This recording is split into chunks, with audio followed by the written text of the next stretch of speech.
You're in progress. That's not wow. Looks like I gotta leave. Alrighty. My bid for mayor requires me not to be recorded. Can we? So anyway, we start the session with Calliope and Hazonia as you are unceremoniously climbing out of the bag of holding, spilling out onto the streets. A detail that I have forgotten about is Calliope, you have 2 strength? I have 4 strength. You have 4 strength?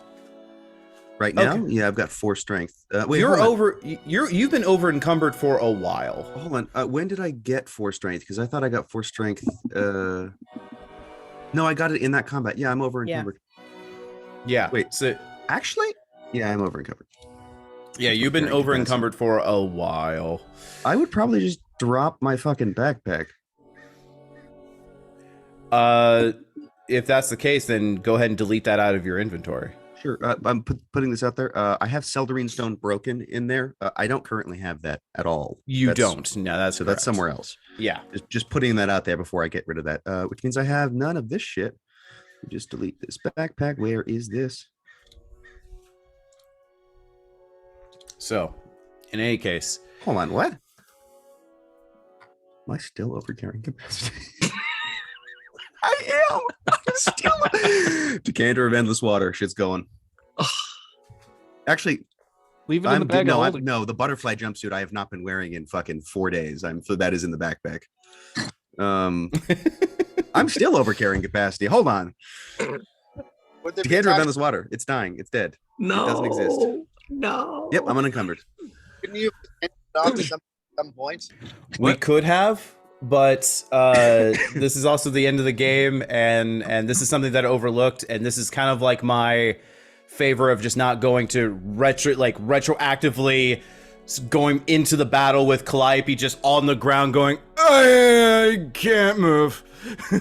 That's Calliope all the time. All right, okay. So anyway,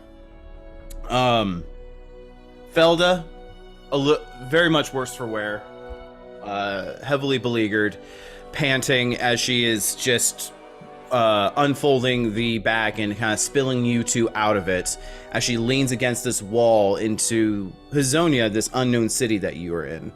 Calliope, you look around and you find yourself home, in a way. The tall, spiraling, impossible architecture of these flowing stone buildings with support beams missing, these beautiful just spires in the sky stretching out into the multifaceted colored sky above you. You are in Carador. And Hazonia, as you get up to brush yourself off, you look around in bewilderment. We'll take it to you. Hazonia, what do you do? Mother, where are we? Where are the others? I don't know. I don't know. How did we get here? I don't know. A chest appeared in front of me, and a bag was in there. Quintus. Calliope is literally like looking around with fucking summoned spears in the air, just like. Calliope, do you know where we are? This is Carador. Okay, you can say that, but I don't know what that means. We're in the Feywild. Felda looks around as you mention that. We are in Carador. How did you get here? Just kind of pointing at Felda.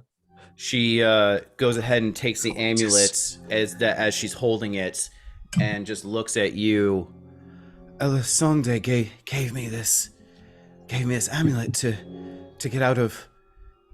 She shoved me in her pocket dimension, and she stayed behind.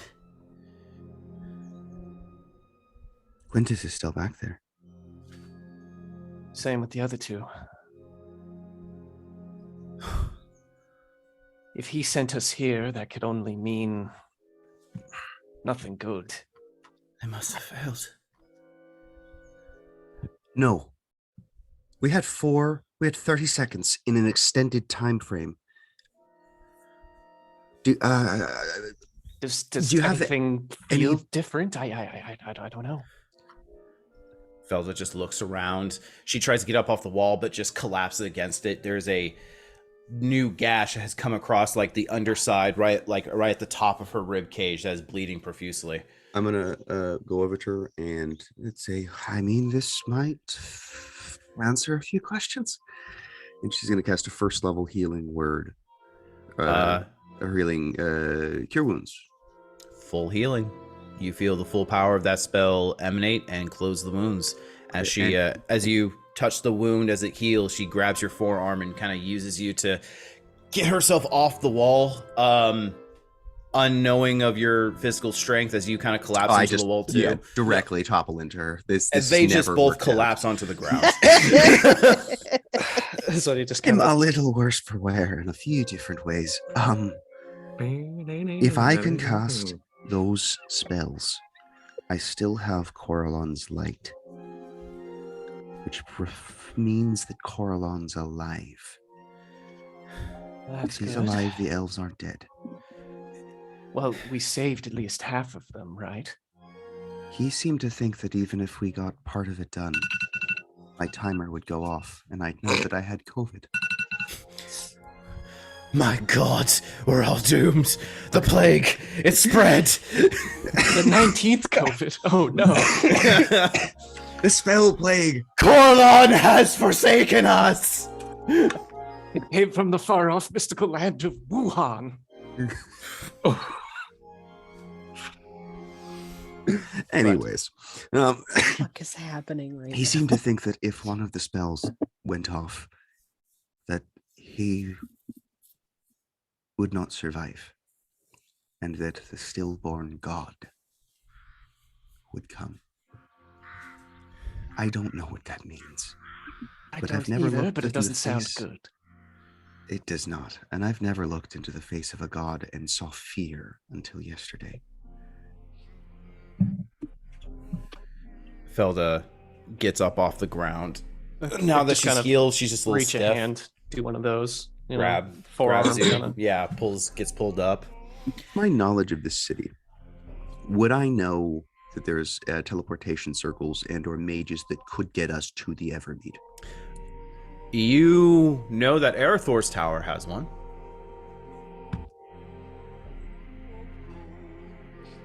I don't have a way of teleporting us back yet. There's a teleportation circle in Arathor's hall here. We might not even need it, but I need to sleep, and Findimir and Safari and Quintus are all still back there. Is there? I mean, Do they have exit strategy other than shoving us into a bag? Findimir can teleport and has a few different forms of that. Quintus was almost dead already. Is the chest still open there? No, it's gone. Okay. Oh, did the chest stay when Arathor put the thing in? According to the wording of the spell, unless she closes it, it persists. Okay. So would it stop existing now that he's dead? No, the chest has been closed. She took Okay. the thing Okay. and let it close. So She knows how the spell works. That makes sense. she's very knowledgeable about the arcane. Been around the block a couple times. Yeah. I'm gonna not look at this fucking COVID test. This is delightful.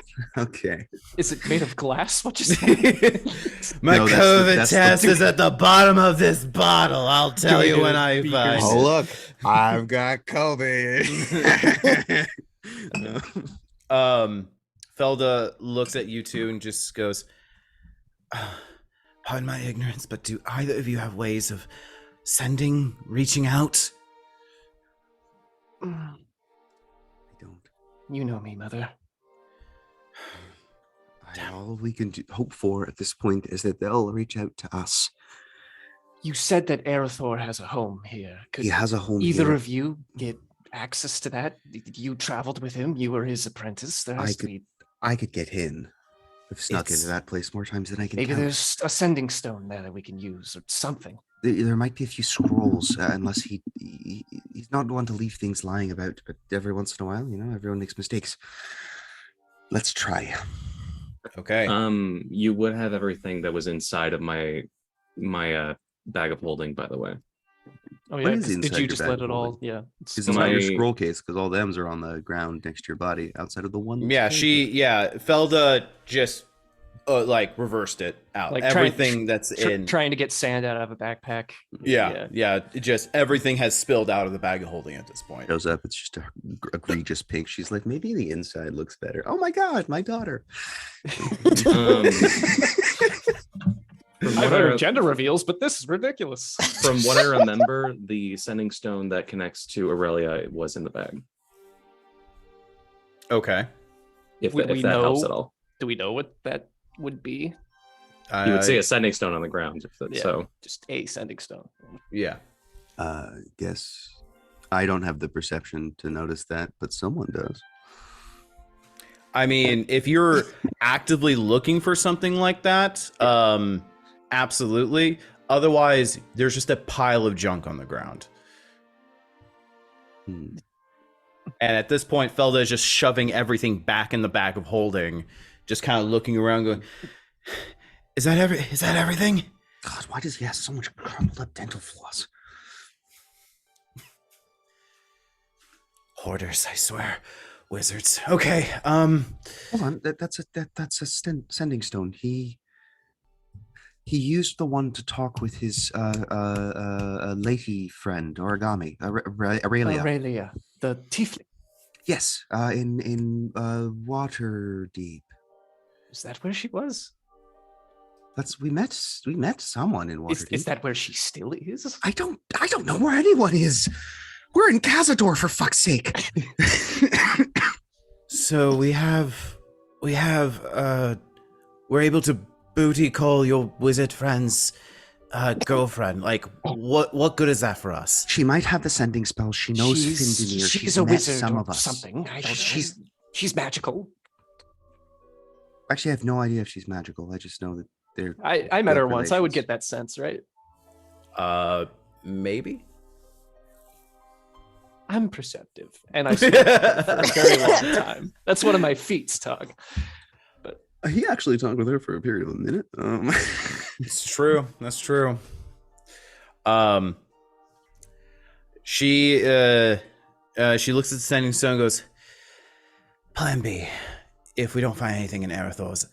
Otherwise, we're playing a game of sending stone, which could be rather confusing for all parties involved." Right, I'm gonna. If pick up she's this- in the prime material, God knows how much time is going to pass. Oh God, right. I forgot about that. Fucking hate time manipulation. I'm gonna Wait. go quickly pick up the stone and then stop Wait. moving. We're in the Feywilds. It's been more than 30 seconds. That's what I was saying. We're not dead. Something It's worked. Still here. And if Coralon is still giving me magic, then he's not dead, so the spell didn't go off. That's what I think. So, the only question is, are they just alive? Right. Let's hurry to his tower. Hisonia, could you hold this? I can't run holding this stone.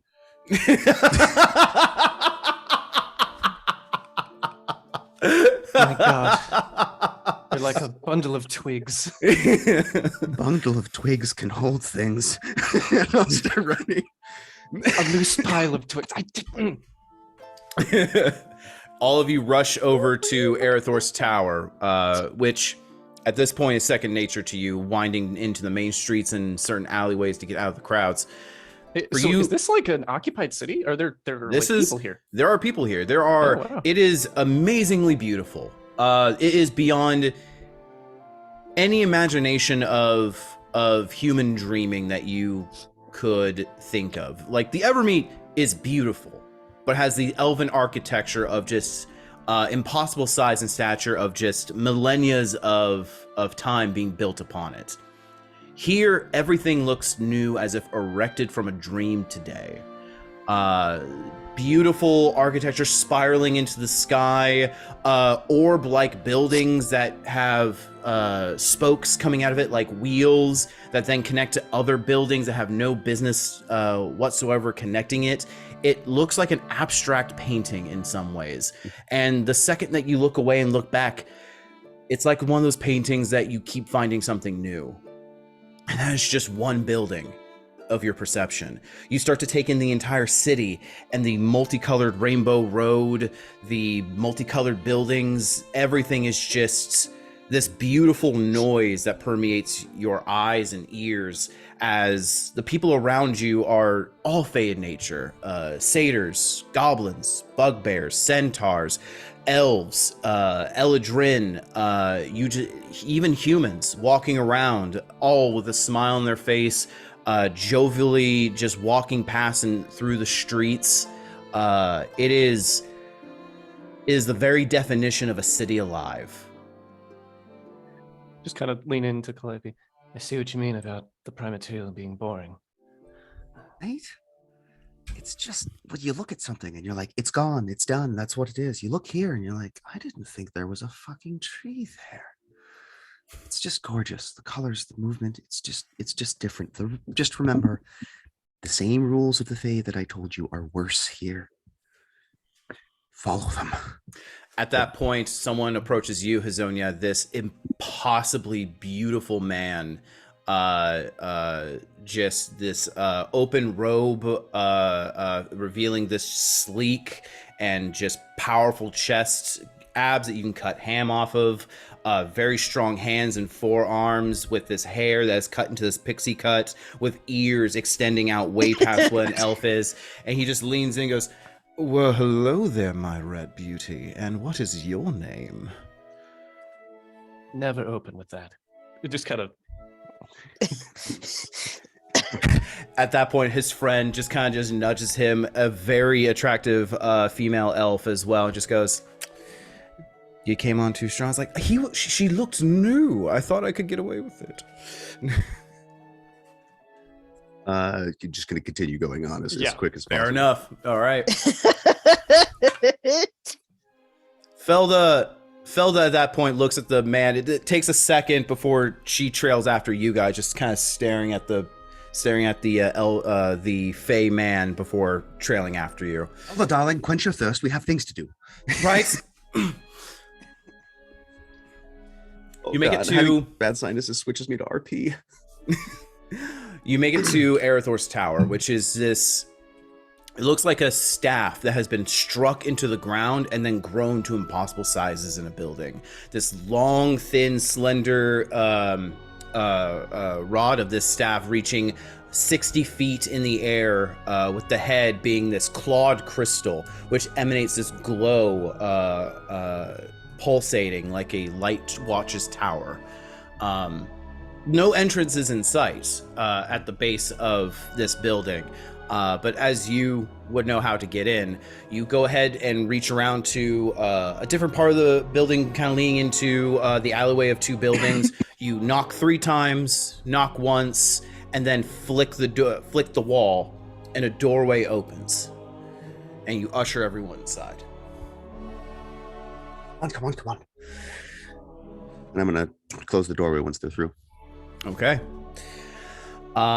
Inside is just a spiraling staircase, and in that spiraling staircase, just shelves and shelves and shelves of books, curios, knickknacks, glowing what looks to be grenades of some kind. That's the only way to explain it. It's just powerful magic item, impossible knowledge, pieces of a bird, other magical tomes of unknown nature. It's just, in this cluttered chaos, it just seems all organized. And it just spirals up and up and up through this just massive, long, winding staircase scrolling upwards. I am going to start looking through some of the magical items, trying to find something that I would know has a form of teleportation in it. I will also summon Temeraire.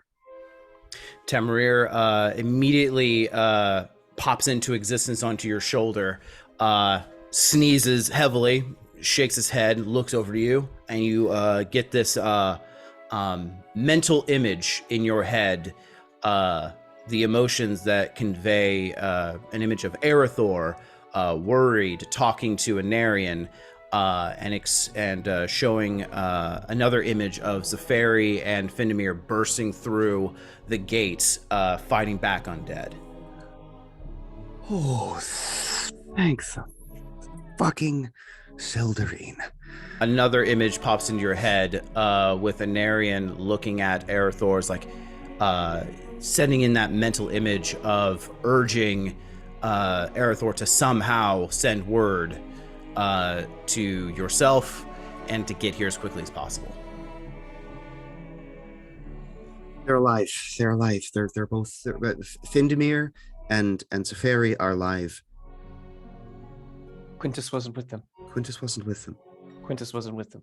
Tamrier just kind of just bows his head meekly, and his wings fold in. Quintus didn't make it.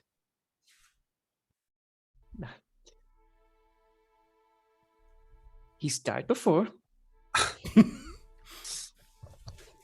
Certainly true.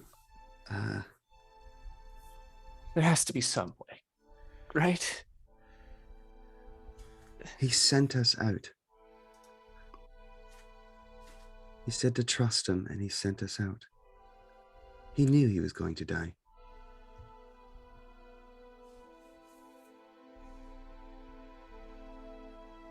We need to get back to the others. Temeraire, is there any... Before you can finish speaking, Tamrier flies in Hazonia's face, nips her nose, and then flies up the tower. It's a form of affection, just follow her. I guess just like kind of walk and talk, kind of just like, you're the magical one here. What are we looking for? There are some magical items that he had that I can think of, but I don't know which ones he keeps or which ones he's left that have the ability to teleport. Sometimes there are teleportation circles here. Does he have a organization system at all? You've like a met library? the man. He Okay, can that's barely fair. keep his seasons straight, much less his house. You would know that he, despite his sorceress origin, he is, almost in spite of it, a very meticulous, very organized individual. There is some level of orderliness to him. They just all have got their own system. And I'm gonna try and see if I can find one of the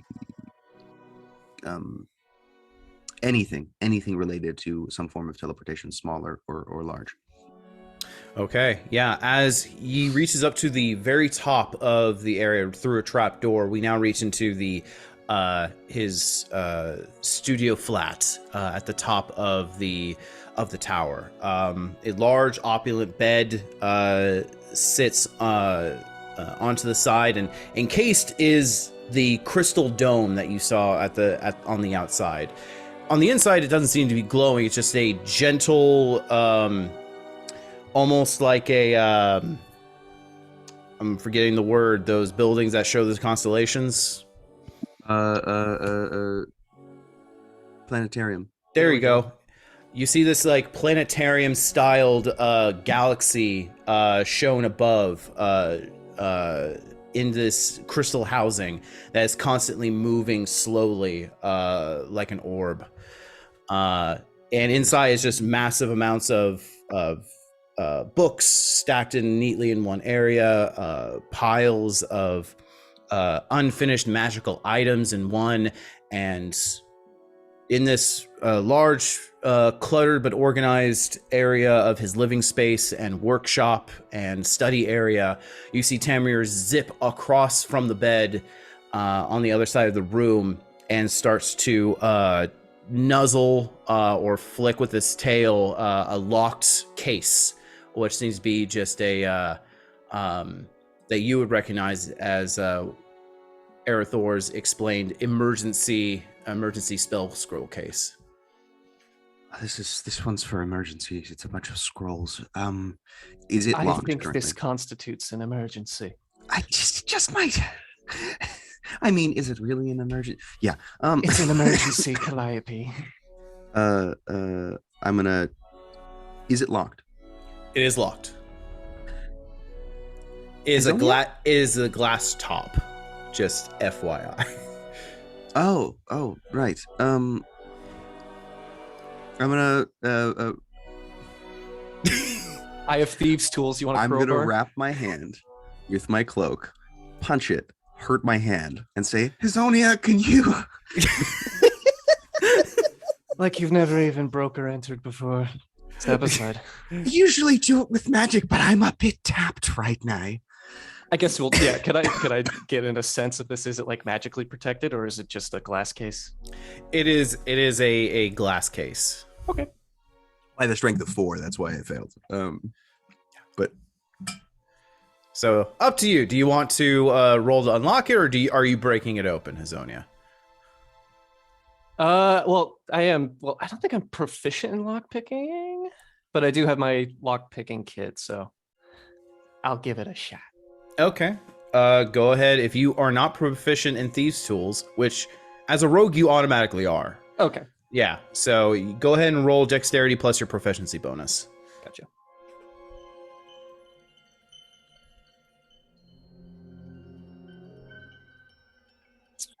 So that is a 17. You try to unlock it, and no, you feel a tool bend, and you immediately release in fear that you're going to break one of the tools. just break the top. It's not magical. Bella just walks right between you, just. I wanted to be graceful about it, Mother, but fine. Ignores you and just kind of grabs the scrolls and starts looking through them. I'm gonna take some of them from her. See if I can look through some. Teleportation scroll. Ooh. We also have some sendings in here. That's smart. Should we let Sending them know first. that we're on our way? Yeah. Who knows how much time is going to pass, though, between sending and us arriving. Can I cast a sending spell? Absolutely. Are you using the scroll? Yes, I don't have the spell. Yeah, since it's part of the cleric spell list, then yeah, you could totally use it without rolling. Not that I have that ability. I'm gonna pick up one of the sending spells. Kind of just open it up, read the words kind of slightly, close my eyes, close it, and just say, send a message to Findamir. What do you say? And say, we're in Cazador at Arathor's house. Where are you? We can teleport there using emergency scrolls. Is Quintus all right? And I is that know the end I'll get 5 more words. Go for it. Zaferi and you are fine? And from there, we're going to reverse time and head back. Findamir, Zaferi, out into the far reaches of the woods, watching the broken body, the defiled broken body of Quintus off to the side, as you are teleported and whisked away back to the Evermeet. Both of you, as Findamir grabs you, Zaferi, and pulls you into the teleportation circle, both of you feel that rush, that momentum of like an elevator falling too fast, and you land your feet back into Evermeet as 2 guards look over, see both of you, and both rush to your attention, grabbing you, as both of you are severely hurt right now. What do you do, Findamir? Well, probably moan in pain first upon hitting the floor. Foreign pleasure. Oh my God. Corlon. Jeez. Are you still breathing? Barely. One of the guards screams up the stairwell leading down to this teleportation circle room. We need a medic! Medic! And my father. Where is my father? As one guard is now running up the stairs, still screaming for the medic, the other one goes, Lord Anarian, I believe, is on the front lines with the leaders of the Drow and the Avariel. Oh, The gate's been broken. oh no. The guard looks at you both very apologetically and goes, can you two fight? I could maybe take a hit. We will try. Tell us the situation here. The undead, they've gone insane. It's as if nothing's controlling them anymore. Well, is that helping or making things worse? Hard to tell, but since the wall's been broken in, it's probably not good. Right. Well, out of the frying pan, and I'll look at Zafari. Into the fire, I suppose. Right. All right.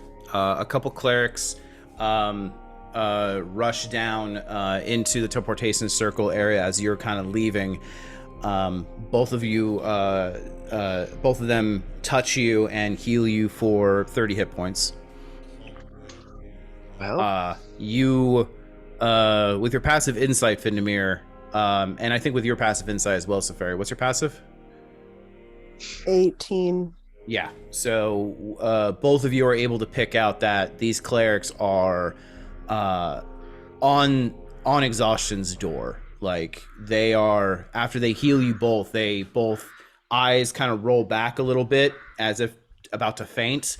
They both catch themselves and stagger away from both of you to go attend to other needs. You can't help the cause if you're dead.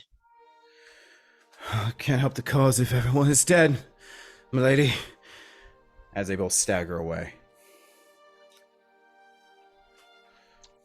well. So from where we are, how far away from the gates? You're about a 15-minute walk. And if we run, If you run, if you're dashing the way all the way, easily half that time. And how bad would that be for our souls? Not bad. Not Okay. bad. Then I will try to get there as soon as possible. me too. All right. A couple of guards are now rushing with you. You can see that the inside of the city is pure panic. The elven occupants of Ruith, plus all of the individuals that have been crammed into Ruith itself, are the streets are just filled with panicked individuals. Oh, is It seems- Melisande with us? No, Because I summoned her. you did not. Yeah, I did. I said at the end, like right at the end. And you said, yeah, you can summon her right now. Oh, with your Yeah, with the that was necklace. the last thing that happened. Because we were Oh. ending it, and it was like the teleportation go, and she was like, "Can I summon the Elisande?" Let us. As you're down the teleportation circle, you go to try to. No, you cannot. You try to activate the talisman and it doesn't work.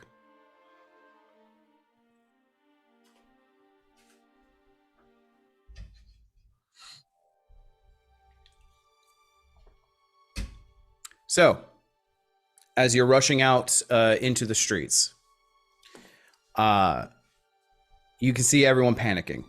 The crowds being pushed into alleyways by the guards. They are having to spend time to, You can see the hard division of panicked individuals in the guards and the military trying to maintain order, while also in the distance see just the massive force of undead just bursting and trying to get in. The division of forces is as you can see, Findamir, tactically what might be a downfall here. And as you are rushing through the streets to the gate, you see Anarian in the back with Deafine and an individual with long, regal, majestic wings of that of like a bold eagle, just standing forth, ordering people as more people of Ariel are flying down and dive bombing into the group of undead that are being held back by shield and spear at the gates. This is the wrong music. Oh, I'm relaxed. So with my passive insight, while I'm running, can I ask one of the guards to fill me in? I guess I could do this in person. Appraise me of the situation here. Besides the gate breaking, people, population, soldiers left. It's hard to say. There's always conflicting reports, unfortunately. It's just we're trying to maintain order while trying to defend the gates. Is this the front of the attack? We don't know. We have people on all sides of the wall. We have the sea, of course, and the cliffside to help create a natural barrier, but is anyone else like attacked at this moment? We think the northern gate is being hampered as well as the northern and the southern. Possibly. The western wall is we don't know. And then how many people are out? So like these are just regular citizens, and obviously I think what's the demographic there? These like women and children, these are elderly people, these are these are just across the spectrum. Men, women, children, elderly. And just some of them look like they're of age to fight or carry whatever or do anything. They don't seem to be in a headspace in order to fight. Also, you would also know that because of people living in a veritable heaven and growing up here, if you hadn't joined the military, you don't really have a lot of fighting experience in any capacity. Yeah. And then you said there's guards like trying to stop them from panicking?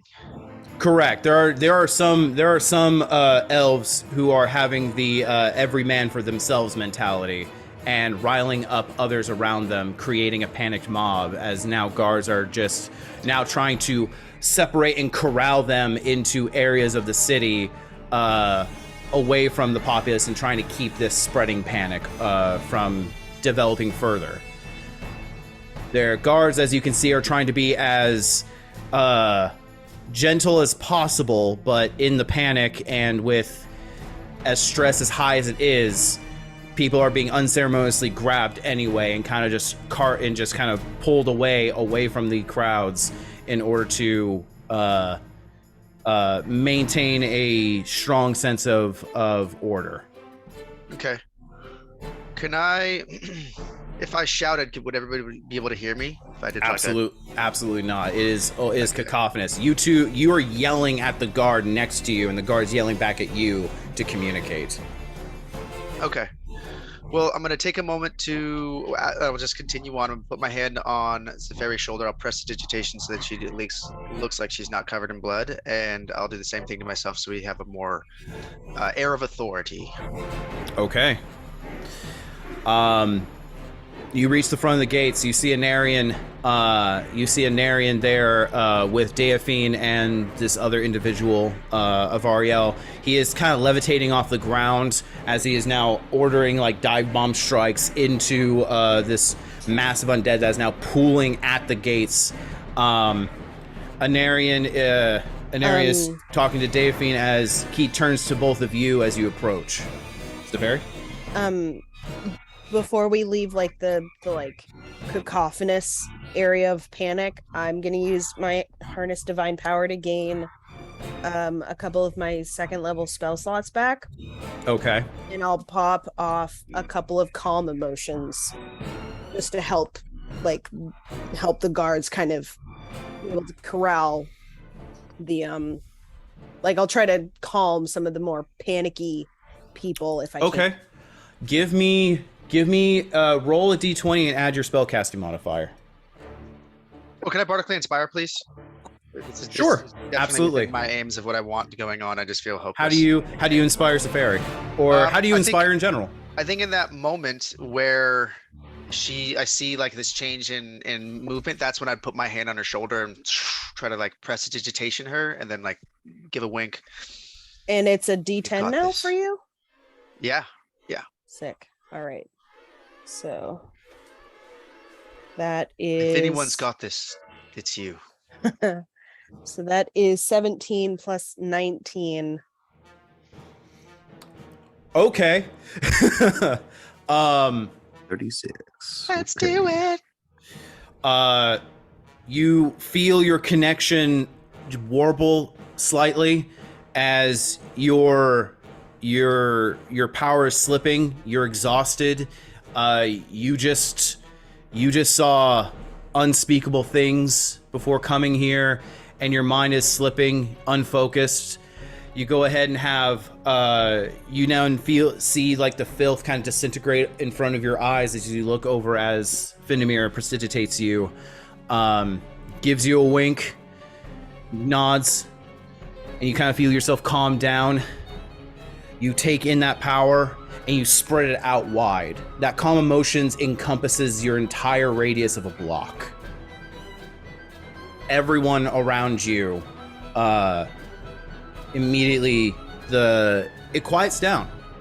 First of all, in this general area, it's still loud, but everyone who is panicking around you, all the guards who are relying on a force of strength to maintain order, everyone kind of ceases to stop fighting, look around, confused, a little bleary. But in this general area, that itself ripples outward. And much like the infectious plague of fear that will inhabit a large mobbing crowd, that calming effect has that same effect and just slowly ripples outward as more and more people in a confusion start to calm down and stop fighting each other. Which gives more ability for guards to now pull out from this area and rush back to the gate. Cool. And I'll also keep trying to summon my sister. You keep tapping that locket of your mother and father in that you have, and nothing happens.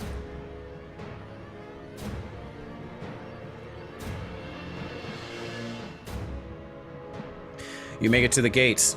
Anarian turns to both of you. You're back. Wait. Where's your sister? I don't know. We were split up, and some of us, I just don't know. More wood splintering at the gates.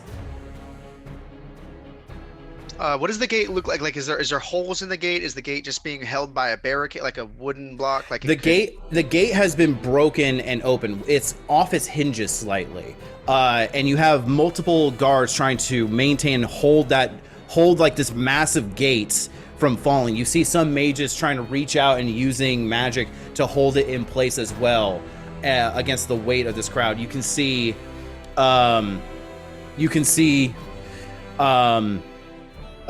just now like in World War Z, just more and more undead crawling on top of each other like an anthill mountain, just starting to spill over.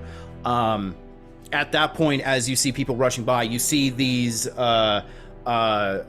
cloth-clad, semi-nude, some completely nude drow individuals with swords as they rush forward, jump over the barricade of elven warriors as they all slash down and use and creating this shatter effect across the line, breaking much of the undead as they flip over back in behind the wall of soldiers. One of them gets caught as this large ogre undead-like hand grabs the drow blade singer. She screams as she is tossed 30, 40 feet into the crowd behind the undead wall, and her scream is just lost. Oof. So it's a barricade, not like there's a gate. It's not a gate with like a wall. The on gate, top of it. so like this 40-foot tall gate is broken and semi-open. It is like Okay. trying to fall down, and there are both soldiers and magical forces keeping it in place, but it is broken. Without them, the gate just would fall on top of all of you. Yeah. And there is a barricade of elven soldiers who are sword and who are spear and shield, just Balanced. holding exactly. Okay. How much time do I have left on my potion? I believe you have to check the potion, but I believe it's a minute. It's 10 minutes. You still have time because you ran here, so you have like maybe 2 minutes left. Okay. Oh, this is perfect. All right. Can I cast Wall of Thorns? Absolutely, you can. Yeah. Yeah. You How wanna go close is ahead? that ogre? That ogre is now barreling down and is now crushing several of the barricade. It's threatening to break the barricade of Compel soldiers. duel. Okay. It's a wisdom saving throw. Fails. He has to he's drawn to me by and has disadvantage on all attack rolls against anybody except for me, and has to make a wisdom saving throw to move to a space that's more than 30 feet away from me. Okay.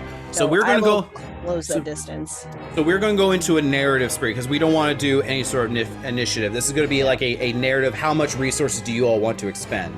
So, Findemir, as you Yes. rush forward and with your sword just thrust it upwards in that same motion, almost like a slash, walls of thorns just start to break as people move and break aside. Very much used to magic being cast, militarily trained to avoid magical effects as they're being cast randomly. That barricade breaks as that wall of thorns starts to stretch through the cobblestone streets and start to barricade and break through into the undead. You see much of like the undead bodies and spears now trapped into this wall of thorns, being shredded to pieces with these razor shoal like thorns that are now barricading. Giving much of the other spellcasters and Avariel more chances to keep pushing back that barricade. Okay. Zafari, as that's happening, the ogre breaks through the wall of thorns. It has, like, much of it is now embedded into its undead flesh and is now charging you down. You go ahead and crack your knuckles, pull out your mace. As it reaches down, it clobbles on top of you as you are having to buckle underneath the pressure. It takes you down to a knee as it now pounding you as you're using your shield to keep yourself from being flattened into a paste. And in that mid-range, as it is now coming up to another overhand attack with both of its fists, its bloodshot and white filmed eyes bearing down at you, the viscous bile that is seeping out of its undead wounds. You go ahead and take your mace and just sideswipe into its belly as it is now vivisected and blasted, this gross bile of flesh and blood and decaying flesh just spattering everyone behind the barricade as they're pushed forward from the impact. The ogre is now on the ground, now crawling towards you, its upper half now crawling towards you as you just take a boot and just stamp out its head, unmoving. I'll keep trying to summon Elisande and just pleading that she is still alive. She does not come. Findemir, is there any other resources that you would like to use to help barricade the door as think Zafari with is the- going toe-to-toe with this thing? Well, I'll be Eldritch Blasting the world away. I can't use any other concentration spells, but if the Wall of Thorns is rendered useless, I have another polymorph that I could use and mammoth somebody to like do a charge to just get enough space to reconnect the wall. But I'd also just ask, I'd be talking to an Arian. I'd be like, I don't have the information. What do we need here?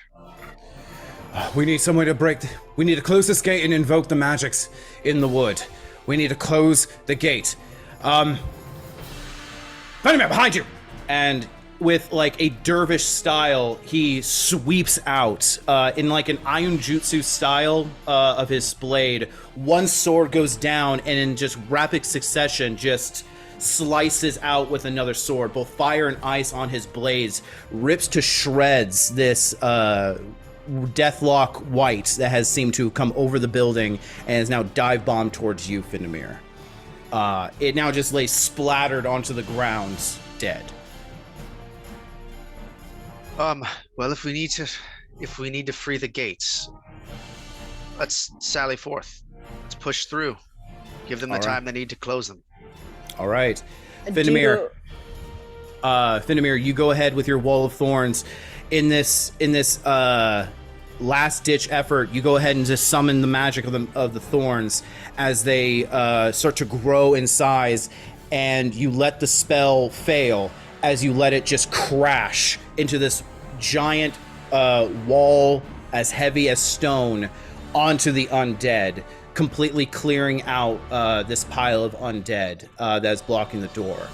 Anarian sees that break in the moment as this basically cement wall of razor glass is now just slapped on top of these undead, clearing it out.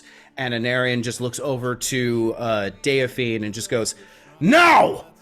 Deophine just steps up with her staff, slams it down, throws it out as it now levitates in her hand as the doors are now starting to close gently with a aura of faint purple as is now closing the door.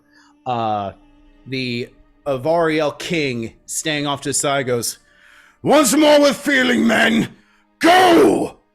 More dive bombs of Avariel come in. Now they're just tossing out these fireballs and driving up into the sky. Some of them get picked off through these magical effects or arrows and fall into the clumps of undead.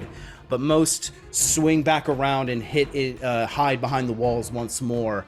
And with Deophine closing the door, finally, you see much of the elven mages here now starting to create magical effects, repairing the hinges once more. You just see her banging against the walls as Deophine steps up, touches the wall, and starts to inscribe a glyph onto the wood, and it just flares with magic all up and down the wood. Ruith is safe for now. And as you all stagger back, at that moment you hear your sister's voice whisper in your head the message. I don't remember what it was. And I'm gonna keep trying to summon mine.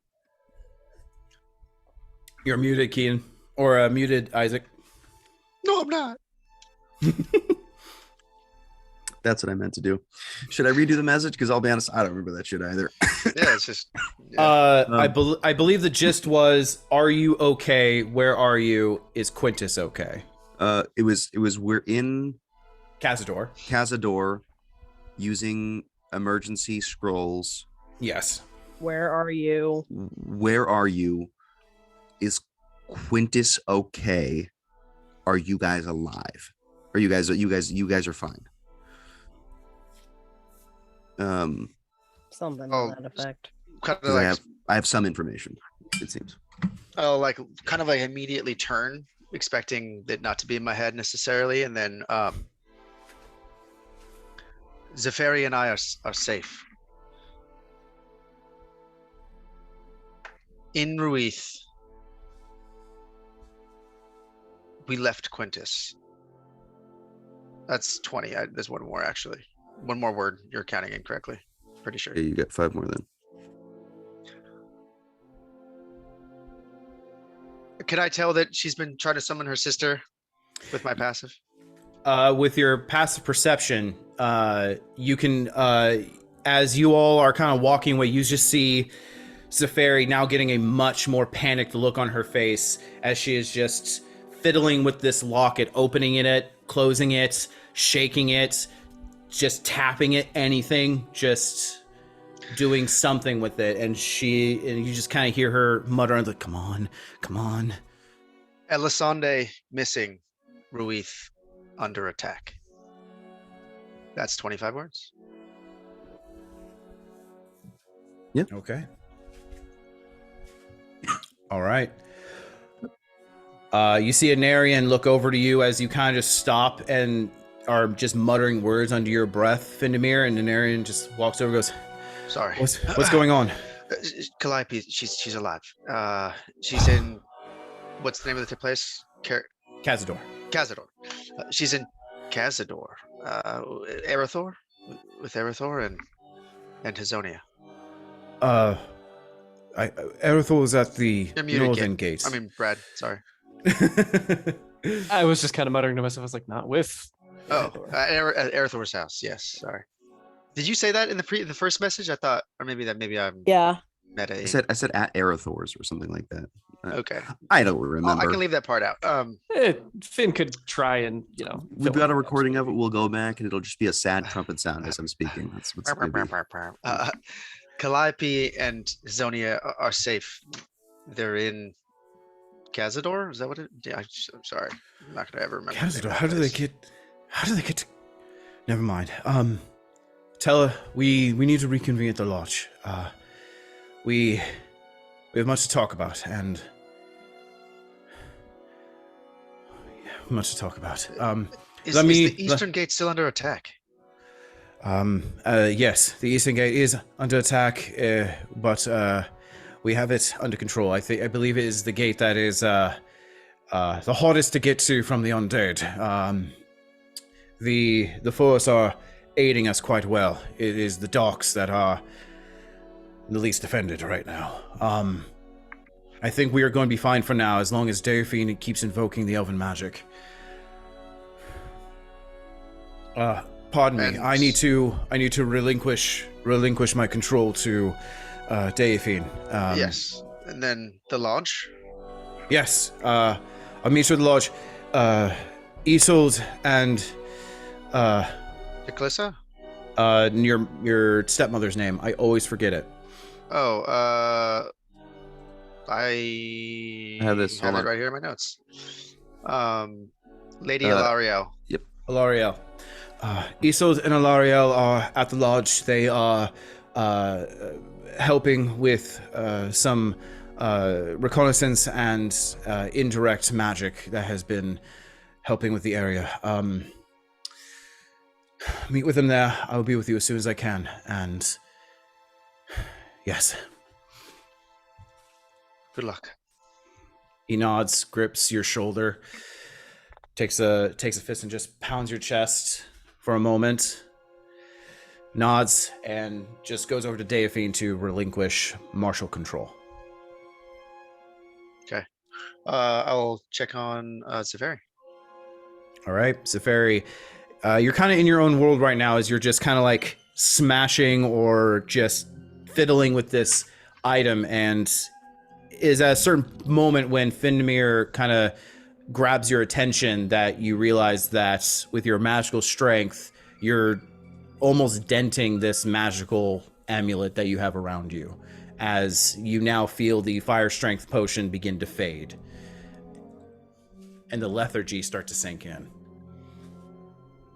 Now, how do I get the effects off of my character sheet? You don't need to worry about it. I figured it out. Okay.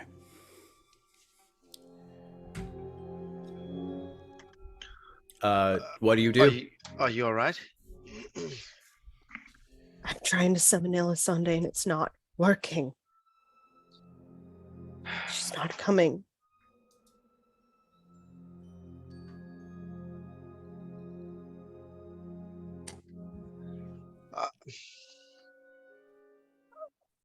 Calliope and Hazonia are safe. I thought you would want to know. I'm headed to the lodge to reconvene with my family and create a plan. Your sister is not far from my mind. I do have an intention of getting Quintus's body back, at least. And I have a plan for that. your sister as well, wherever she is, alive, hopefully.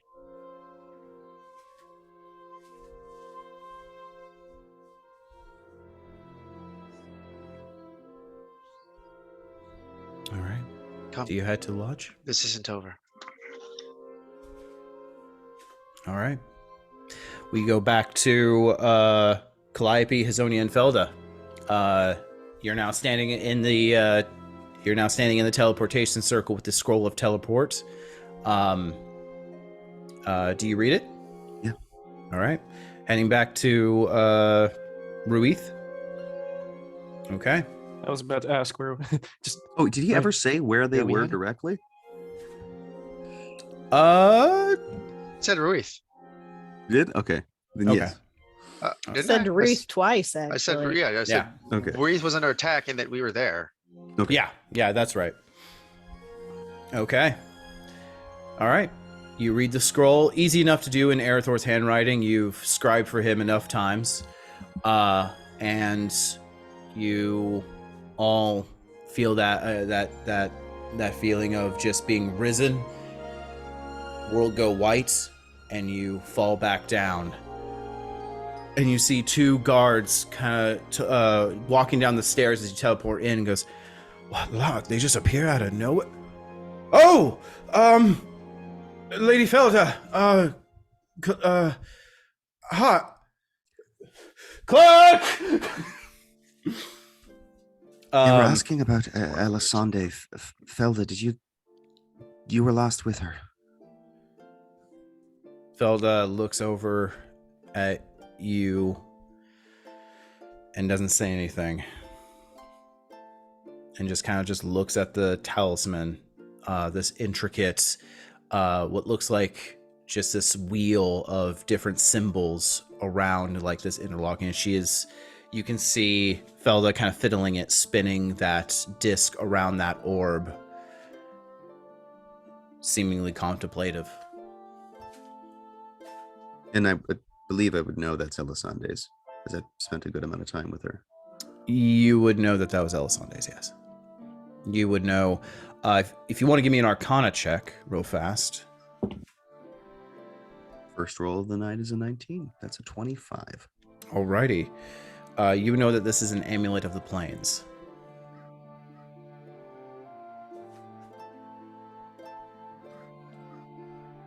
That's Elisande's. I've Yes. seen her use that. Where did you leave her? Back at the first location. She gave this to me as she pushed me into her pocket dimension. Shit. Yes. Indeed. how did it look when you left?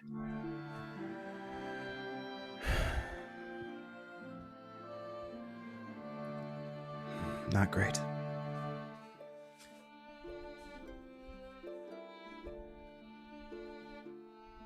We might be able to bring her back if she's gone. She is a very resourceful individual. She could still be alive. Yeah. What is You up can with the know-it-alls throwing people into pocket dimensions and sending them other places? She giggles at that. She kind of chuckles and goes, "Because the know-it-alls know how to do it."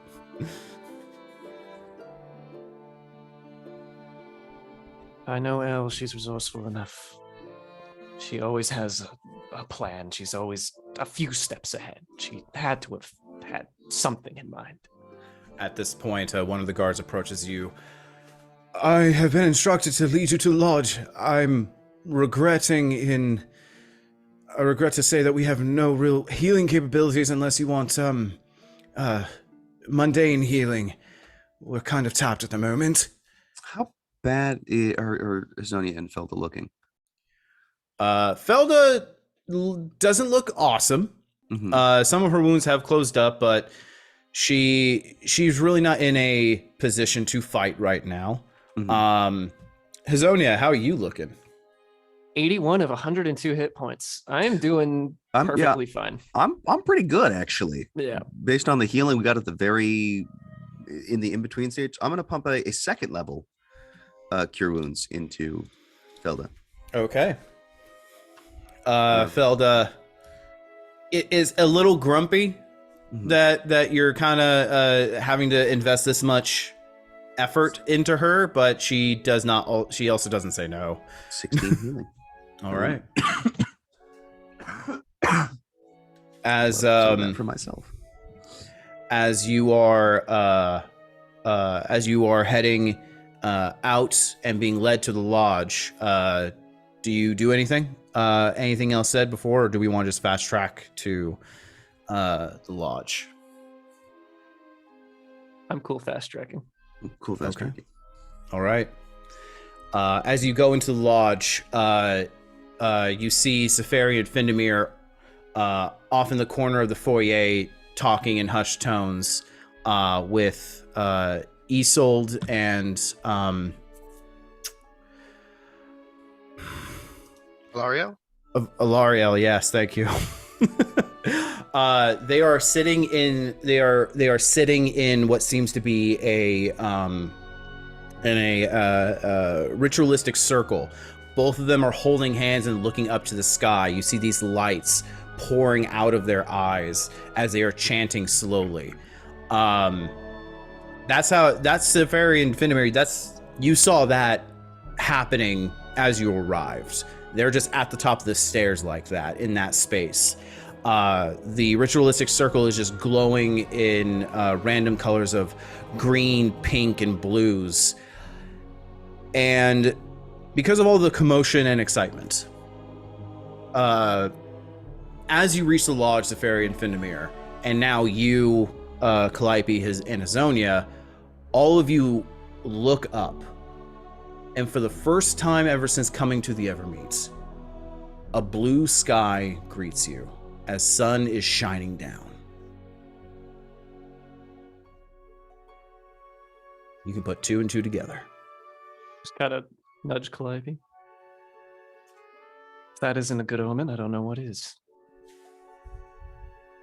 I missed being able to see the sky. Just gotta put an arm around her. Try not to squish her because she's made of tissue paper.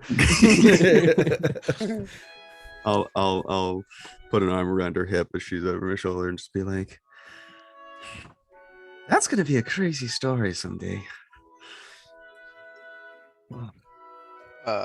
Yeah, I'll make the sign of Coralon and shed a tear for the sun. All right. As you all enter, you see Safarian and Findamir talking as you two enter along with Felda.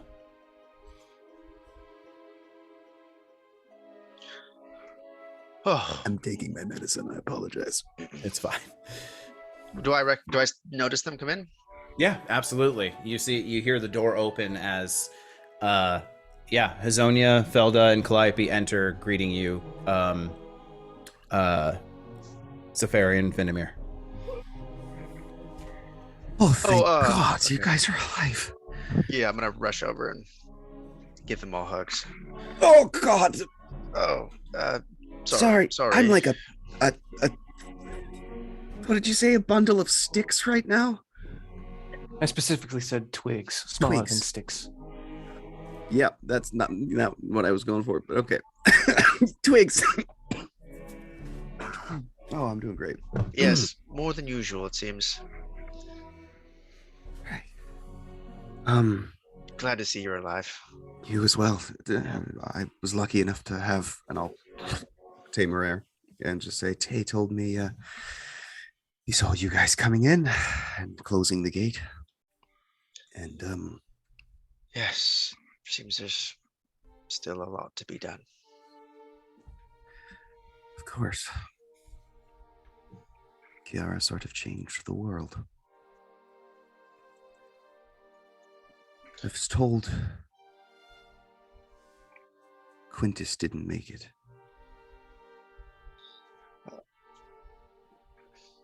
No, I couldn't reach his body and bring it to the circle.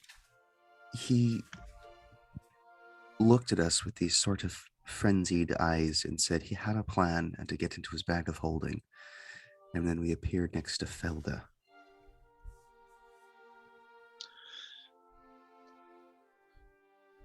That's, yeah. Always trying to get us in that bag of holding. Always trying to get us in Always. that bag of holding. Zafari.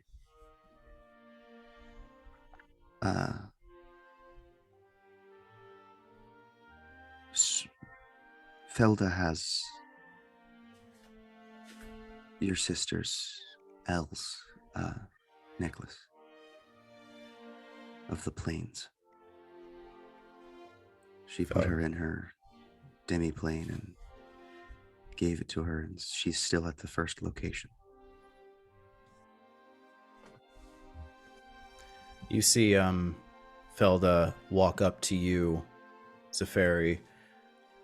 I'm still trying.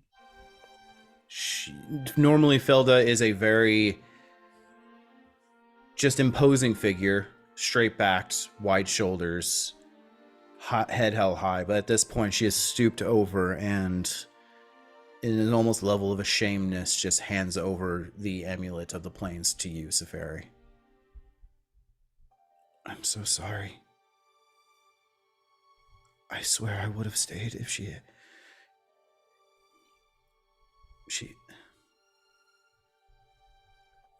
I'm sorry.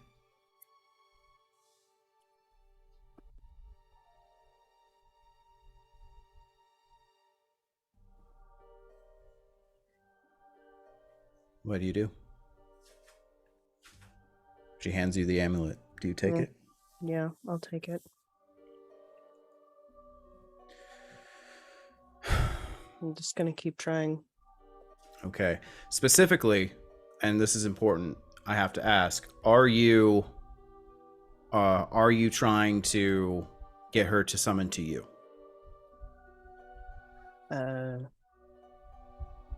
Yes. Okay, cool. I'll keep that in mind. Oh,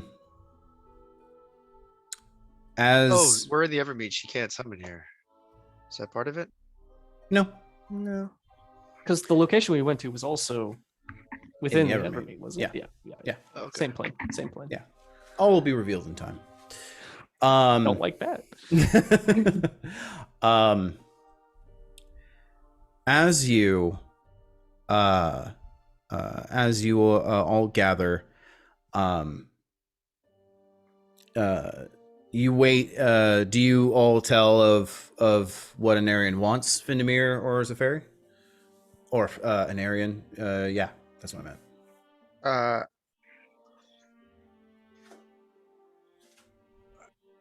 Yeah, I do. Well, was that you like my headphones like cut out? I was saying, does either Vindemir or Zafari tell the others what Anarian wants to have you wait in the lodge? Yeah, I'll tell everybody this situation kind of as far as what's going down. With the gate, I mean, and they have the Spark Notes version, so I'll just fill them in. The East Gate seems to be under attack still. Anarion's handed off command of the army, but we're still under attack here. We've been told to wait here until we can create a plan of action. Yes, foolish me assumed when we did this little job everything would be cleared up, but that was wishful thinking. So I was right there wishing with you. Where do we stand? How's the city doing? Panic. As About what I far as expected. numbers for the population, it's unknown. It's just mixed reports. It's been too much activity to have any accurate reads. But and I'll kind of recall like what I've seen, like how is the city destroyed, or are buildings still mostly intact? It's just been like kind of hysteria with like the wave smashing against the city, right? Yeah, no, everything's pretty much intact within the city. It's just very, very crowded, and the walls are taking most of the damage. Constantly having to be repaired with spot magic and repelling off invaders. With the undead no longer having anything to hold them back, nothing really commanding them anymore. They're just in this mass frenzy. Yeah, most of the fighting is just on the walls. And of course, when you're shelled in like this, it can be terrifying. But yes, most people are still all right, and the city is unbreached. Well, we still have our defensive advantage, so that's good to know. Yes. Well, and then I'll look over to Lady Ilario. Mother, any Oh, they're still chanting and looking up at the sky. Do we know what is going on with that? I do I don't. Make an Arcana check. I do not. I'm gonna turn like I'm gonna ask Quintus and then 5. remember that he's not there. I don't know that elven magic-y Aw. stuff, dude. I never went to school. Elves don't have schools. Is it anything I would have seen before? Make a. You can make an Arcana check as well. They could be ordering a pizza for all I know. Who knows? Ordering pizza.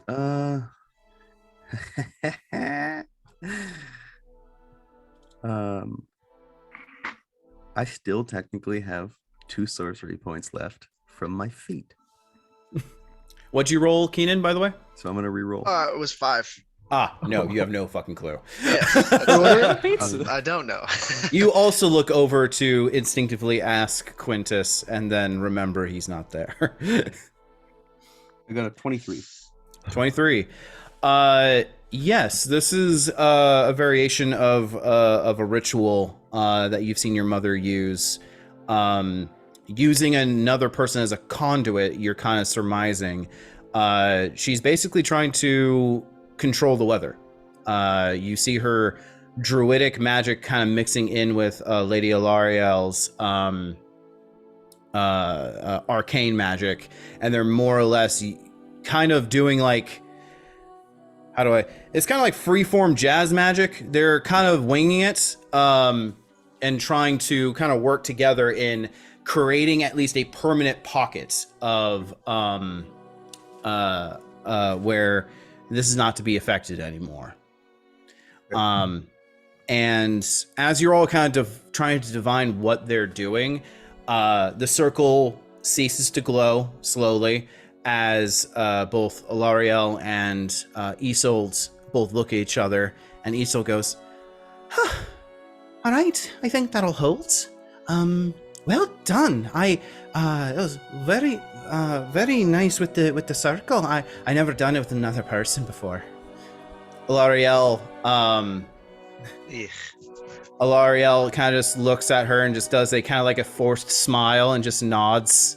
It's like, you're quite skilled. Yes. Thank you.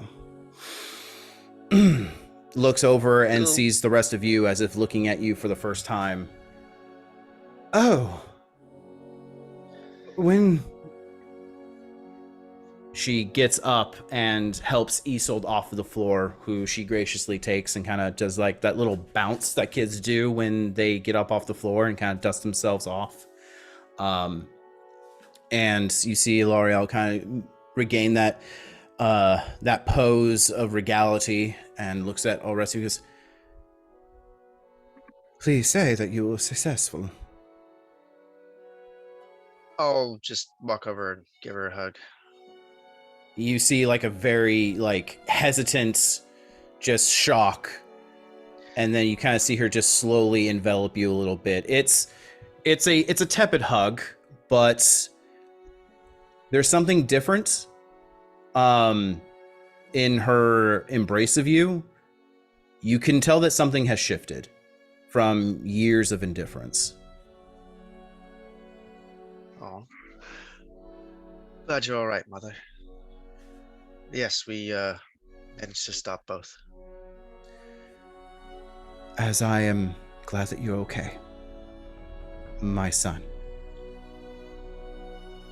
Oh, okay. Sharp, dude. Making progress over here, dude. Oh, whoa, son, dude. Oh. Yeah, there'll be a Isolde. little sideways knowing look. That's an appreciation. Isolde looks to you and just kind of just takes your arm in both her hands and just inhales very deeply and just says, I'm very glad that you're okay. You too. And I'll hold her hands and then, yeah, give her a gentle, quick hug too. She reciprocates this time. And when you pull apart, she now just runs down the stairs to Calliope and just throws herself around your neck and just goes, wait. Calliope's back breaks and you have another dead person. I'm a little low on my physical capabilities right now. Hi, Mom.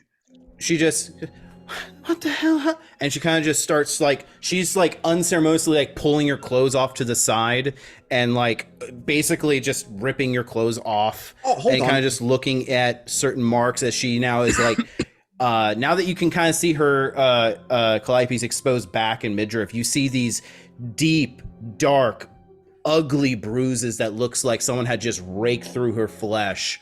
And you see the striations of like deadened veins that are just stretching out through the spine. She does now just looks at you very sternly and just gestures. Why'd you let that happen? Well, to be honest, there was more important things. More important than you just being sapped away like a tree? Yeah, I'd say more important than that, to be honest. She just starts shuffling through her pouch, pulls out a diamond about the size of like her thumb, and takes her hand and puts it against your chest, and you are now cured of your strength. As you see this gust of wind kind of just gust up from beneath Calliope. And you see those striations start to recede, almost like that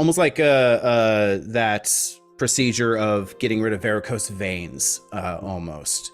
And you feel reinvigorated again. You feel like you can lift a stone. Quite the visual. I'll attempt to move over to the side and still kind of fail a little bit and be like, right. Thank you for that. We made it. Ooh, Aye, you did. Well done. Sorry, I'm being visited by the soup goddess over here. Yes, we survived. And I think succeeded. Unrelated question. Have you met any clerics here?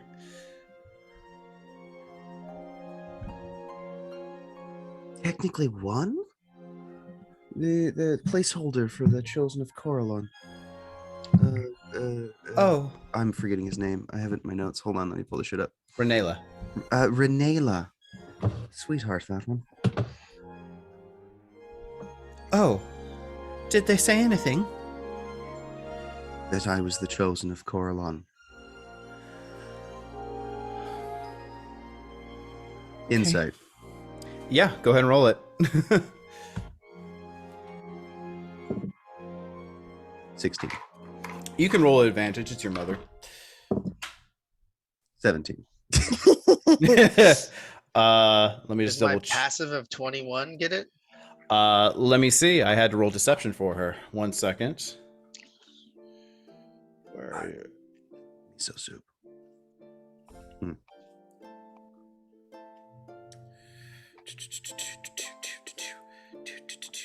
Where are your skills? Yeah, I apologize. I may have to run to the bathroom multiple times. I'm having nothing but liquid right now. It's atrocious. Yeah, 18. So you don't sense anything, Calliope. You do, Findamir. Can I have that be translated into a nudge to Calliope? It would let her know that something's amiss. Sure. As you walk down the stairs with your mother, you kind of nudge Calliope as you kind of give that warning look of something weird happened. Why? Why do you ask?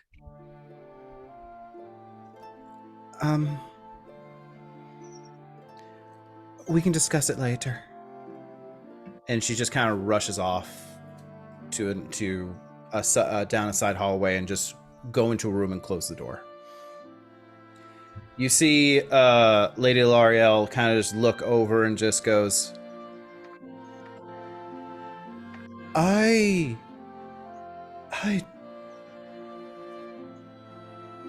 can't help but like her, and I don't like that.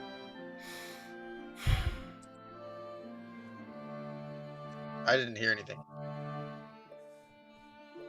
Wait, what? That I didn't hear anything at all. I don't know how to respond to that. She sort of inspires that. And I don't like that either. At this point, Anarian comes through the door, and at this point, he and Pashion is half of his face is just a mass of scars and burns and just bleeding profusely as Anarian and Pashion are carrying Bren, who is unconscious, head lolling from side to side. The back of his armor completely destroyed with these dark black veined puncture wounds into the back, like where his scapula is meeting the spine. And they're just dragging Bren. Does anyone still have healing abilities?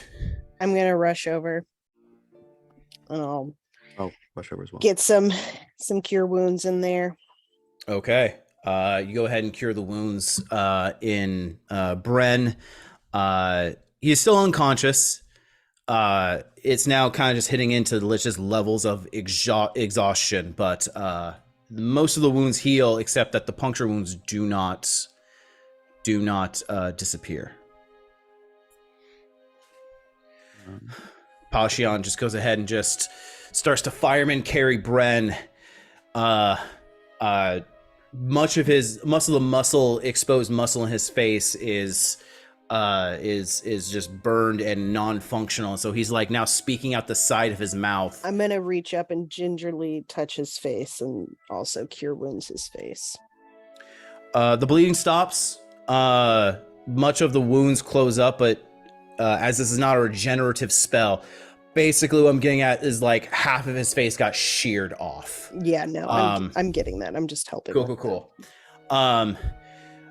Pashion just kind of looks at you with deep gratitude, and now like hefting Bren up the stairs into their bedroom.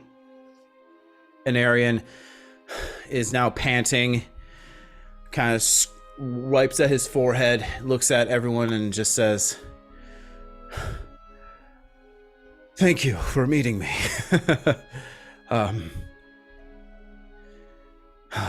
I managed to swing by the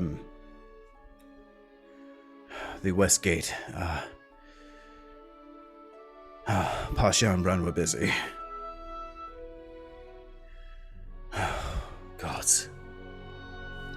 And is it shored up? Yes, thanks actually to Bren and Pashion. Pashion's leadership didn't quite thought the boy had it in him, to be honest. Rallied everyone to impeccable military might. Bren himself was ferocious. I don't think I've ever seen an individual fight that long and that hard.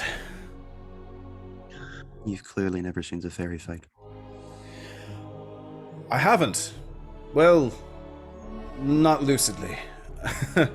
Let's just say it's in the family. He goes over to Felda and gives her a big hug, which Felda just hugs back. Oh, I'm so glad you're safe, my friend.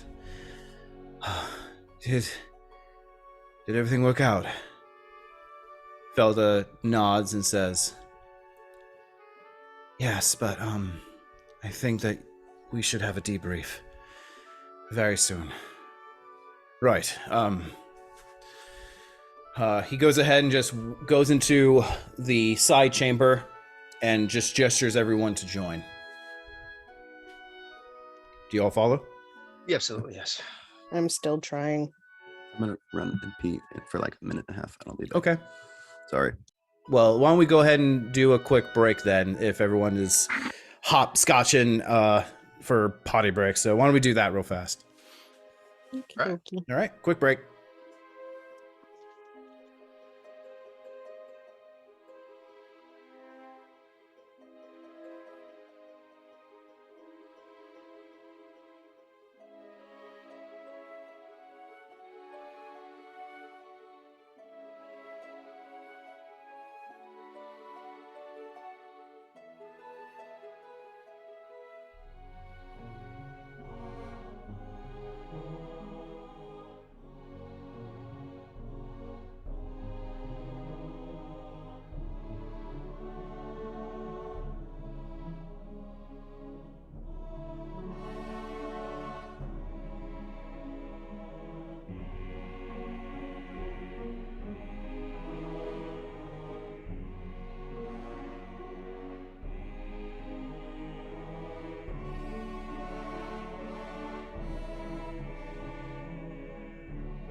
Well,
Yeah, I think we might have to.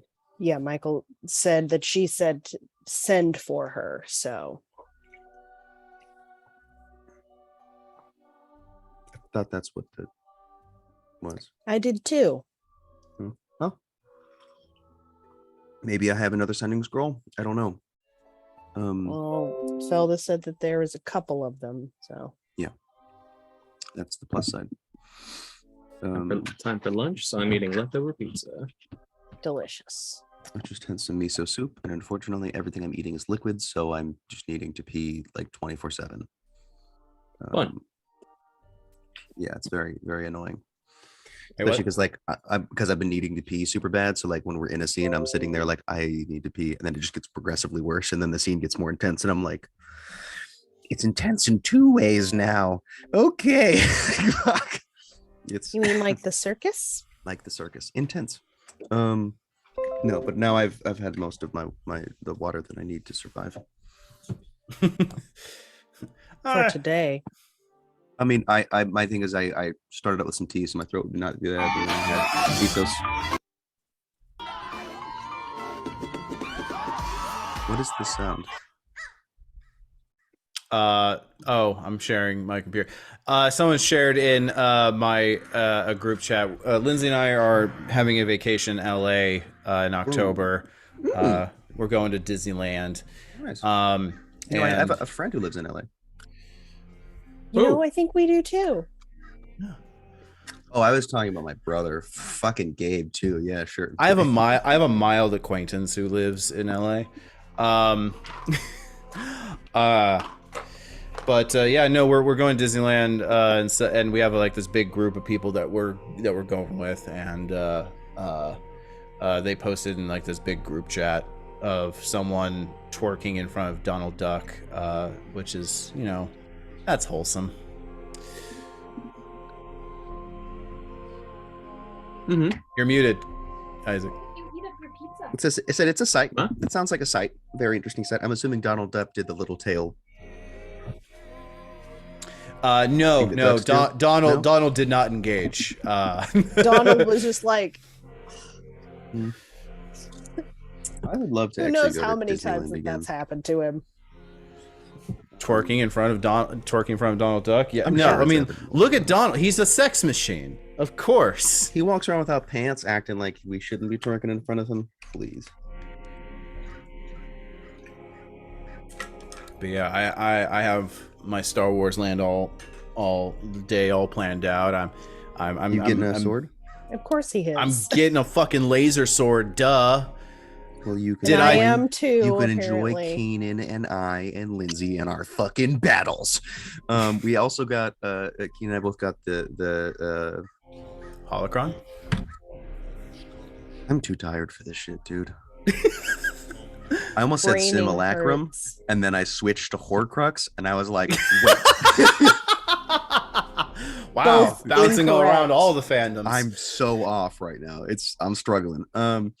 We both got one, and we got different colors, so you can put them in, and they have different things that they can say, which was really cool to have. Like you put like the fucking blue one and the red one, and it's someone being like, the red one and the blue one, and Yoda's like, made the wrong choice you have, or whatever the fuck he says. I can't do his voice right now. It's too gravel for that. Ooh, this temperature is delightful. Yoda's voice is like 90% gravel. It's true. It's like Kermit the Frog on COVID. There you go. Made the wrong choice you have. There you go. Yeah, I just don't want to do that because that sits in the part of the gravel where I cough. That's what I was saying with the fucking fuck. No, yeah, I don't know his voice. Brad Keaton, get back. Get back here as soon as you can. Fly, you fools. Speaking of Kermit the Frog, I have a project that I want to work on in my free time. Is it Kermit the Frog? So I'm assuming theater or theater adjacent people here. No rent. Sure. Have I introduced you guys to Muppet Christ Superstar? No. No, but I want to be. Just as a small tangent to this, did you guys hear the news? So, kids musicals has been doing a lot of junior shows, like Rent Oh Junior, God. and they just came out with a new one, which is Spring Awakening Junior. Oh. Yeah, you're no. fudged, all right. Also, the middle of the fucking show into the intermission is a rape. So how are they How are going to they do gonna that? spin that? She's He's like, gonna I don't want touch to your kiss. And boob? he's gonna be She's like, playing. I want. She's playing tag with another guy. Now she has to get cooties and go to the cootie doctor, and she has to move away. You're like, what the fuck is this? Sorry, what the fudge is that? That's What asshole amazing. came up with that idea? Some dick Jesus. that wanted to pretend that children could definitely fake a rape scene. Hi, Brad. You always come in at the best times. I get the best one-liners. It's great. Alrighty. So, back at the table. Muppet Christ Superstar, as one says. All of you are now sitting around the large dining room table, and no food, no tea, no refreshments. All of you just kind of slump into your chairs. Anarian tries to maintain as best composure as he can, but he is kind of just with it. He just places down his swords on the table, heat and cold radiating off of each other. As he just kind of just leans in, elbows on the table, just kind of just rubbing his face and just looking at all of you. So, what happened?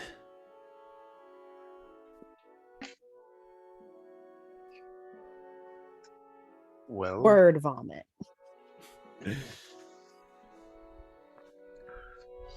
does someone want to take the lead here?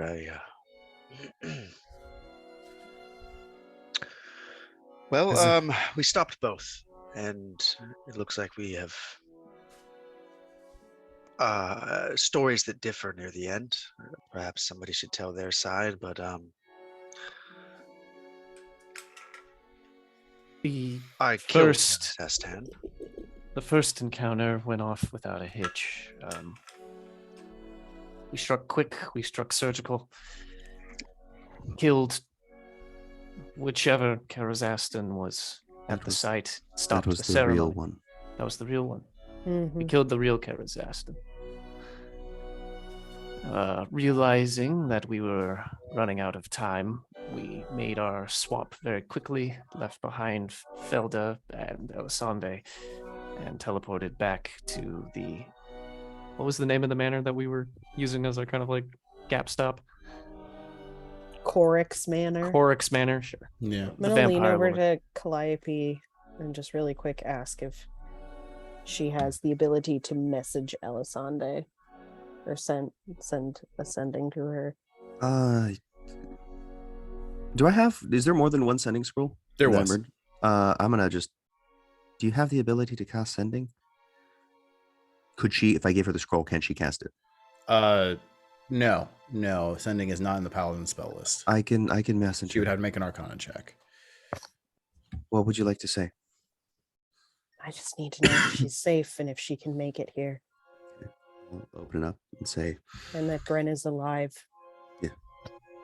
"Elle, are you safe? We are back at Ruith. Bran is alive. Please get here if you can. Trying to summon you. We're trying to summon You. you. Are you pooping? pooping?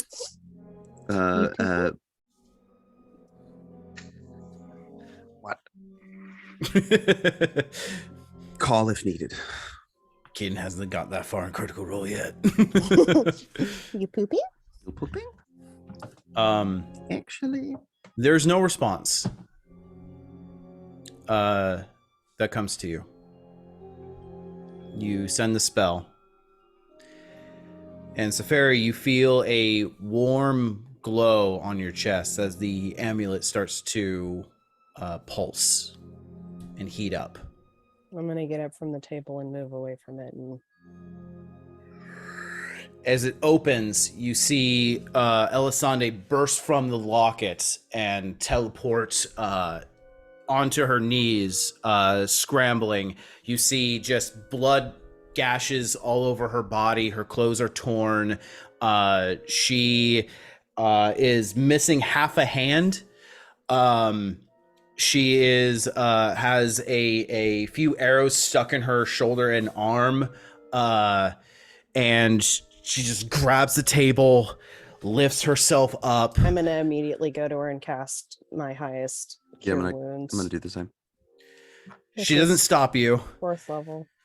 and she is just breathing heavily, wide-eyed, hair a mess, stuck to her face in coats of like both grime and blood, and she is just looking very angrily at you, Zafari, and just in a moment of complete uncomposed nature of that you've come to know Elle, she just goes, "What fucking took you so long? I've been trying to summon you this entire time. I told for you to send for me! It doesn't work like that!"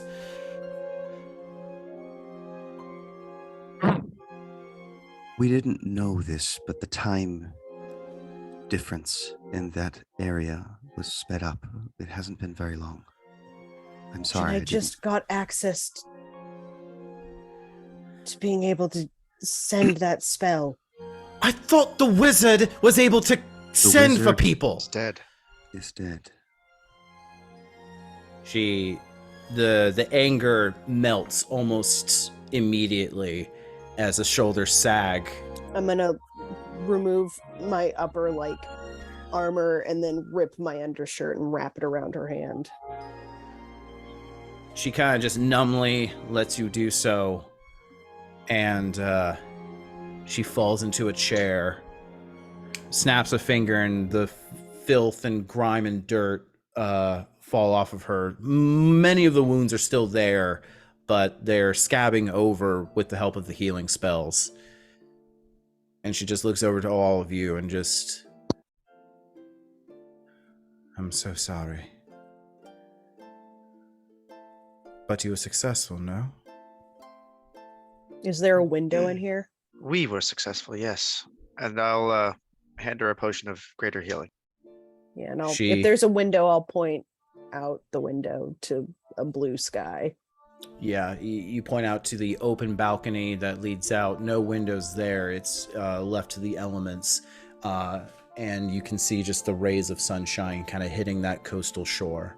Yeah, and actually I will cast the cure wounds at 3rd level because I need my 4th level spell slot. Okay. And she takes the potion from you, nods in appreciation to you, Findamir, and just chugs it, and then just puts the bottle down gently on the table.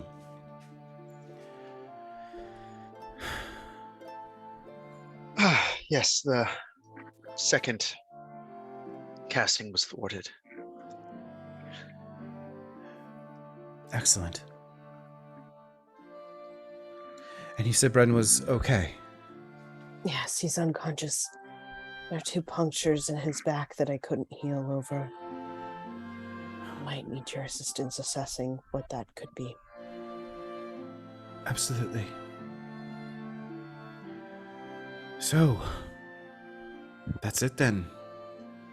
We won, and now he looks over to Anarian. It's time for your people to play cleanup, I suppose. Anarian nods grimly and goes, "Yes, who are you?" This is my elder sister, Elisande.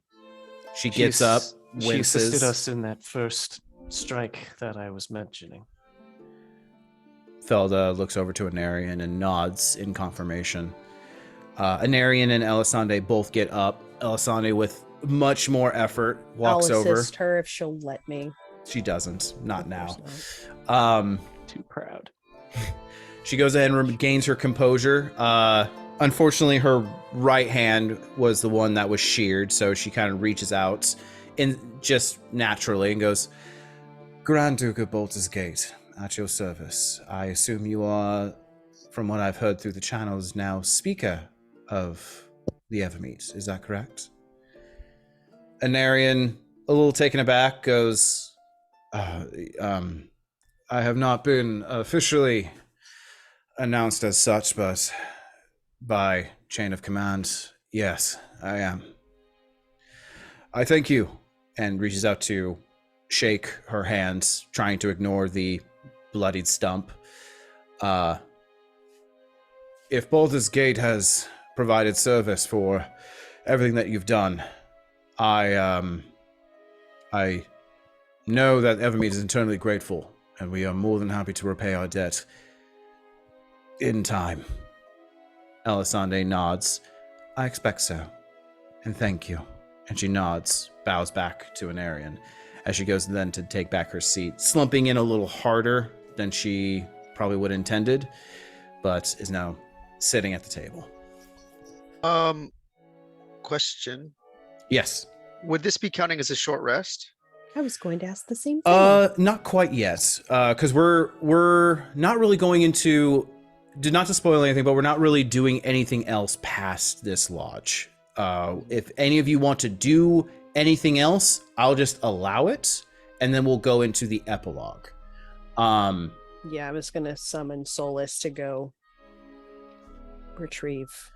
Right, yeah, we're doing just in the immediacy of what you guys want to be done here, and then we're gonna jump into like a time skip of anything that y'all want to do in like the next month, and then we're going into the epilogue. I'll just make sure that I'll be playing music at some point and do a song of rest. So if we all are resting, then I think it gives everybody an extra D10 healing. Absolutely. The song you play is mournful, but it still echoes victory. And you feel everyone still reinvigorated. Anarian looks over to everyone and goes, hand on the table, still standing. And that's it then. It's as the Baldur's Gate representative has said, we now have cleanup to do. We now, I think priority is to clean out the docks and then to reestablish contact with Luthelspa. After that, well, tedium. Just in light of this situation, I don't know how receptive you or your people or Elisande, I don't know if you would want to be a part of this. It just sort of came to me. Possibly a better method of evacuation should something on a grand scale like this happen again in the future. Look, he nods and looks over to Elisande. Elisande looks over to you with a very thoughtful, unreadable glance and looks Just over. Both ways, not, of course, one way, just in general. That would be very interesting to discuss. And I myself could convince the other dukes in Baldur's Gate to be receptive to such a tactic and failsafe. We could even extend it to Waterdeep, other potential major meccas. Anarian nods and says, if anything of what has happened in the last several months has taught me is that we can no longer isolate ourselves. I would be very much welcome to such talks. Well, it's good fortune you've met. I think with the intentions here at this table, there's a lot of good we can do. Also, not to cut the tension or cut the good intentions of all of you, but it goes without saying that all of you will be well rewarded for everything that you've done. well rewarded. Anything that you name, I'll personally make sure to make it happen. Now, if excuse me, I need to check on the good lady of the house and Isolde, if you don't mind. He nods to everyone, goes ahead and claps your shoulder again, Fendemir, and walks over to you, Calliope, afterwards, and leans in as conversations are starting to pick up around the table between themselves. He leans in, not in a hushed tone, but just more of just in a private to you talk. Goes, I would very much love to have that tea sometime in the very near future. I think we might just have time for it. And I think it's a good idea. He smiles very warmly. None of that hesitation of trying to feel out the social barriers and walls. Mm-hmm. Goes out to shake your hand. I'll shake his hand and kind of do the whole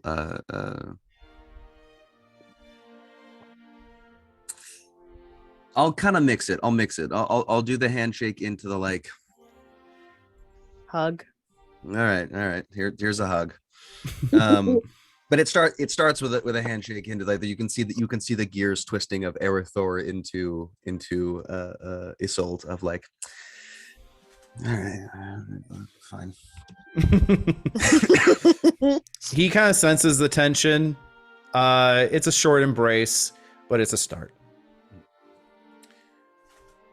So, at this moment, because I know that there is at least one thing that y'all are going to want to try. Yeah, there's a sashimi place on Ruith that we really. You guys want to get some shawarma? Yeah. I would love to get some Shawarma here, shawarma. right? Yeah. My God, fresh human. Oh wait, Bran.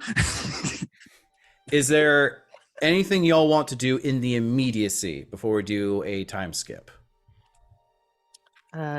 Get Quinn's body if possible. Well, that's going to be part of the time skip. Okay. I imagine there's going to be a resurrection ritual to be done with that. Mm-hmm. Would the conversation with Isolde, Erythor, Anarion, and Findemir That can happen now, absolutely. Yeah, I would like to have that conversation.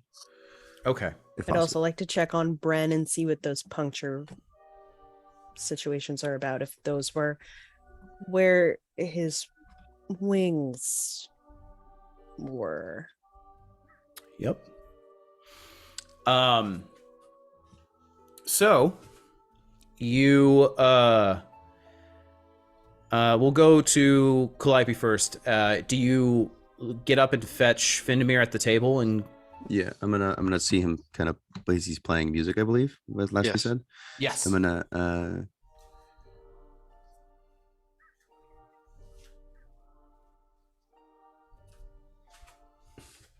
I'm not gonna make that joke. It's not worth my time. And when I just kind of give a notion and just say, there's some questions that need to be answered. By me? You're part of it. Oh. Shit. And I'll follow you. okay. I'm gonna follow into the room where our dear, delightful mother hidden. Okay. You see outside the room Alariel and Anarion speaking in hushed tones. She's a little bit guarded, but she's kind of listening to what Anarion is saying. You see Felda kind of walk up next to Lady Alariel. She relaxes. And you see Alariel and Anarion share a kiss before she nods and starts to walk towards you, sees you for the first time, and walks past you, Findemir, and goes ahead and just puts a hand on the side of your head as she passes by. And walks past giving you eyes, Calliope. Kind of just the eyes that are just kind of judging, like looking up and down. Kind of judging. And then something about her is, something clicks as she just walks on by.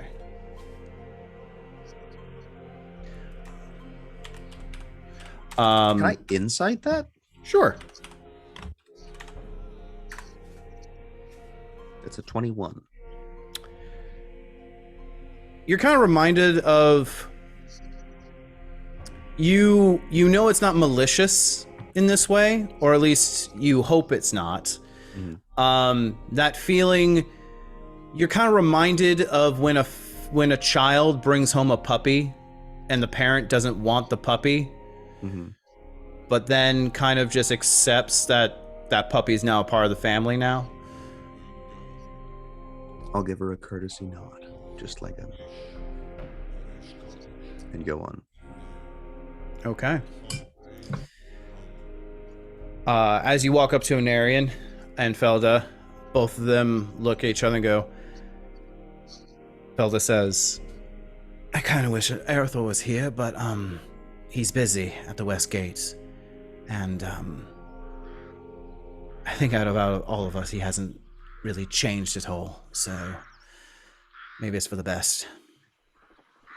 Anarian nods solemnly. Yeah. I hope he does. At one point. We really should reconnect with him. But enough of that. I suppose you two want answers. You? Bites his lip, nods, knocks on the door. The door opens, but no one's there behind it. He walks in as Isolde is kind of just sitting on the cushion.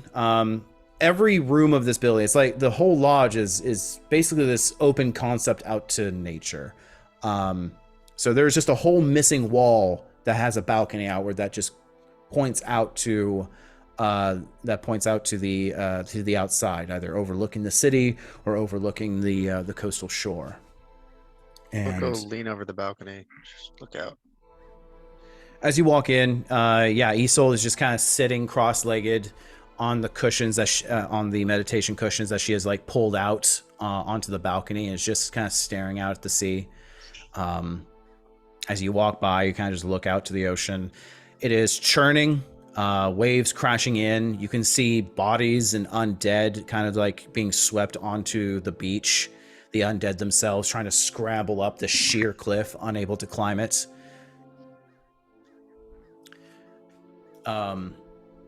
Is something wrong, Keenan?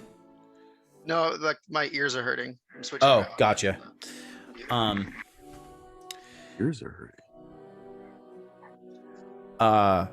You see Isolde kind of acknowledge you for a moment, smile, and then nod, and then look back out to the ocean. Anarian, go ahead. Good. I'm gonna go lean on the other side of Isolde, on the railing as well, kind of just looking out into the ocean. Felda Yeah. kind of just leans against one of the canopy posts that overlook the meditation cushions in their original place. Just kind of leans and just waits. Anarian goes over to the balcony and just kind of stands proper, looking out into the ocean.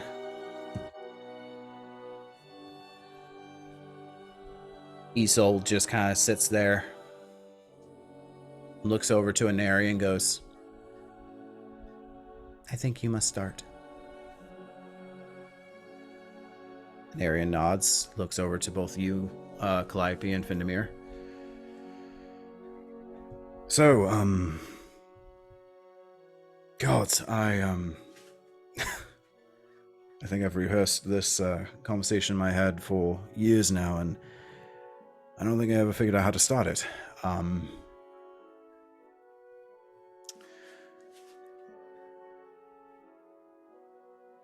I guess you want to know how you two came to be? That'd be a good place to start, at least. Lindsay. What?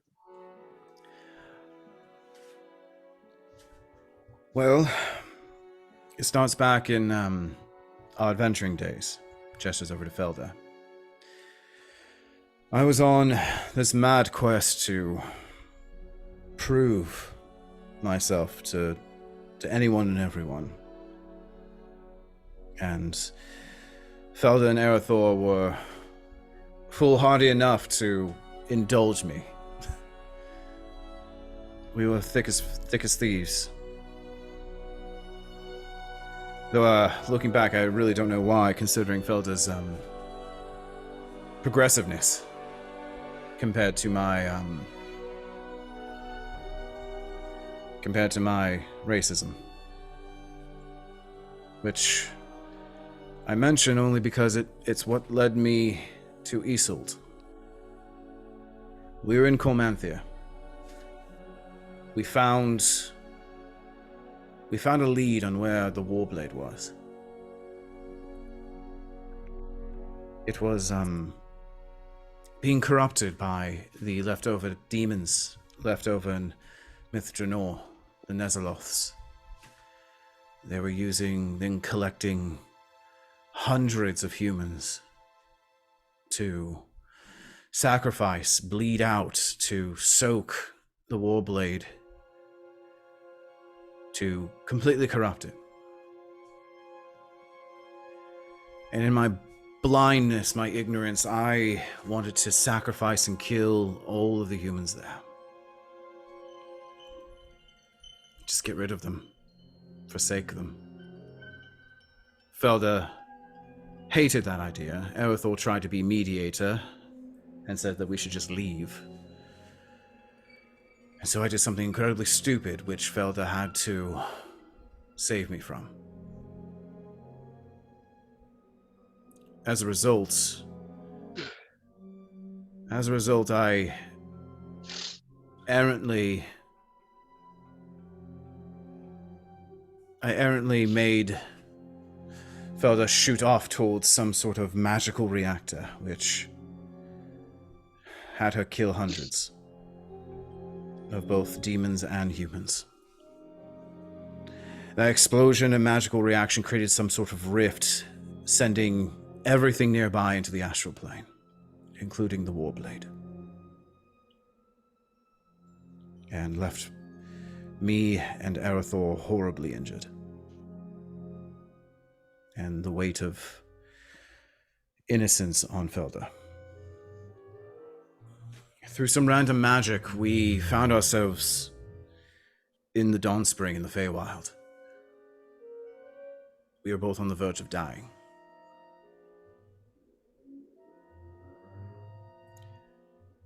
And I think this is where you must take it, Isolde. Isolde looks up and goes, I hated being at the Dawnspring. When you live a very long time, stuck in one place, I wanted a way out. I begged and pleaded, Corlon. And we came to an arrangement. If I could somehow provide a replacement of my own blood, I would be set free. I did not know how I was going to find anyone. No one really just comes across the Dawnspring. Dating becomes difficult, to say the least. And then almost as if deliverance, I saw some very desperate individuals. I offered them a choice. Stay with me a year, give me a child, and you can be on your merry way.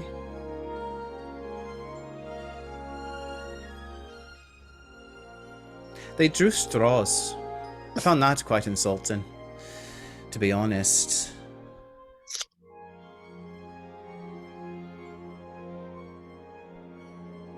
Anyway, your father, quote unquote, volunteered, not that he had much of a choice in the matter.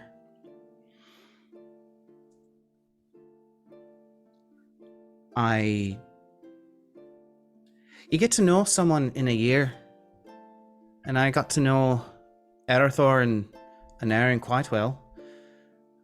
I could tell Erethdor had developed feelings, much like I had started developing feelings for Anarion, despite my best effort. And I like to think Anarion also did as well. Anarion makes no motion, but passive insight can tell that it was definitely reciprocated. Everything was going according to plan.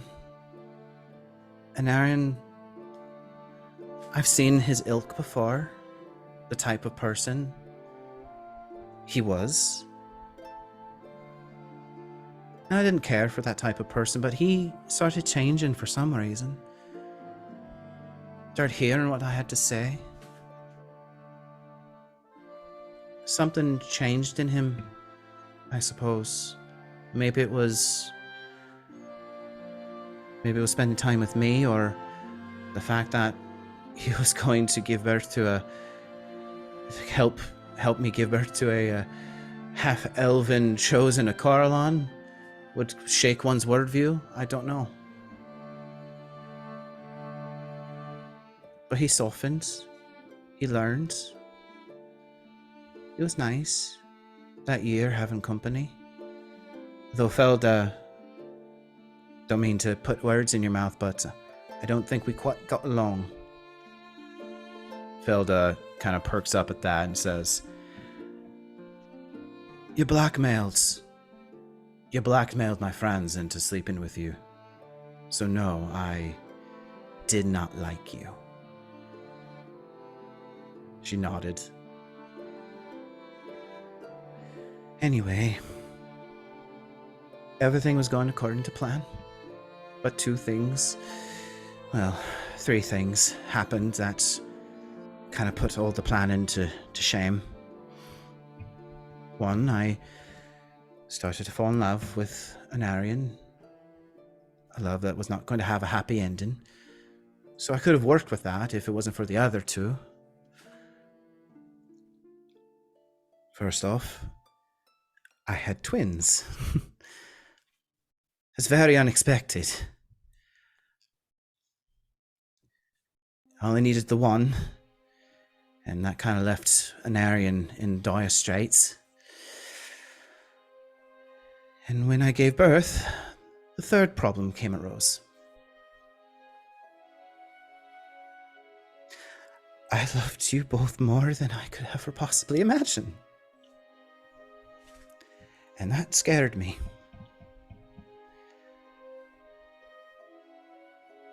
Because I wanted you both to have everything I'd never had. The moment I laid eyes on you. I didn't want this shackle to be wrapped around your throat, Calliope and Findemir. I just wanted you to have whatever life you chose.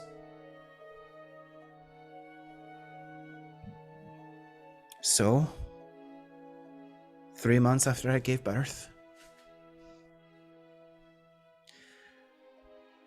I agreed to keep Calliope, doing the best I can to keep Coralon from reaching out to her, and let her travel, and let Anarion take Fendemir, and give him a proper life.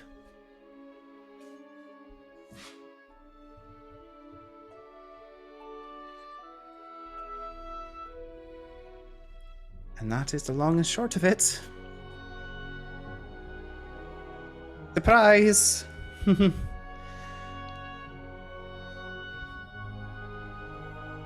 At this point, she just kind of slumps and is now just like talking to the floor in this final statement, just says, I don't think I'm a very good mother.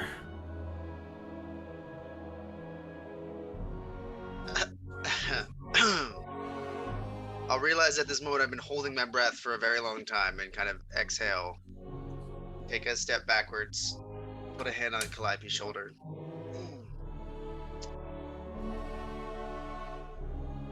Wow.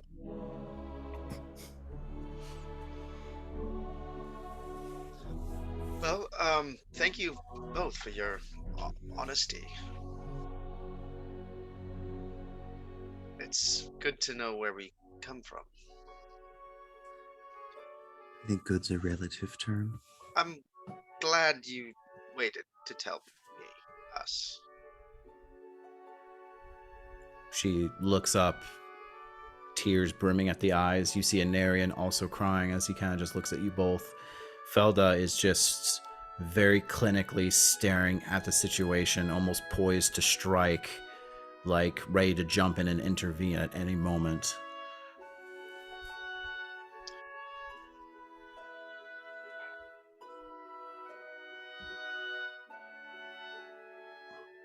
It is sort of an odd thing to be told that most of your life was preordained before birth.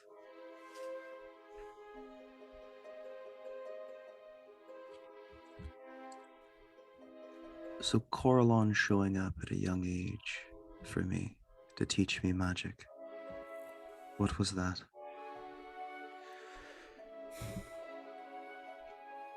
A breach in contract?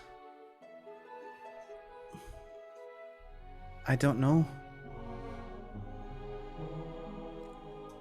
I suppose he saw something in the future, knew that he needed you, or knew that all this would happen.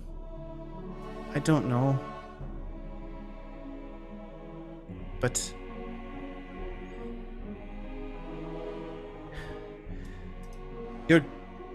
you're given powers.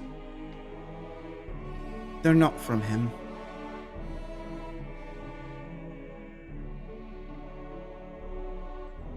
He's just tried to weasel in, which I didn't let him. Then what are they from? She goes ahead and reach out towards you, and like these vines, these ethereal, ghostly vines start to build a bridge, both from your heart to her hands. And you just feel your heart boom, boom. And you can feel her heartbeat as well. So I've been drawing magic from you the whole time. Just smiles and lets the ethereal vines fade, but the synchronized heartbeat continues.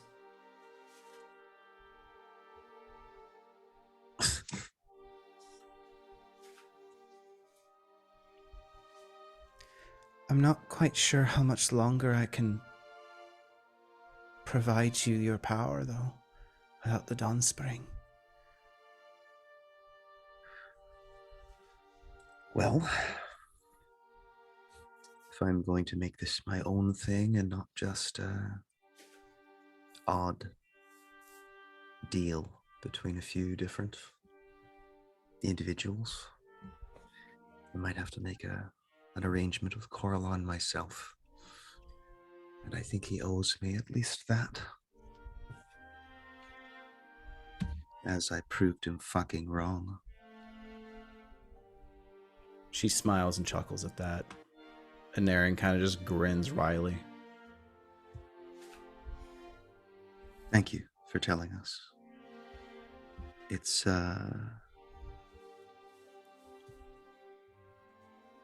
good to know.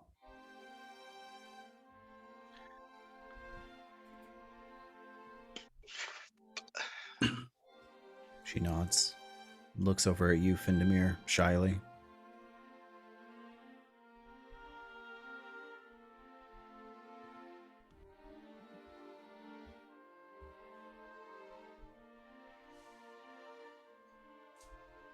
Anything else said in this moment before we continue on?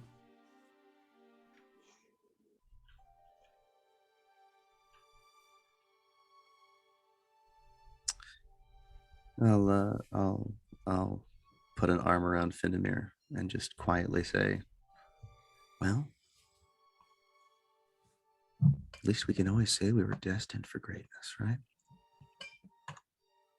Well, you were. I mean, me, I'd completely forgotten about. That's all right. You can't expect that much of a blackmail baby, anyways. And Well,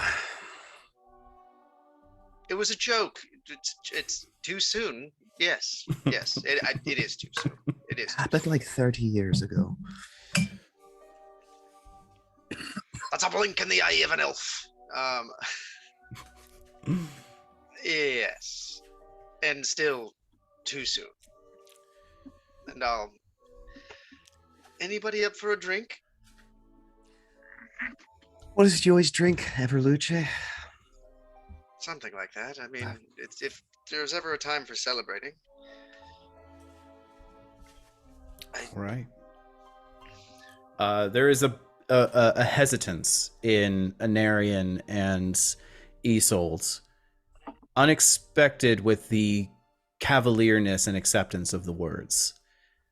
But you both see their shoulders sag immensely as if a massive weight was released, with the thought that maybe this is going to be okay.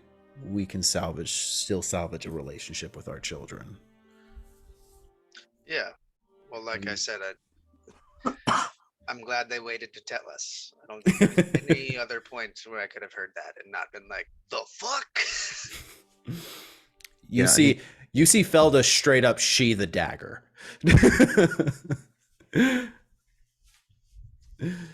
And Which one? I'll give a special thank you to Felda. Thank you for everything. I Which look one were after you- my own.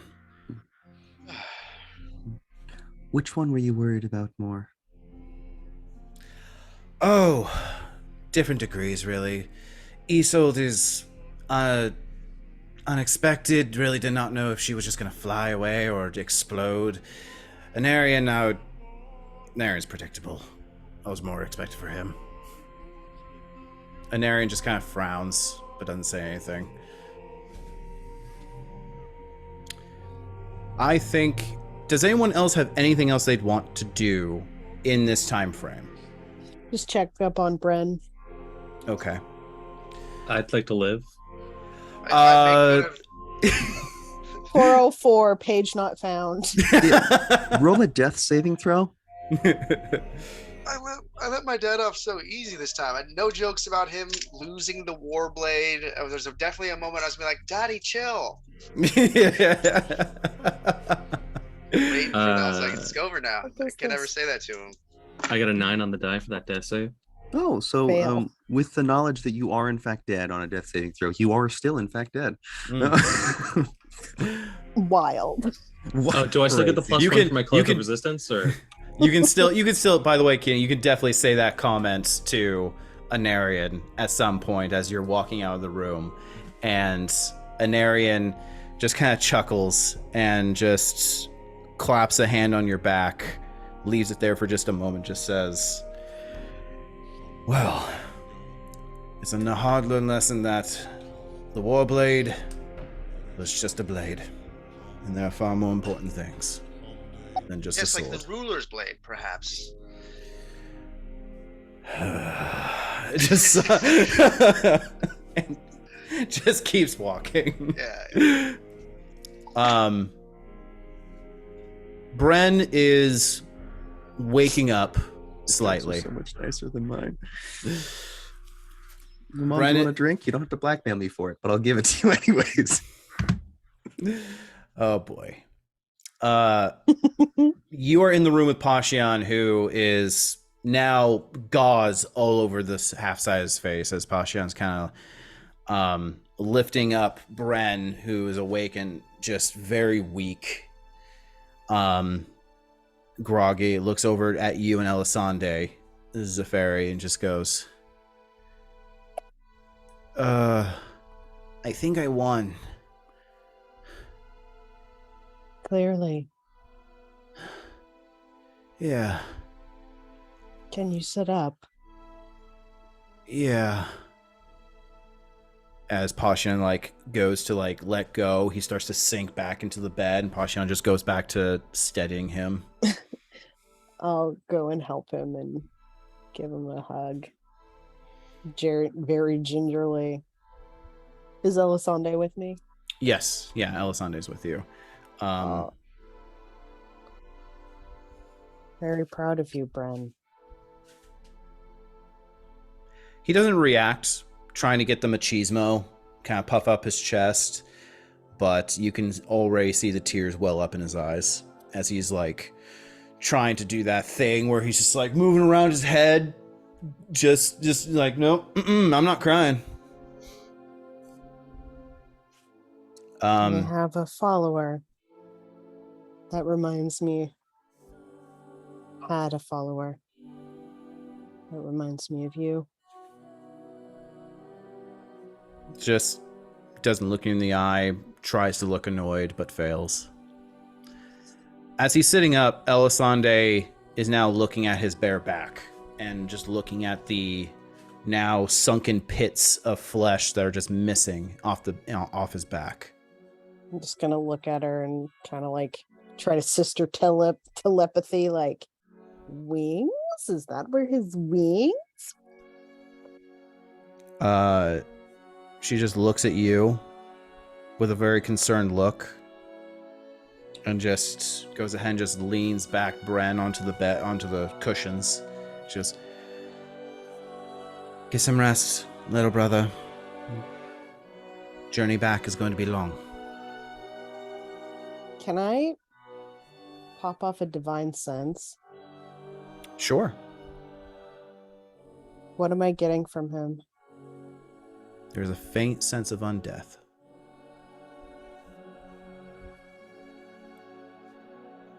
Not celestial at all.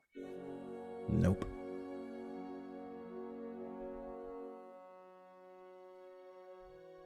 Nelisande? With your passive insight, she's not hiding it because Bren's not paying attention. She knows. No, I mean, is like I'm comparing the two with the divine sense. She's human. There's no divine sense about her because she is not in her celestial form, as you would know. So it's not exuding that celestial presence. It's kind of like that faintness around her, but it's nothing substantial as like a celestial would. But yeah, you sense undeath in the room, all pointed toward Bren. Anything on his neck? Nothing on his neck. Okay. Are they just two small punctures? Like You can make a close medicine check. together on his back? Make a medicine check. 18? All his wounds, what you're looking for, you do not find anything as far as like vampirism or any sort of markings that would turn something undead from your knowledge. Okay. Cool. I'll get up and leave the room with her then. Pashan just stays in the room, looks at both of you, and just mouths, "Thank you." As both you and Elisande leave.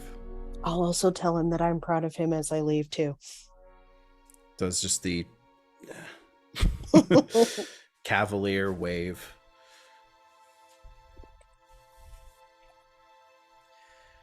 Elisande just looks to you. I don't know what happened to him.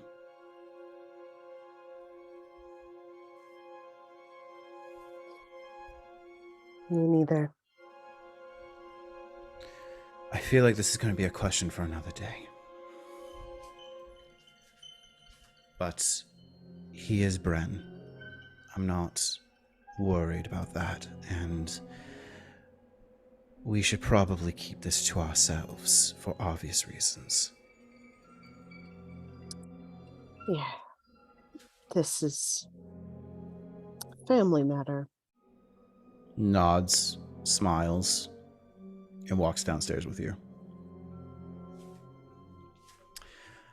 Does anyone else have anything they'd like to do before we do the time skip? I guess I have a question. If the thing we talked about with Coralon, that's time skip, I believe, right? That'd be time skip, yeah. Cool. Then yes, then I'm And- totally good. The conversations I wanted to have with Elle and my mother, could that happen back in Faerun? It can, yeah. All right. Yeah, I'll do that. yeah, because that's now official Waterdeep business, yeah. All right. I'm gonna be back in a single minute. I just need to pee. Apologize. I'll be right back. Fucking dare you have human bodily functions. Barely human at this point. I'm just 95% fucking snot and piss. Delicious. So at this point, we're going to do the time skip, and the first thing that I think most people want to do is the resurrection ritual. I imagine. Nah, fuck him. Fair enough. Moving on. So It has been awfully quiet lately. fuck. Gabe, Gabe, you're listening to this, right? Okay. Sorry, Gabe. Hurtful. Brad just went for the jugular. I attack to kill. So Solus comes back 3 weeks later. Solus heavily injured, limping through up to the lodge. All of you have been trying to reclaim the surrounding areas of the Evermeet. It is a long, hard slog. Lots of near misses. But Solus returns with a very disfigured and broken body of Quintus Soter. Heavily decayed at this point, far past what he should look like.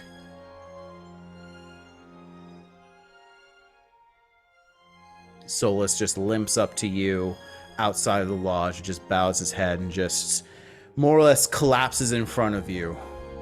The fairy. I'll pet her, nuzzle her, and offer her an apple. And praise her for her good job. And unsummon her so she can go rest. Okay. Disappears in motes of light as the body slumps onto the ground. What do you do? At this point, everyone's a bit scattered. Elisande has taken, at this point, Bren back to Baldur's Gate. Isolde is still at the lodge. Several weeks have passed where it's just nonstop work with maybe a few hours of time to yourselves to brief and kind of talk. Little opportunity to really just decompress. But at this point, I can say that everyone is more or less after a briefing and at the lodge if you want to fetch everyone, Zafari. Yeah. Okay. So, I would say that a diamond could be easily provided to you from Anarian's treasure vaults. I take it Findamir is the one who's going to be casting Raise Dead. Is that correct? Yes, I believe so. Okay. Oh, yeah. You get 3 people to do 3 people do a things. ritual. Who is it going to be? Well, if Findamir is casting the ritual, then the other 3 can perform the other actions. So I thought Findamir also got to do one of the actions. he could do it, but I'm also giving opportunity for everyone to be involved. Sure. And if that makes sense. I just think Findamir has the most relationship with him outside of Aurelia.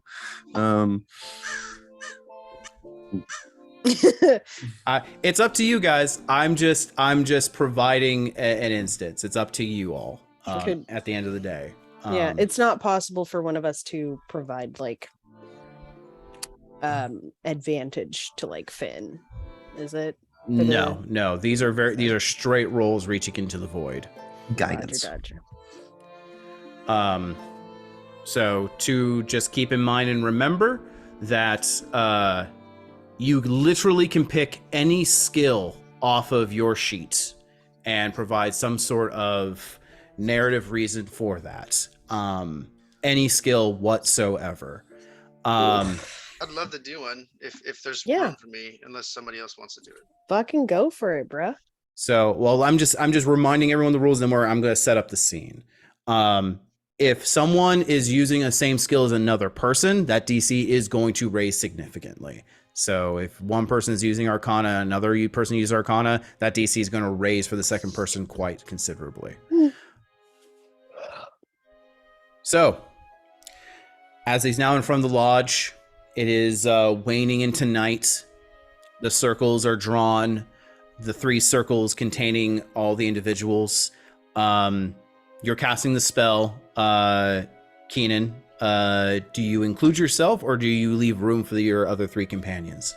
I think we talked about it beforehand. Does everybody want to do it? And then I can just cast it, or should I also put myself in this spell?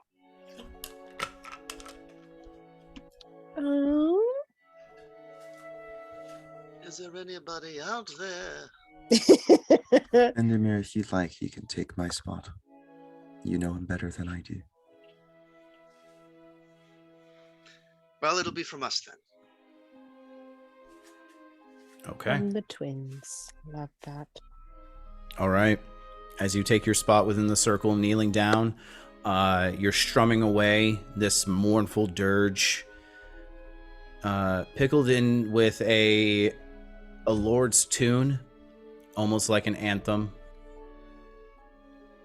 for a country lord's tune. I wanted to be a beginning with one of the songs that I taught Quintus on the boat ride. Okay, that's perfect. Can I not actually assist with the spell, but assist? You can sing with us. I have proficiency and have a pan flute that I have used on 2 occasions. Half a bit. I have a pan flute. I have used it twice. I will use it a 3rd time.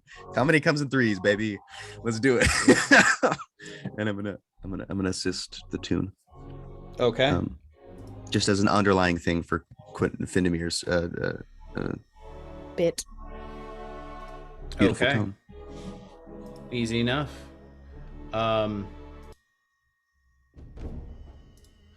Nope. That's way too evil. Okay. So, all of you take your places. That tune accompanied by the pan flute. You can see the magic almost swirl into existence around this circle, enveloping Safari, Findemir, and Hazonia. As you stand outside of that circle, your notes carrying along and accompanying, flaring the magic even harder, as if a flume to flame.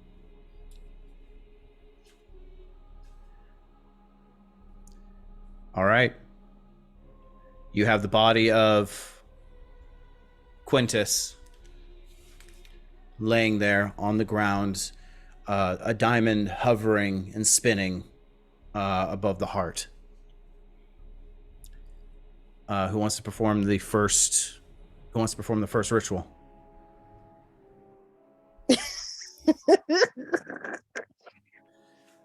Quintus, as a dead man, what would you like to say? Brains. Get good, me. If nobody else wants to start, I can go. Go for it. So I would like to. Do I get to choose what I'm using? You can pick literally any skill and provide a reason for that skill. Like, for Yeah, so example, I want to choose performance. Go and for it. One, because I I like worked on performing with him, right, as a teacher, but two, because I think the message I want to send to him is not that he needs to come back, but that he did change his story, that we do think of him differently.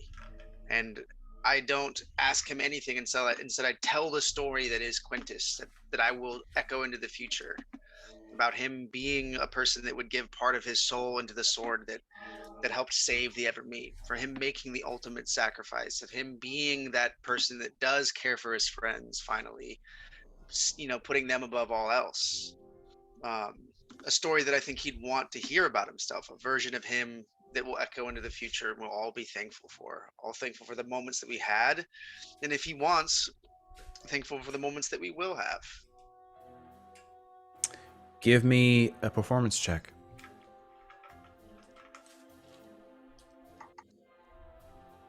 $32. In this hour-long ritual, inspiration hits you like it has never hit you before. And when you create a song, it is a lot of trial and error, picking the right tune, finding the right words, trying to have them all fit together. But it just spills out of you.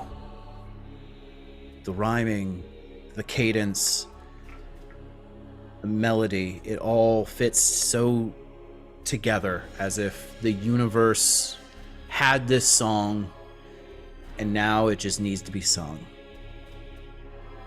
And that melody flares to life, and you can just hear it circle around in the air around you, and it echoes outwards for a good mile as this beacon of light, shimmering silver, cascading through the diamond and creating a beacon on top of this cliff.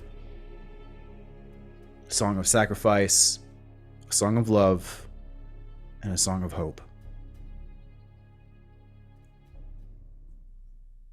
In the months and years to come, that song will be sung in taverns and music halls. No one really knowing where it came from, but damn, it's a good tune. Well, that one succeeded. Who else is next? Hazonia or Safari? I can go. Go for it, Safari. I'm gonna use religion, Okay. and kind of echo what Finn had said.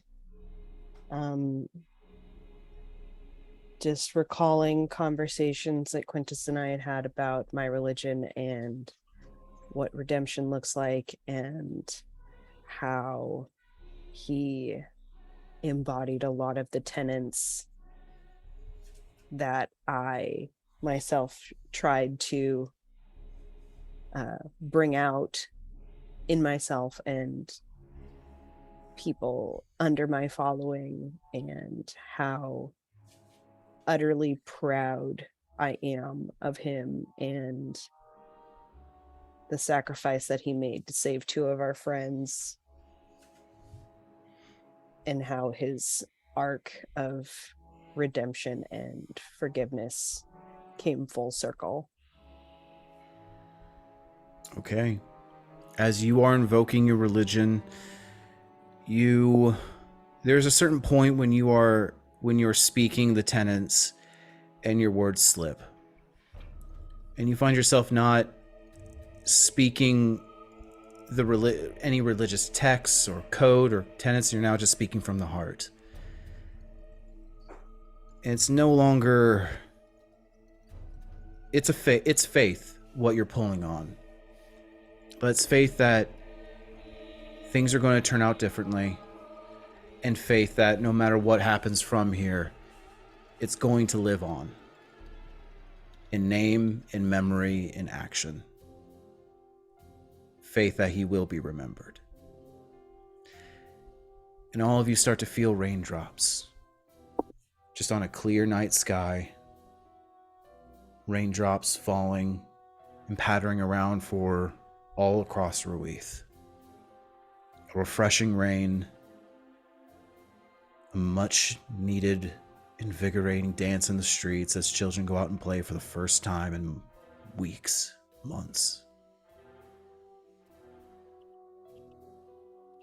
It's peaceful out tonight. What'd you roll for religion? The dirty 20. Good enough. Good enough.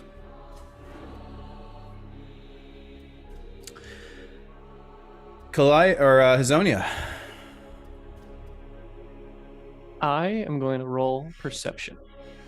Okay. Because having Quintus with me, he was always my go-to whenever we were investigating something. If I had a question about the arcane arts or something magical in nature, he helped kind of, open my eyes to, the veil, what I couldn't see. Yeah, he was, just that invaluable asset in terms of honing my own skills and kind of embracing magic. Okay. Go and roll me perception.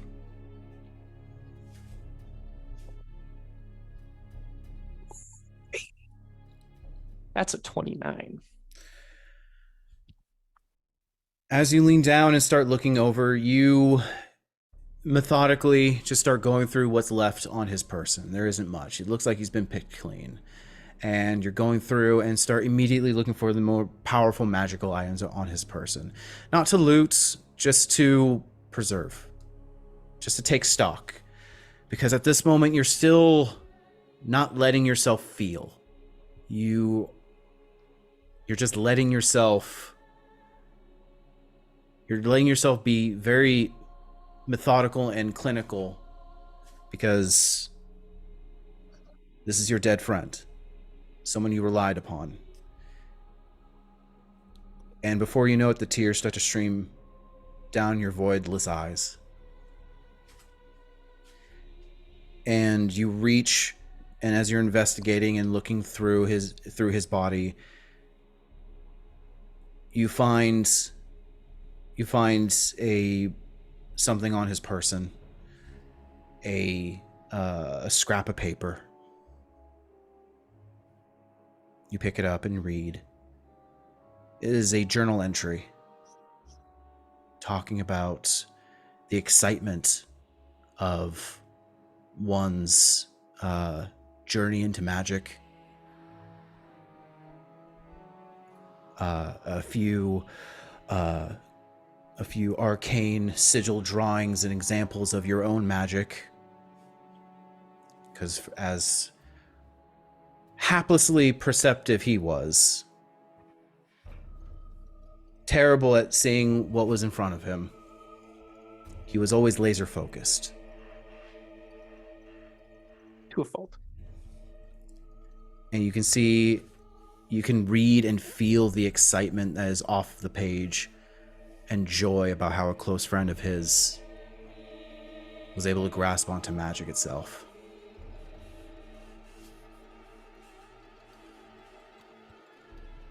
And that is when you lose it. The composure, the stoicness gives way to sobbing breaths. And that echoes out into the city. That painful mourning of the bottled anger and helplessness.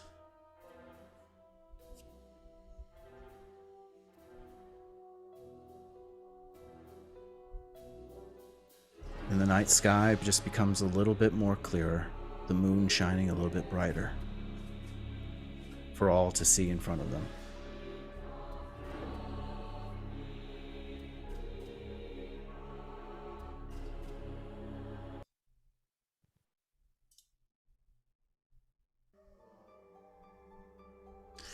In the vastness of the clouds hanging around amongst the unfathomable body of mountainous scales around you, you are beset by terror over and over and over, Quintus.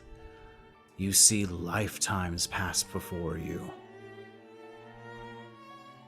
of different Quintuses, different versions of Quintus, all failing terribly, turning to darkness, becoming something evil, and all failing horribly. And that is the crux of it. For every nightmare that you induce, levitateth within this stormy nightmare capsule of night is failure. And for every end of that dream is that same lilting laughter that you've come to know, now reminded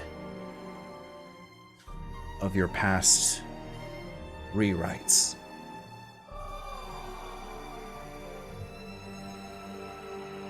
And at the end of one nightmare, a particularly bad one,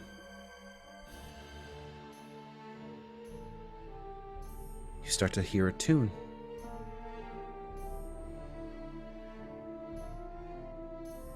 It's barely on the edge,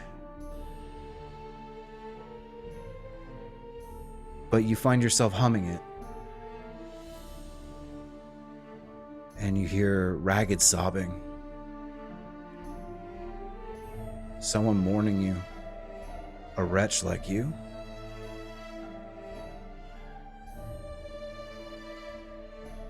And for a second, you can almost feel, are those tears? No. Raindrops on your skin. In this limitless void, it just feels so refreshing. And then it fades. And the nightmares begin again. And again. And again. And again. Time has no meaning here. Could be days, could be hours, could be years, could be millennias. And while other souls come and go, flitting around you, staring up in their own personal hell, their souls absorbed and broken as Dendar the Night Serpent absorbs their essence, breaking them each, ripening them at the end of every nightmare. For you, Quintus, there's a tune. There's a sob. And there's a feeling of rain.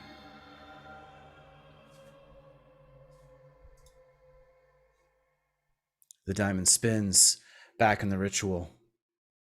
At the end of it, it just stops and falls uselessly to the ground. Its color slightly darkened. You all know that the ritual did not work.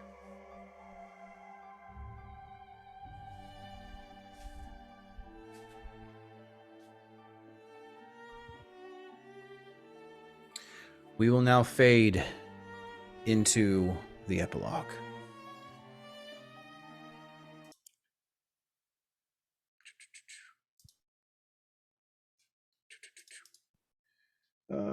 Just for flavor, when it doesn't work, I'll also start casting funeral rite. Okay, good to know.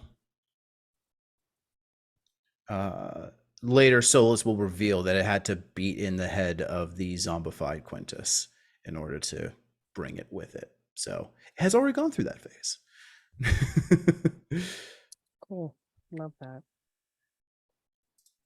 So they just stuck his head fucking back on?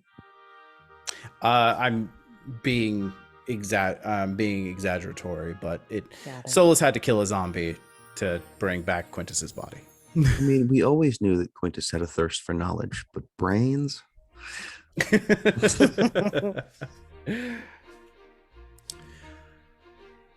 So, epilogue, starting with Hazonia. Hazonia, you sit in a tense situation with Felda and Elisande in her office back at the keep in Baldur's Gate. You've taken note of a couple of blasts in the wall, but decided to ask no questions.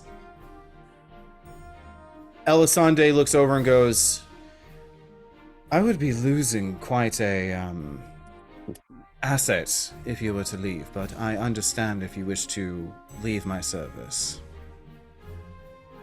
I believe the role my mother and I have been discussing would be a bit of an upgrade from my current responsibilities. Would you not agree? Well, to be honest, what I had planned for you is trivial at this point for someone of your skill. And I think Guard Captain would be more suited to your speed. I'm glad you agree.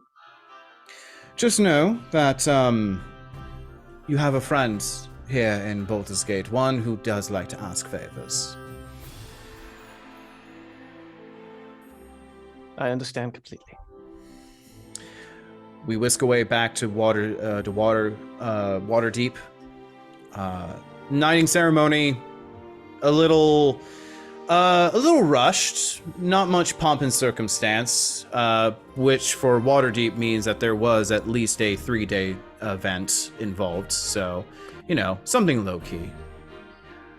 For you, it was an upward slog from day one. Sitting in the office in Waterdeep playing bureaucrat was mind-numbing for you. But you got work done. Felda not leaving your side, not taking vacation, but more or less making sure that she stood on as a retainer and advisor to help you out in any way that she could. However, eventually something waned in the criminal underworlds. 2 rival gangs, magic being used which should not have been accessible to anyone, threatened to tear Waterdeep apart. The guards couldn't help, they were overwhelmed.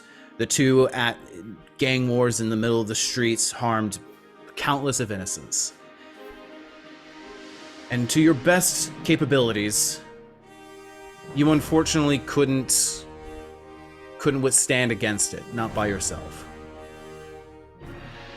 You managed to broker a tentative peace between the gangs, allowing them to exist as long as their magics were kept in check, and in certain areas of the city. The royalty hated this, the gangs loved this. Felda understood where you were coming from, and agreed to back you up in any way possible, though you always felt that small ripple of regret and resentment toward this deal. But casualties fell drastically. Crime rose. And for years on, you knew that this peace would never last. You struck every single deal you could, made every single move you could make, but they were always one step ahead of you. Your time as Waterdeep Guard Captain will and continue to be a struggle. Safari, you stand in the now opulent abbey of the Glade. Many of your companions gave you weird looks when you asked for a vast sum of gold for your reward, of which all was put into the abbey and creating it the proper creating the proper church to Eldath that she deserves. Taryn is now standing in front of a statue alongside you, looking up at an effigy of Quintus. The tablet says, "Lived a wretch, died in redemption, lives on in memory. Quintus Soter."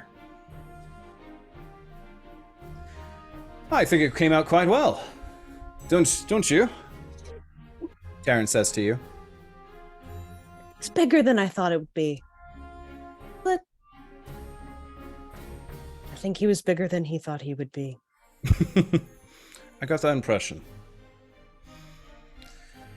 You didn't speak much of your time in the Evermeet. What happened there? It was hell on earth, is what it was. I don't envy you. You shouldn't. At that point, you see Trevor walk out from behind a trellis, look up and have like a bushel of like apples and stuff like that. Goes, this was just donated. Where do you want it?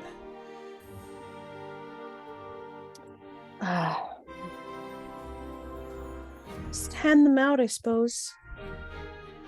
To whoever's hungry, to the needy. He's like struggling to hold like this giant thing as Siobhan just walks over, grabs it with one hand, and then just kind of hoists it on her shoulder and just pushes Trevor to the ground and then just walks away. Don't let her do that to you.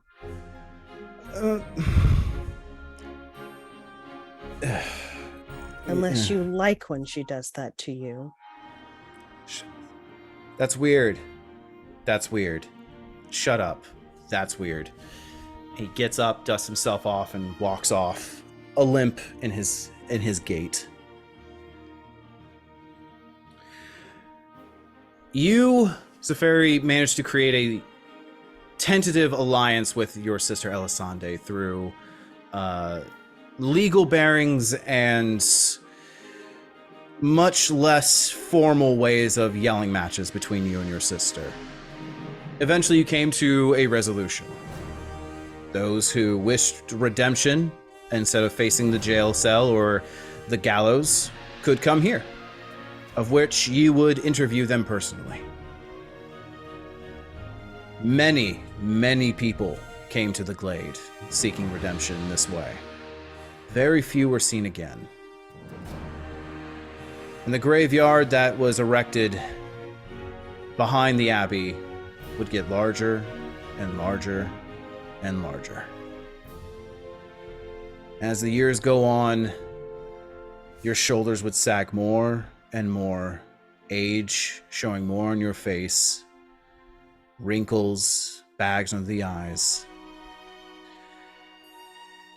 Many people, there were starting to have like local legends about you, Safari, as the one who never sleeps, one who is always working, the one who never smiles.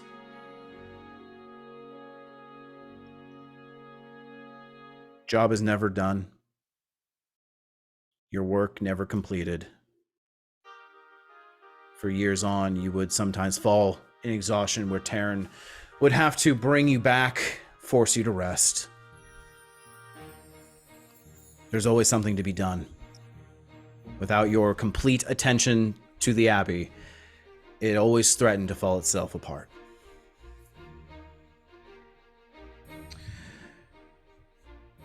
Oop, come on. Vindemir. Your diplomatic duties were reinstated and expanded. You found yourself traveling all up and down the Sword Coast, to Waterdeep, to Baldur's Gate, to even to that southern tip. You found yourself not sleeping, your force of will itself manifesting within your sword, needing something itself to keep you going.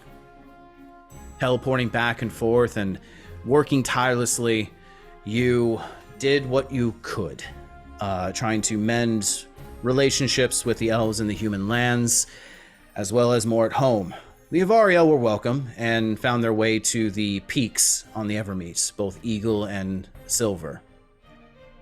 It was the Drow that were the biggest hurdle to overcome. There was a moment where you and your father had to head out to the new Enclave. Beautiful in nature in the eastern part of Luthilspar. A large encampment enclave built from both wood and ground, giving way to the moon each night. There, you're able to disengage some hateful dissenters there, looking to cause trouble, both you and him. And as Anarian stands before there, kind of dusting himself off and looking at, bowing down to Deaphine as she goes to leave back to her flock. Looks over to you and goes, I knew this was going to be hard, but I did not realize it was going to be this hard.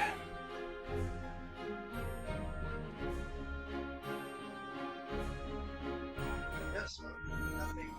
I can't hear you. Oh, I put my mic there. Worth doing ever is. That's true. I just hoped that the work in Ruith and ever since would have. I mean, it has changed minds, but I was hoping to change more minds initially. Yes, change is slow, and I can barely hear you, man. really, Yeah. Switch to this.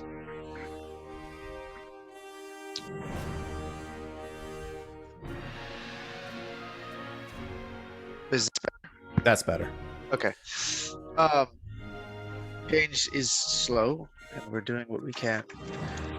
Can't change the whole world all at once. It's just gonna be one place at a time. Truer wisdom never said. But I have an idea that could help Oh? for all the elves, I think. How do you And mean?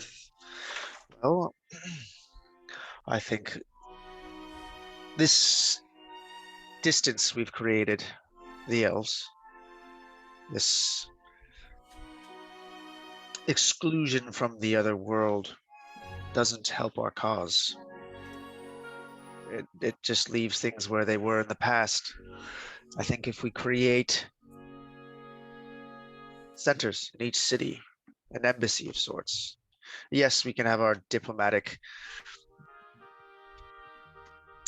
power stations there and spies and whatever else, sure. But instead, I think if the focus is on changing perception, creating connection, having elves be seen differently, teaching Elvish to the average man for free, we can bring about a better future faster.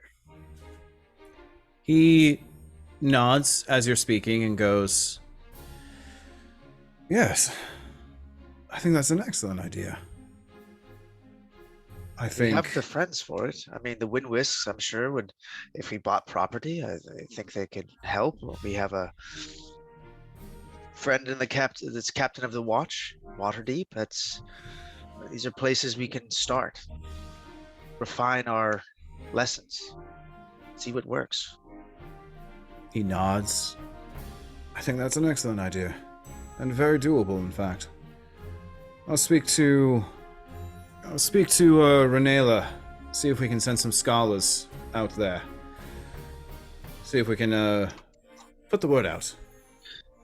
And once we've established these embassies, I think also having it be seen that the Drow work with every version of the other elves as a community, all giving back to the community, all caring. I think that will be a big change in everyone's hearts and minds. He nods. I think having a couple of scholars from the Drow themselves would be excellent in providing that. Perhaps a history not dwelt in the winners. Yes, so it is dangerous rewriting history, but I think that with the correct movement forward and with focus on the better versions, this last version of the Evermeets battle and what they did there, I think, that sort of perspective can really do a lot. He nods solemnly. Well, we have much work to do then. And as he begins to walk away, motioning you to create another teleportation circle. He looks up and goes, I will correct you on one thing, however, my son. Yes. I don't think telling the Drow's version of history is rewriting it, more or less completing it. Yes. I see that. That's true. He smiles, grips your shoulder. All right, come, let's be off. Isolde is scheduling another appointment with some of the druids that we found deep in the Evermeet, and Teclissa is still needing your assistance in setting up more refugee camps in Taltempa to rebuild. So, let's be off. Oh, and I'll start my casting. All right. And before we get to your insurmountable problem, Findamir, another problem arises. This is years down the road, and all the while, Lorelei comes with you every now and then. You don't really have a designated home. Your home is more or less wherever that work takes you, though you always make sure that work takes you back to Baldur's Gates frequently. There, her mother Matilda and you, her father, always making sure to spend the time it needs for Lorelei and her education and her well-being.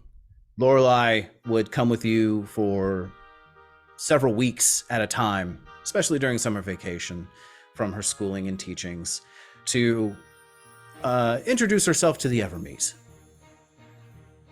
Came with some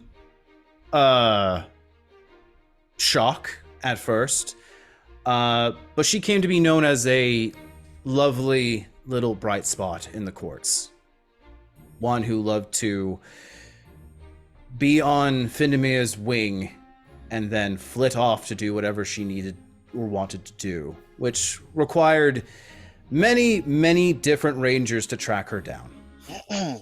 Became good friends with the guard. Very much so. Your relationship with Matilda deepened.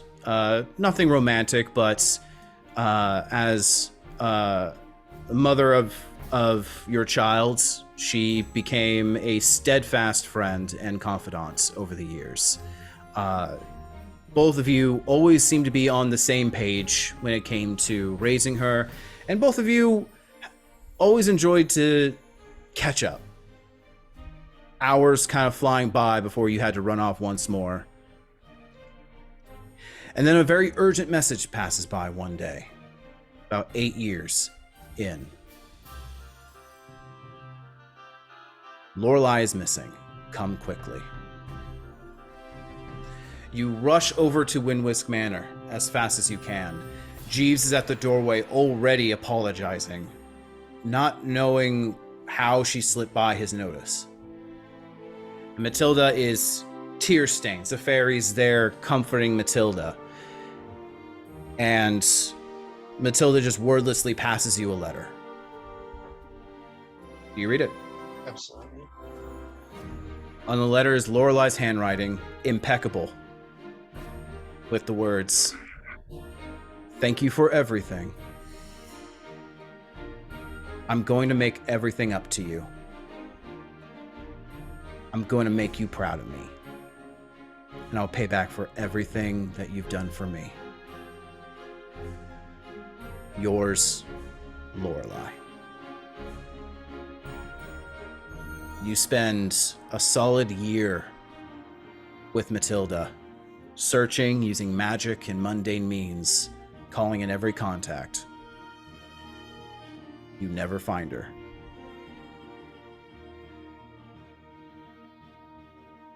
There is one letter that has been delivered at the end of that year, which Jeeves calls you and sends to you in a sending stone you have not touched in a long time.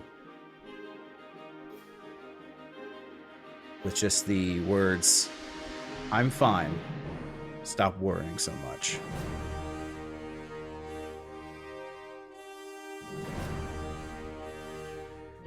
Splitting your duties between finding Lorelei, trying to create peace with the Evermeet and trying to reintegrate into a world that the elves had long abandoned. It's long, it's arduous, and help within the court and your sister very much helps in ways that in other instances would just fail on arrival. But you keep the ball rolling. You fear you may never see the results of your work, but you keep pushing for a better world for your daughter, wherever she may be. Calliope, you formally assume rank as the Chosen of Corellon.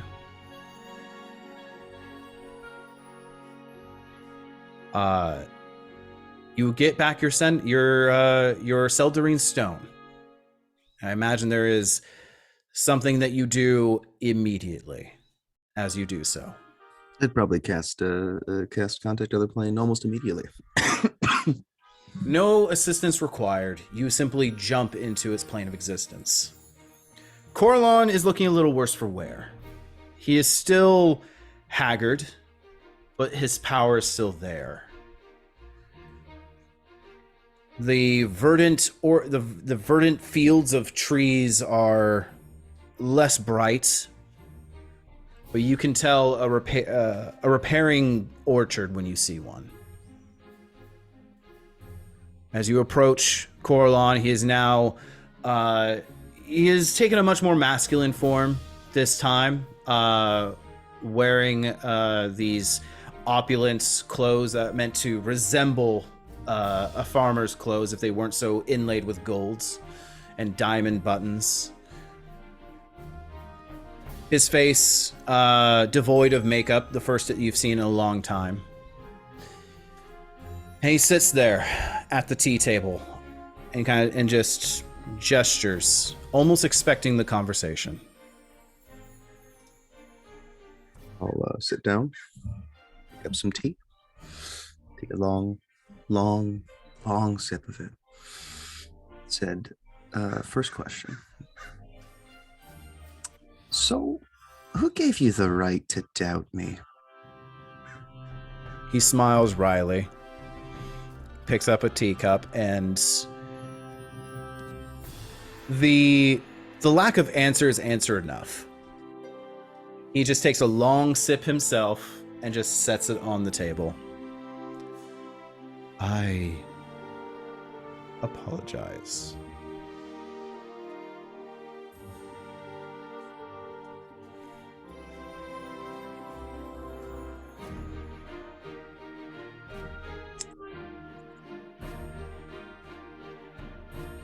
What's up with this deal with my mother? Takes another sip of his tea. It is a deal she herself went into willingly, of which she tried to back out of. You, of all people, should know of others, of what happens when you try to back out of a deal. There was no maliciousness, but I always need a mortal presence just to make sure my children are behaving. Would you be willing to make a new deal to override hers? Again, that expected... It's almost like he's feigning surprise. He is expecting this conversation and almost playing every sort of mental gymnastics and seeing every possible future as it stands, but he feigns surprise anyway. And he smiles and goes, "And what deal would that be?"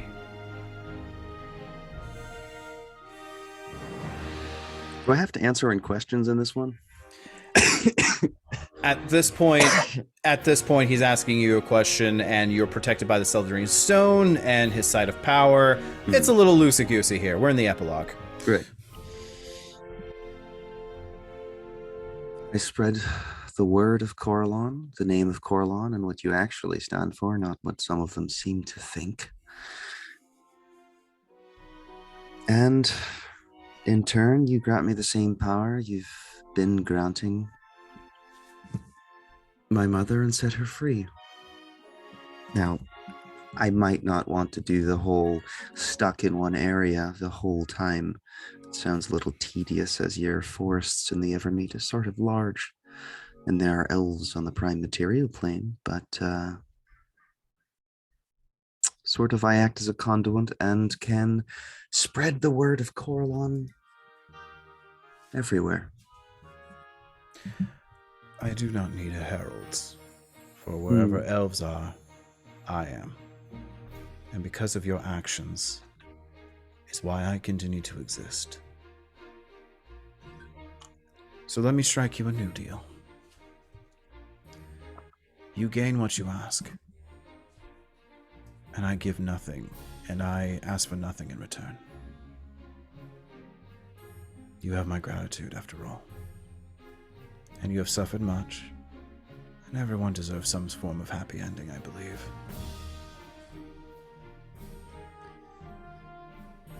That is certainly an unfair deal. What sort of fae are you? The original. That's a good answer. I'm going to use that. I do ask for one favor of you, though. I miss my daughter.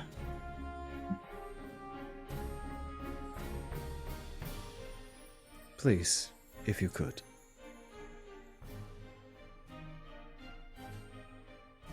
She'll have a spot in this Elderine. He smiles warmly. I believe you have work to do. Sets down his teacup, and you find yourself back.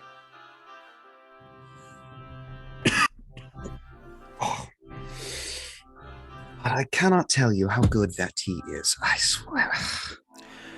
You spend your time working with Findemir, albeit more close to home, and on the theology side. It takes a lot of time and a lot of workings, but the Illustre statue is restored. And that bit of faith ripples out, as well as a lot of condemnation and controversy. But you stay fast. You also construct a new library in all of the embassies. The Soter Arcanum. And as a little poke and rye, only known to you and Findemir, there is only one golden rule of this library. If you take a book, leave a book.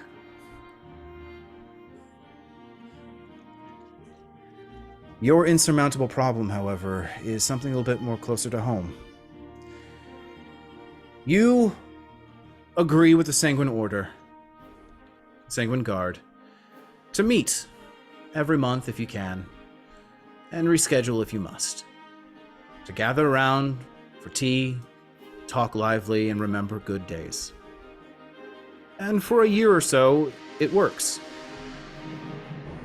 But then problems arise, and one of you is missing. Safari is the first to be consistently missing. Busy. And then it's Findemir. And then Izonia. And as the years go by, the visits become less frequent, and the reschedulings happen more often. And you struggle hard to keep everyone in check, to keep everyone in contact. It's an upward battle, and you fear you're losing as the years move on. Now here's for a music change.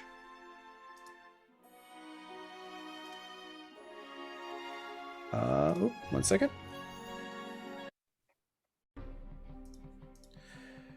And that is all that really is, come to pass. We now fade into a new camera, a new scene. The scene is nothing of any of your knowledge. You see a hooded man sitting on a log around a hastily drawn and amateur campfire, staring at a much older Lorelei, maybe 19 now, as she is just kind of staring wide-eyed into the fireplace, just staring at the stories of this old wizened man. And that is all that I know of the your father's troop and companions and their story. Oh, come on, that you have to know more. Come on. Well, you kind of took me from the Candlekeep's respiratorium a little prematurely, so that is all the information I know. You always have excuses. Stupid.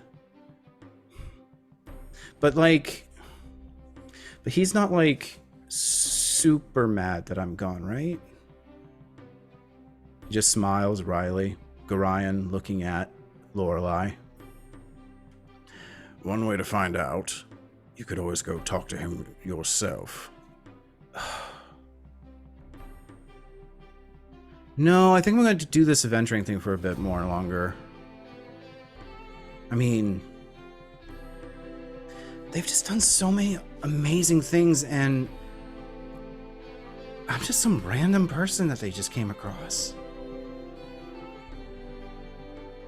I just want to make their investment mean something. Gorion doesn't say anything, but just looks on and says, "You're really stupid."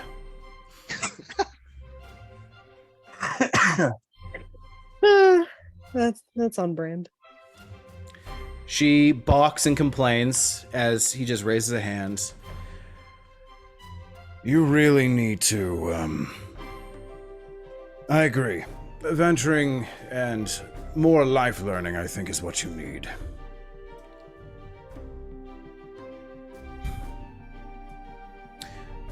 You don't mention much about the other guy. Did he... I guess he died, huh? The one with the little raven thing? You see Gorion just kind of take a deep sigh and goes, yes, I'm afraid he did die.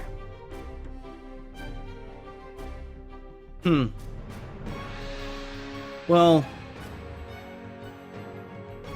I'm not going to end up like him, just to let you know. I mean, just from the stories that you've been telling, it just seems like you didn't like him that much. No, on the contrary.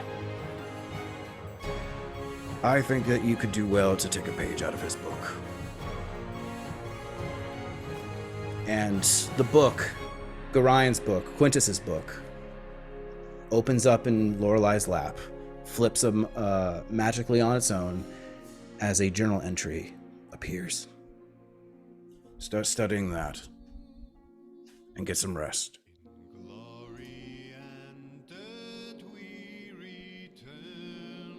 The sky opens up. Fire lights. As another night and another adventure continues. And we have one last epilogue story. Another scene that none of you know.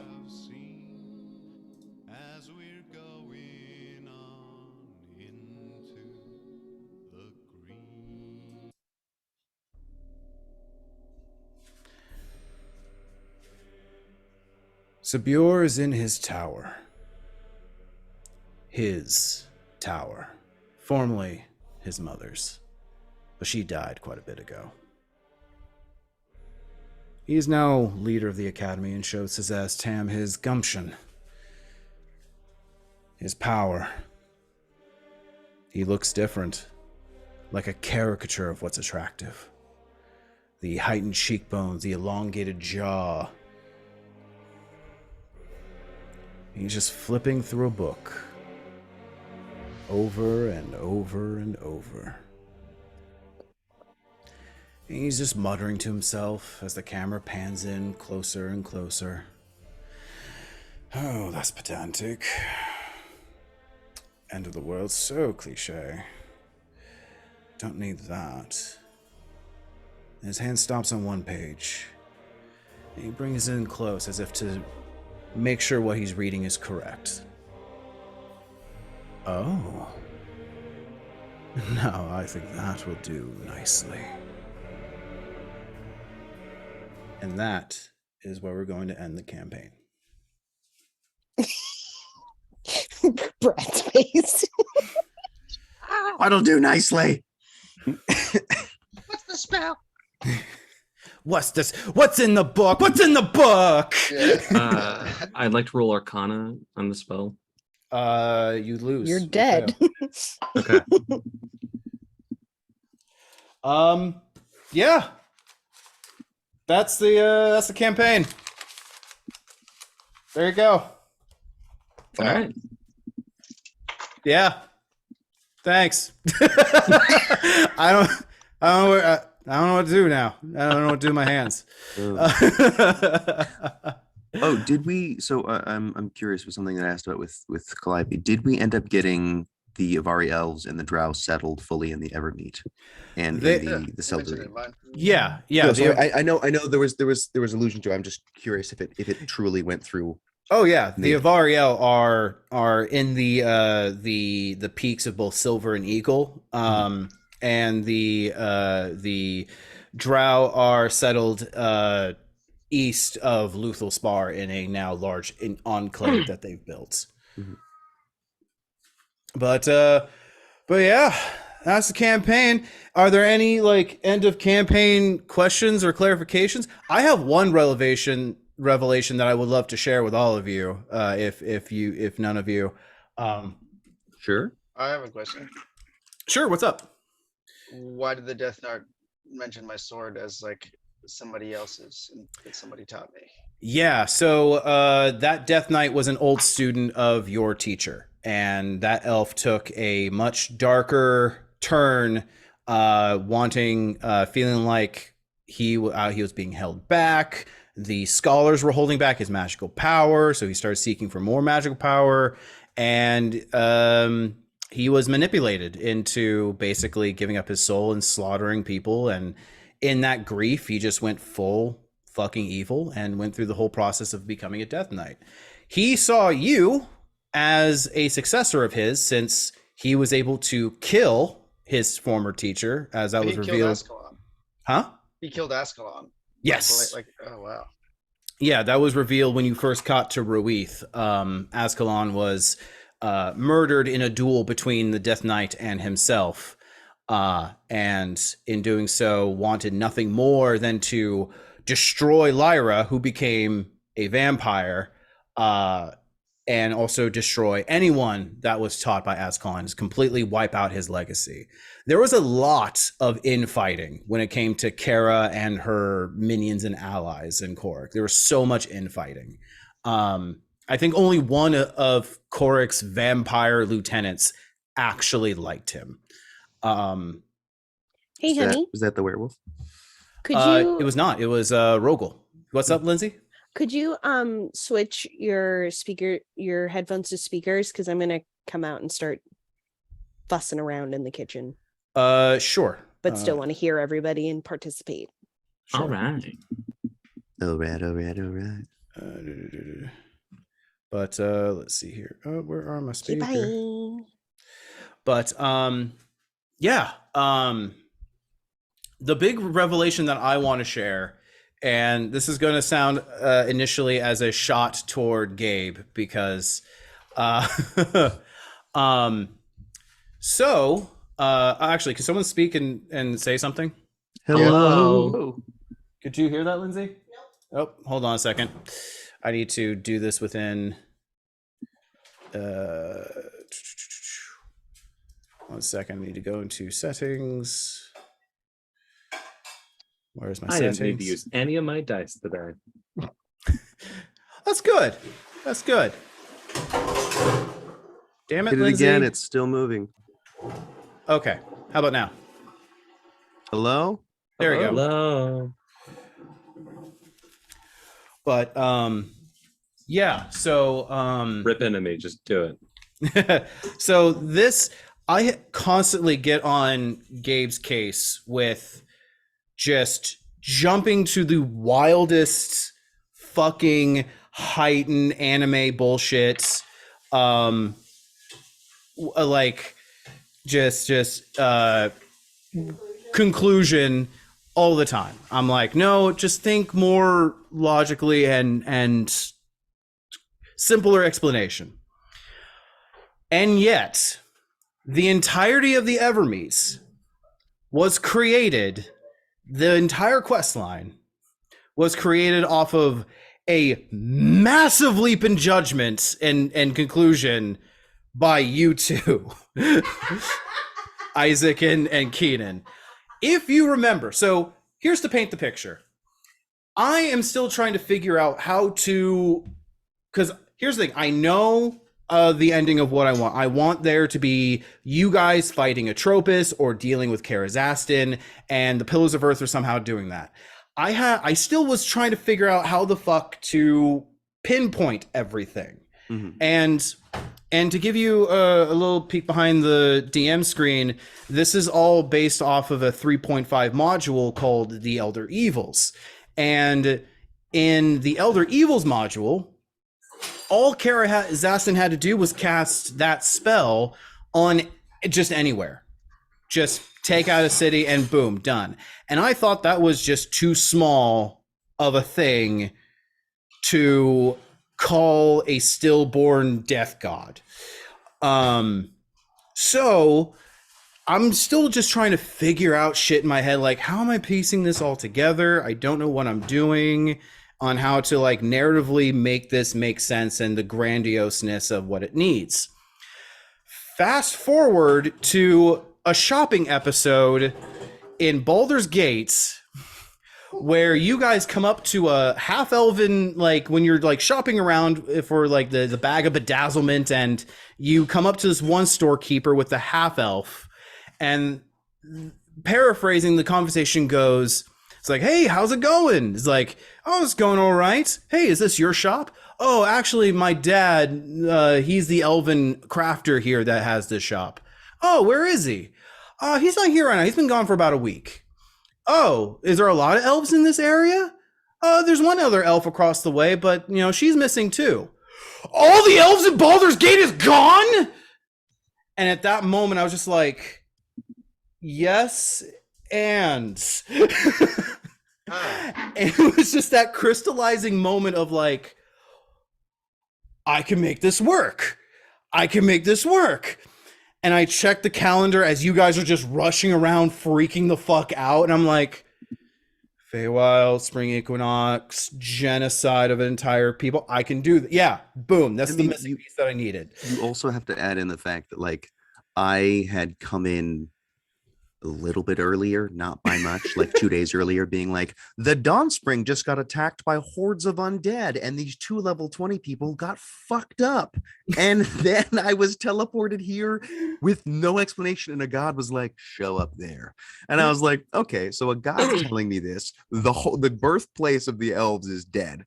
Okay, and you're like, elves are missing. So, like, all right, we're all gonna die.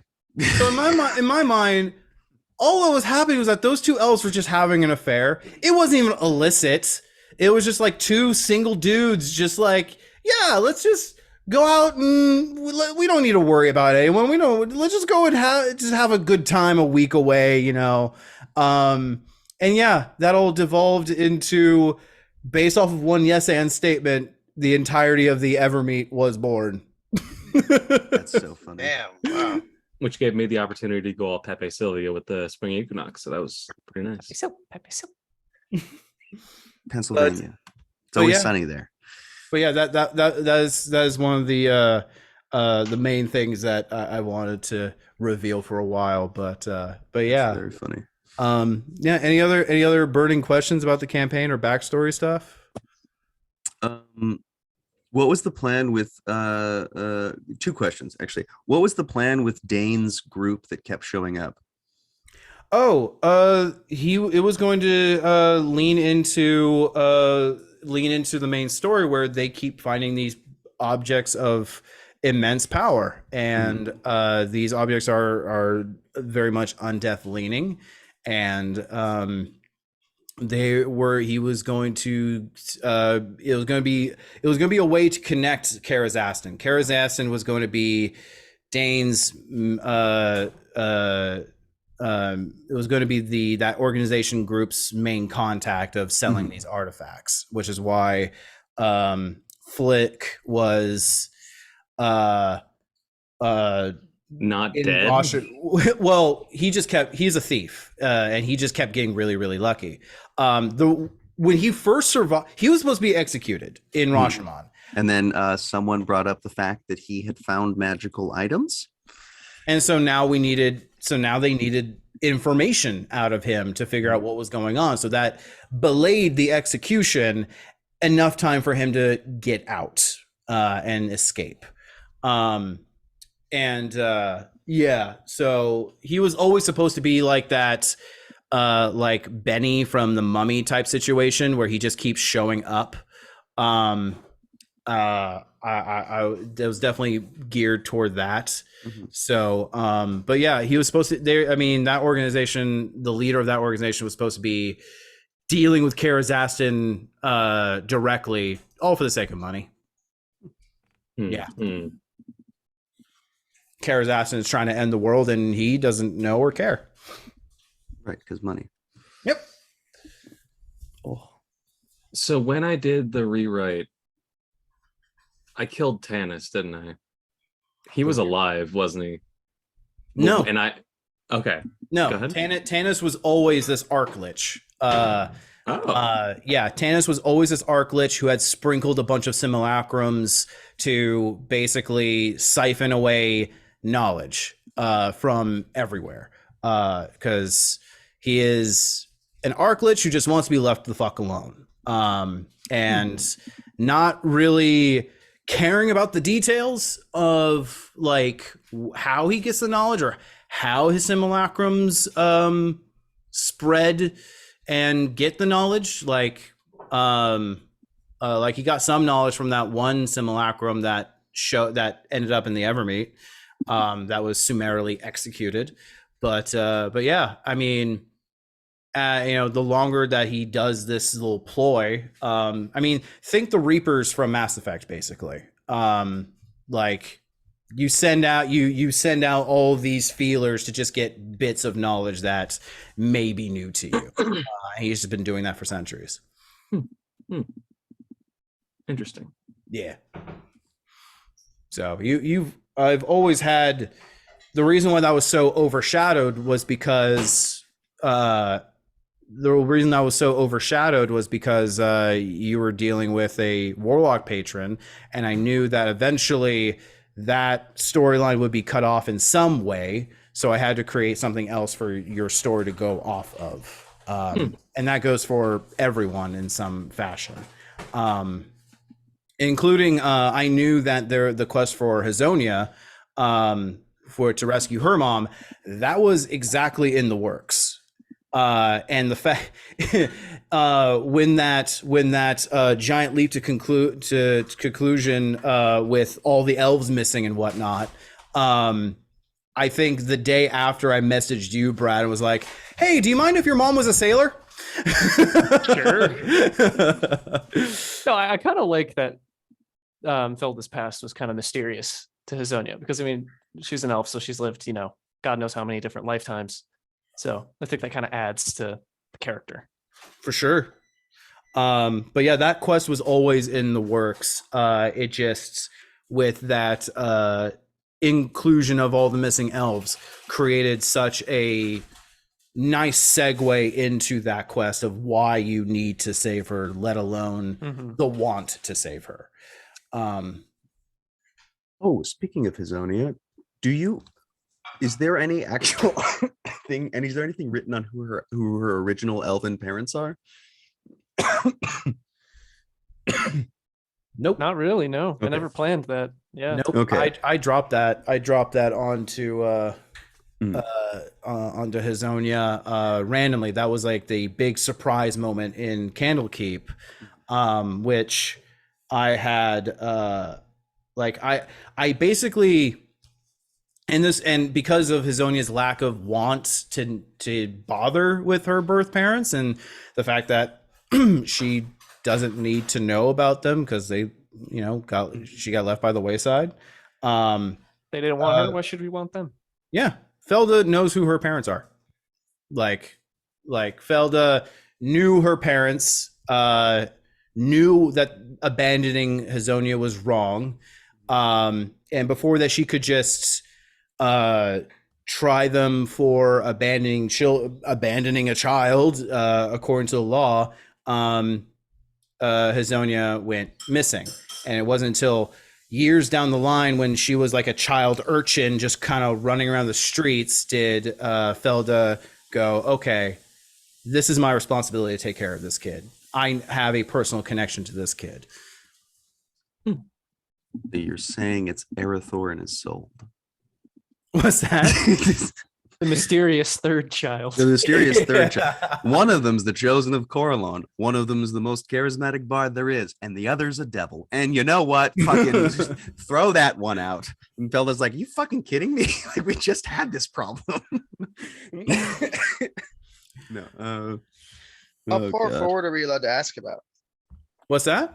How far forward are we allowed to ask about? Because I don't know how much time has passed. Oh, far forward? You can ask anything within the 10 years. Okay. Teclissa became Archmage, right? But she's undead now. Teclissa is not undead. I thought she became a reborn. No, Bren did.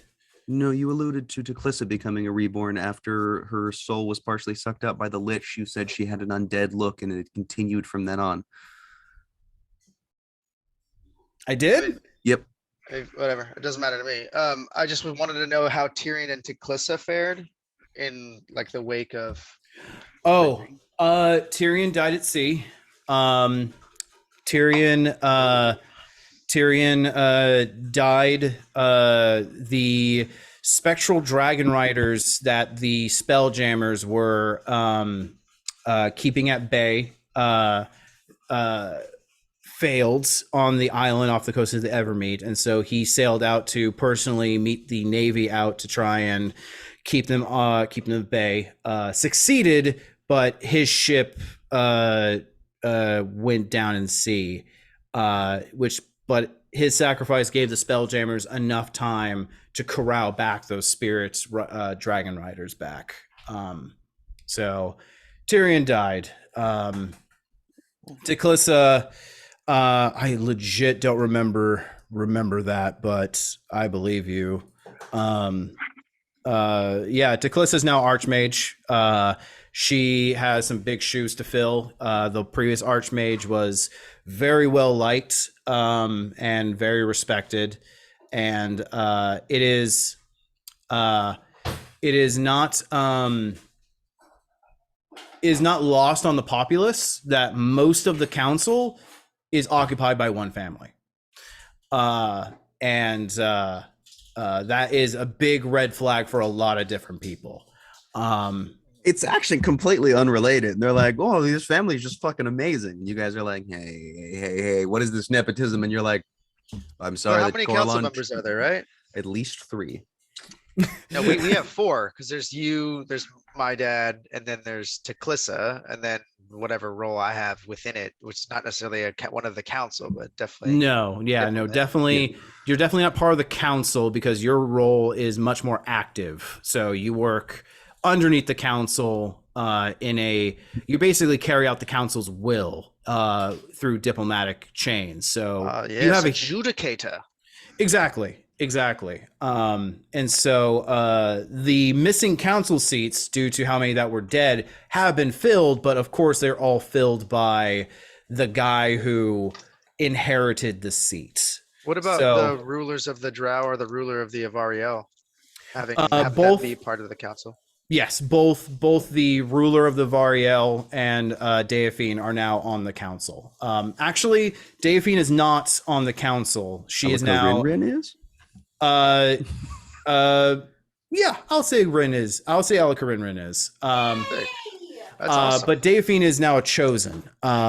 So her responsibilities lie outside of the council. Uh-huh. So happy for Rin. How do the embassies fare? And then also, are there any embassies in the Evermeet? Like, do we have like a dwarven embassy or like a human embassy? That is not going to happen in your lifetime, at least in the next 10 years. But the embassies are erected within, I would say, the first 5 years, and they are met to quite a lot of fanfare and curiosity in the Sword Coast. There are more or less only 3 embassies in Baldur's Gate, and Waterdeep. Yeah. There's talk about another one expanding into Neverwinter, but there is a lot of pushback for some reason. Yeah, it's a good initial start. Heck yeah. All right. What's up, Quintus? What's up, Gabe?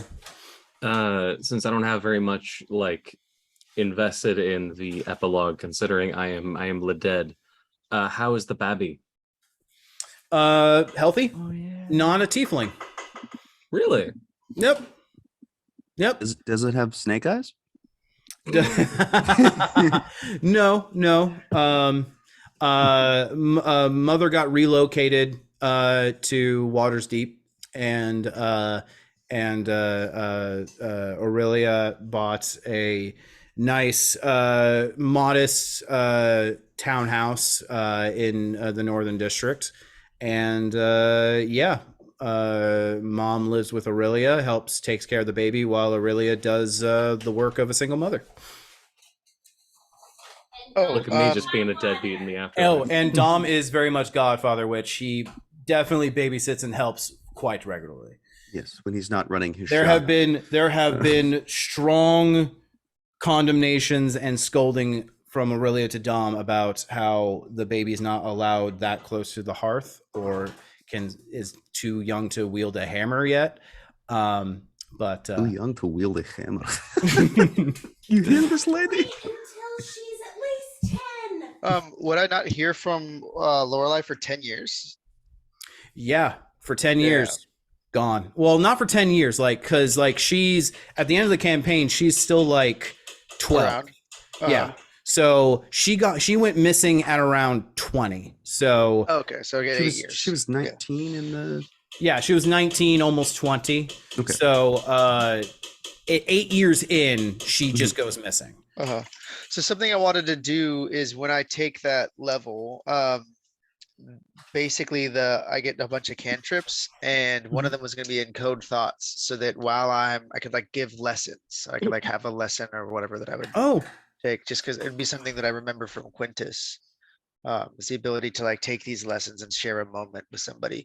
And because I have modified memory and with the helmet, I can read thoughts. I can actually, I can do it to other people, and I can modify the memories in interesting ways because I have those spells, which is something written into the cantrip, which I thought was very unique. very interesting. Very interesting. Yeah, I've never really heard a modify memory done that way. Like someone comes in and you implant 10 minutes of an entire history lesson in less than a second.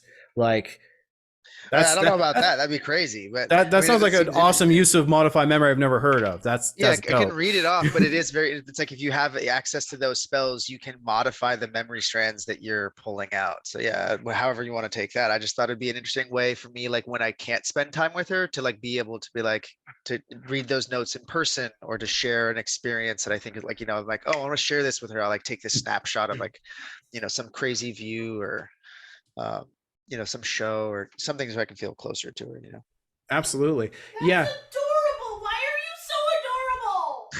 Oh my God. Absolutely. Yeah, definitely don't need to try very hard to get close with Lorelai. Like she's very much glued to both you and Matilda. One thing that she does very often is correct herself when she says mom or dad, and that never changes. Much to both of your guys' chagrin. Like it's okay. She's like, I know, and then she just feels some sort of like resistance there. That's probably why she went on this journey, is to help get over that.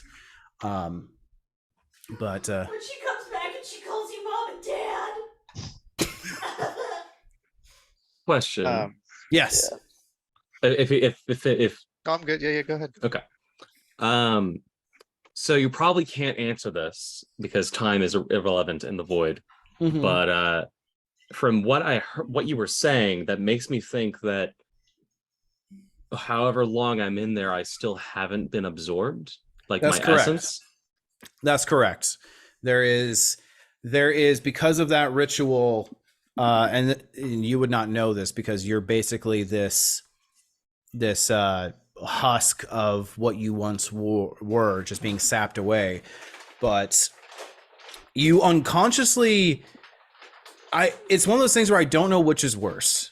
You are not absorbed into oblivion and cease to exist, but you are constantly being drained. So I don't know which is worse. And the whole thing with just those all three rituals succeeding handily, it provides you, because even in the worst of nightmares comes some sort of lucidity, and you're able to, I think at a certain time, Quintus doesn't even know what those are anymore, but just associate them with something that is pure and good. Kind of like the Lady of the Lake. Yeah, kind of. And so there's just this existing speck of this ongoing nightmare within this soul that has been around for untold amount of years, that just sits ever existing, languishing in that just one moment of bright and hope that just keeps it from being fully absorbed. So you're saying there's a chance? So you're saying There is there's a absolutely chance. no chance you're coming back. Not without the aid of a wish spell, and they have to go to that realm. Like, there's so much shit that needs to be done, but yes, there is a chance, like a snowball does in hell. So my character in campaign 2, his name is Mintus, and he is. I've got a question about Lorelai's powers. At a young age, she seemed to be able to pull apart magic in the weave. Yeah. How? What is she? She is a dead spot. She is like a cigarette burn in the weave. She's a blank? Kinda, yeah. Like, she just travels around, and wherever there is the weave, she just has that innate power to just utterly destroy it. Think like the Sandman, and the dream vortex.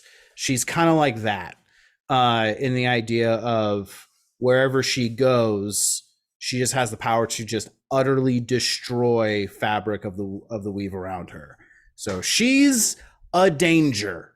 And something that you avoided quite handily was because I don't think the devils knew what the hell she was.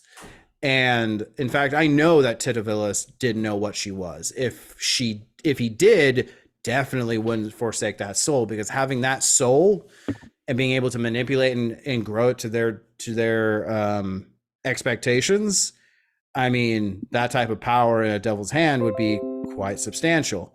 And so, yeah, you getting her out of the hell's clutches was very important, because again, her power doesn't come from, because it was hinted at that her power does not come from the devil. She had made no warlock pact and was able to just do magic. She was able to do magic because she's literally burning the weave and manifesting it in the air. And then it's kind of like flash paper in a way. She's burning a candle, and then that candle just explodes, and that candle is no more. You should make this into a subclass and play it in a heartbeat. That sounds sick as fuck. But yeah, she's very dangerous. She's incredibly dangerous. Does she And have she's- wizard levels? Because she has Quintess's She's at least Order of Scribes in some ways, right? I've made her a sorcerer, wild magic, and with a bunch of souped up homebrew abilities that makes her into either a monster to fight or a impossibly powerful person to interact with. So you're saying instead of fucking Freddy's little Subure, girls. we should have brought Crazy Lorelei monster. to the end game. Fucking, we just throw her at the fucking I mean, throwing To her Lehman's- anywhere. throw her to Lehman's tiny hut. It just creates a human-shaped hole, and then suddenly, oh, the weave's gone there, and we're like, fucking, she knows what she's doing. No, But yeah, that's basically Lorelei. She's a hole in the weave. So how lost in the astral plane is the war sword? I mean, we're Oh, talking, that's the a other thing scale I of wanted to 1 10 mention. Lost? Are we talking real lost? Are we talking like behind the dress? Like- Oh, Like, Oh. oh no, I found it. So, My adventures.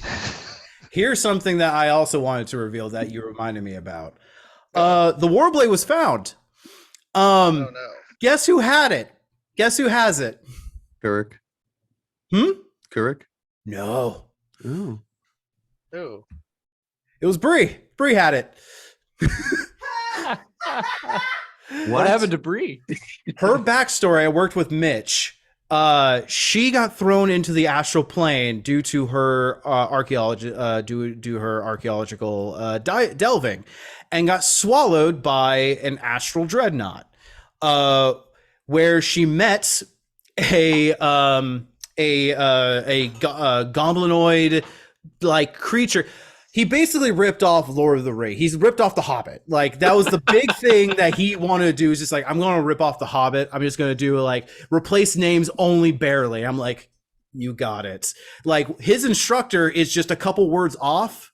I think I named him like Nom Manahan, the guy who plays that's his instructor's name. It was just supposed to be super silly. And so like, he's doing basically riddles in the dark with this creature in the belly of this astral dreadnought, which is its own little pocket plane. And inside, he managed to grab a sword. And because that's what he wanted. It's like, want to grab a sword or something like that, something like, similar. And so I'm like, yeah, okay. And so, yeah. so did How is he alive? Did he use it? Was he using it in the campaign? No, he didn't use it at You all. can't. You can't. If No, you're I mean, not, like, he was probably if you're using it. gonna as a- know if you die if you use the ruler blade or the war blade or the spell blade, it'll No. kill you. Yeah, he got Yeah. no, he didn't use the warblade. He just like, this is neat, stows it away, and had no idea what it was. And I was like, That is I want you to, and I specifically told Mitch, I was like, if there is any way to bring this up organically, I need you to do that. And he's like, okay, and it didn't happen. Fucking damn it. Alright, okay, so my new mission for the 10-year epilogue is I just spend the entire time hunting Bree. Well, That's right all now the it's in elven Candlekeep. artifacts she's stolen. It's- so really? hold on. Wow. It's in Candlekeep. She gave the blade to Candlekeep scholars, where now it's just kind of being studied and collecting dust. Yeah, so They're- we're, they're we're gonna literally- send an embassy there, and I'm gonna. They're gonna be like, "Oh, this is crazy. We Bring can't that touch the shit mythal. back." That's a part of your history." Also, this one of 3 blades that is a huge part of it. Yeah, we can keep that. That's Oh fine. yeah, wait, we'll keep it. Doesn't matter. Oh God. So Fucking- yeah, yeah, that was one of the things. Also, the other things I wanted to bring up, because I just thought it was fucking hilarious. And I was like, I think there was one moment where it got really fucking close, where Mitch could bring it up, and I was kind of like, and then it just got glossed over to something way more important. And I was like, no, oh well. it's insane. So not only did he have an orb of annihilation, Yes. he had a legendary elven warblade. Oh yeah. Yeah. What Like, other myth- artifacts? The did he have? warblade. Mythical. The warblade.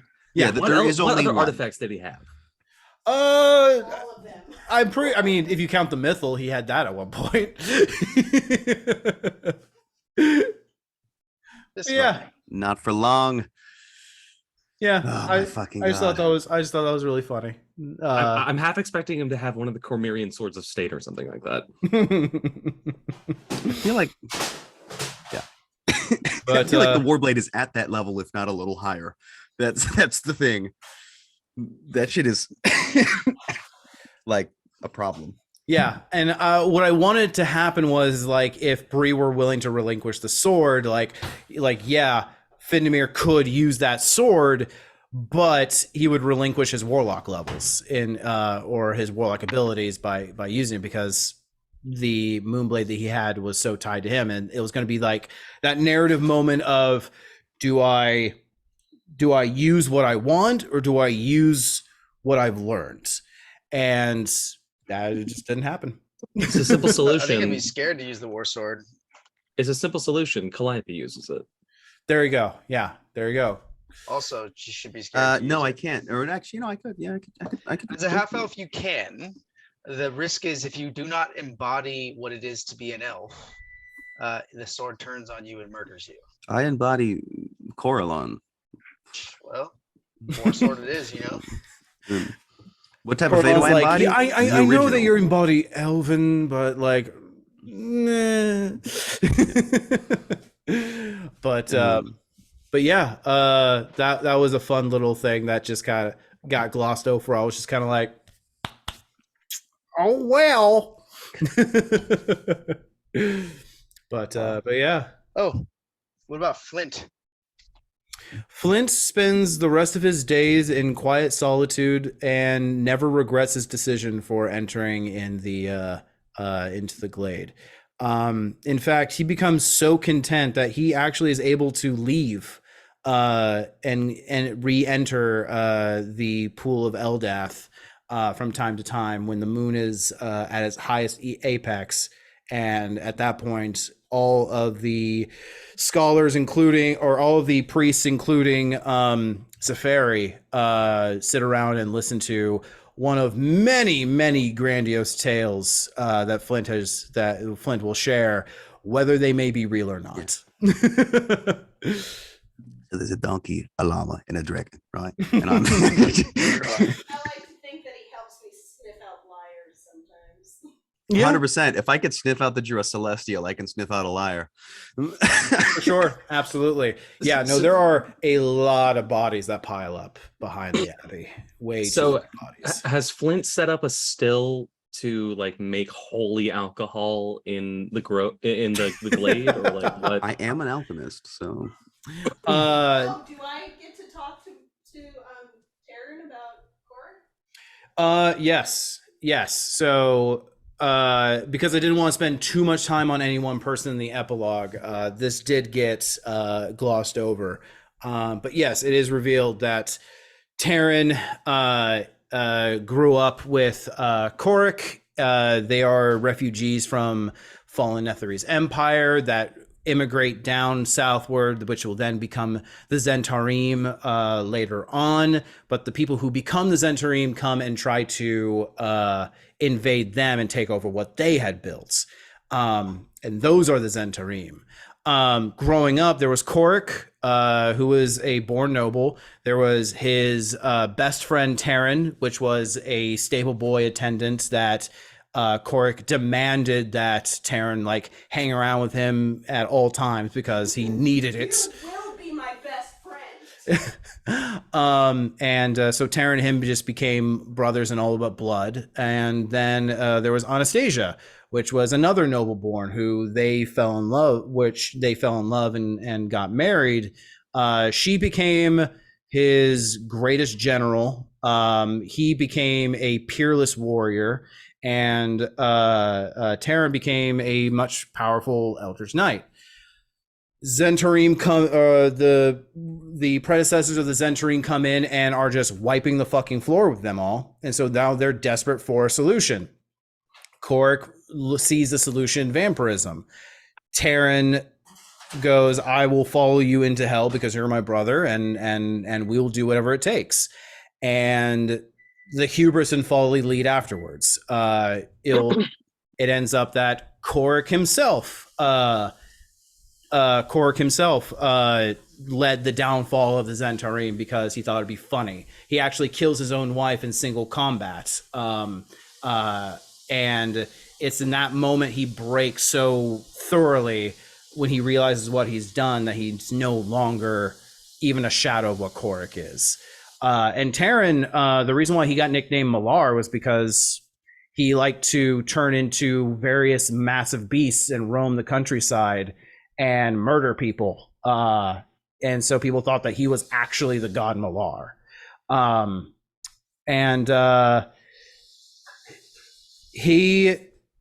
How Terran became where he is now today, he personally hated clerics and priests. He loved to break them methodically, sadistically, just destroy them and get rid of their faith. So when they died, they had nowhere to go.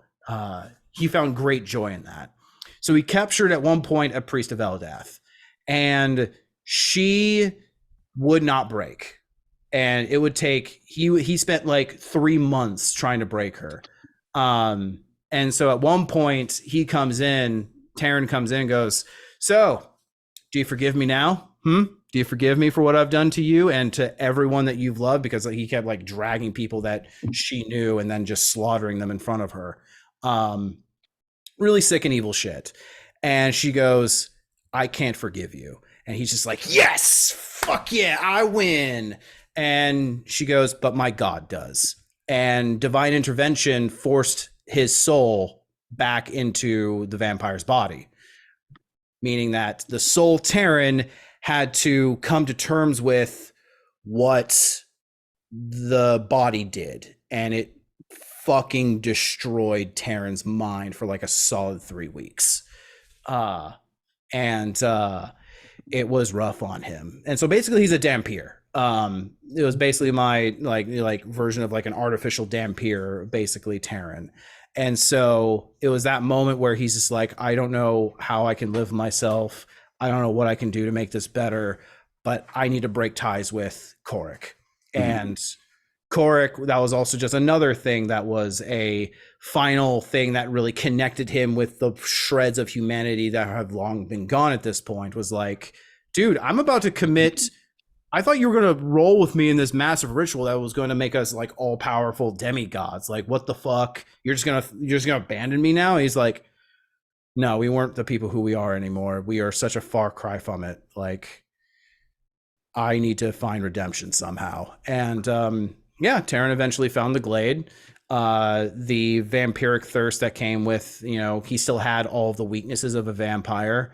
And so there in the glade, he just found a way to redeem himself. And he was very content that for the rest of my days, I'm just going to be in solitude, and this is my punishment. I accept this.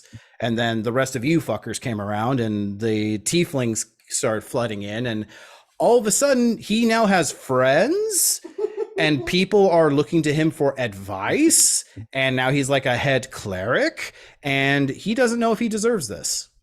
He doesn't know. He's very much conflicted with this, because like he is so happy with the fact that he's no longer alone. He's happy with the fact that he can give advice and help people avoid the mistakes that he's made and whatnot. But at the same time, like, I did some terrible things, or at least my body did, and I cannot separate what my body did with my soul. Do I deserve this? When is it okay to forgive myself? And so that would be the capstone of that conversation. But yeah, that's basically the story of Terran. Priest of Eldath was super spiteful. Still same. All right. If you looked at the paintings, you'd know. No, I'm kidding. I mean, we almost did, but we ran out of time. Yeah, that's fair. We didn't yeah. want to spend an extra 3 sessions just looking at. Yeah, we absolutely would have. I And did then a lot. probably Of killed. I did too many paintings. So their Korik's a demigod now. Basically, Is he an exarch of Orcus. Do we ever Orcus? chat from time to time? What's that? I said, do we ever chat from time to time? No, you never hear from Korik again. Oh, that's Yeah. disappointing. Yeah. Not even to get his I'm glad. recipes? No, Well, I sent him an invitation to dinner. A real one. Without poison food. Fuck that, dude. Um, Never again. No, like yeah, Korik is essentially a demigod. He is not religious in any way. He owes no allegiance to Orcus, first of all. Like Korik already made his bed like with Orcus and paid his price, and as far as he sees it, you know, like So our was deal that- is done. Was that actually his soul in the painting next to the one that's just his His- screams overlapped? His soul was in a tomb beneath the castle. And in that tomb was going to be a casket with hundreds and thousands of nails driven deep into the casket, holding the soul in place. Each nail was somebody's soul that Korik had stolen. And the only way to kill Korik permanently was to pull the final nail out of his coffin. So he could not regenerate over and over and over again. Like he has collected hundreds of souls to basically revitalize him, much like a phylactery or a lich, except that he's using his trapped soul as a igniter, as flint and tinder, to reconstitute himself over and over again. And the soul is the original soul of Korik. You know, as I've described, like there's the difference between a vampire and the soul that the vampire came from, for example. So the soul of Korik it passed on and then was ripped from whatever heaven or void it came from. And now the soul is now suffering inside this casket, constantly pierced by these iron black nails that are basically sapping and reinforcing the life force. And the soul knows everything that's going on, and why that subconscious keeps putting into the paintings. The paintings are compulsory. He does the paintings because it's like Tourette's. It's like a tick. It's the influence of the spirits still in the casket, trying to reach out in any way possible. Interesting. But yeah, So what's his weakness then? No, I'm kidding. that is his weakness.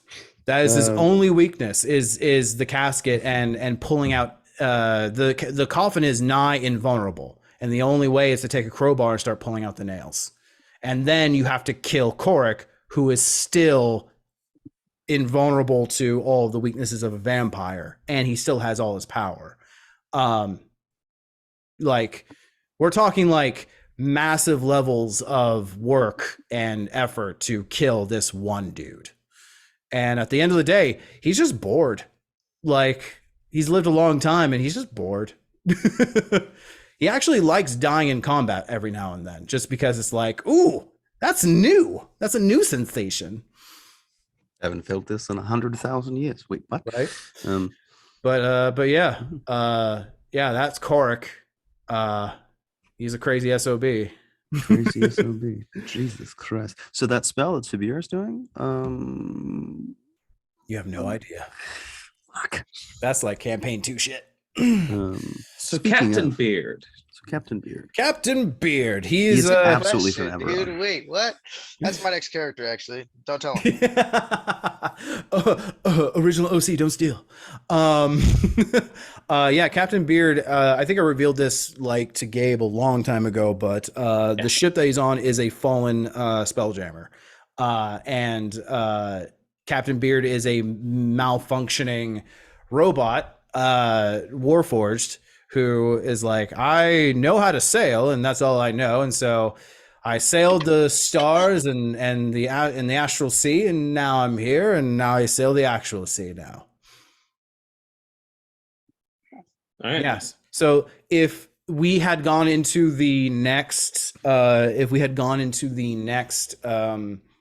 act where you'd have to fight Atropus and have to sail into space in order to fight him, those were going to be one of 3 Spelljammer options that you could use to sail to Atropus in space. Have we seen the other ones?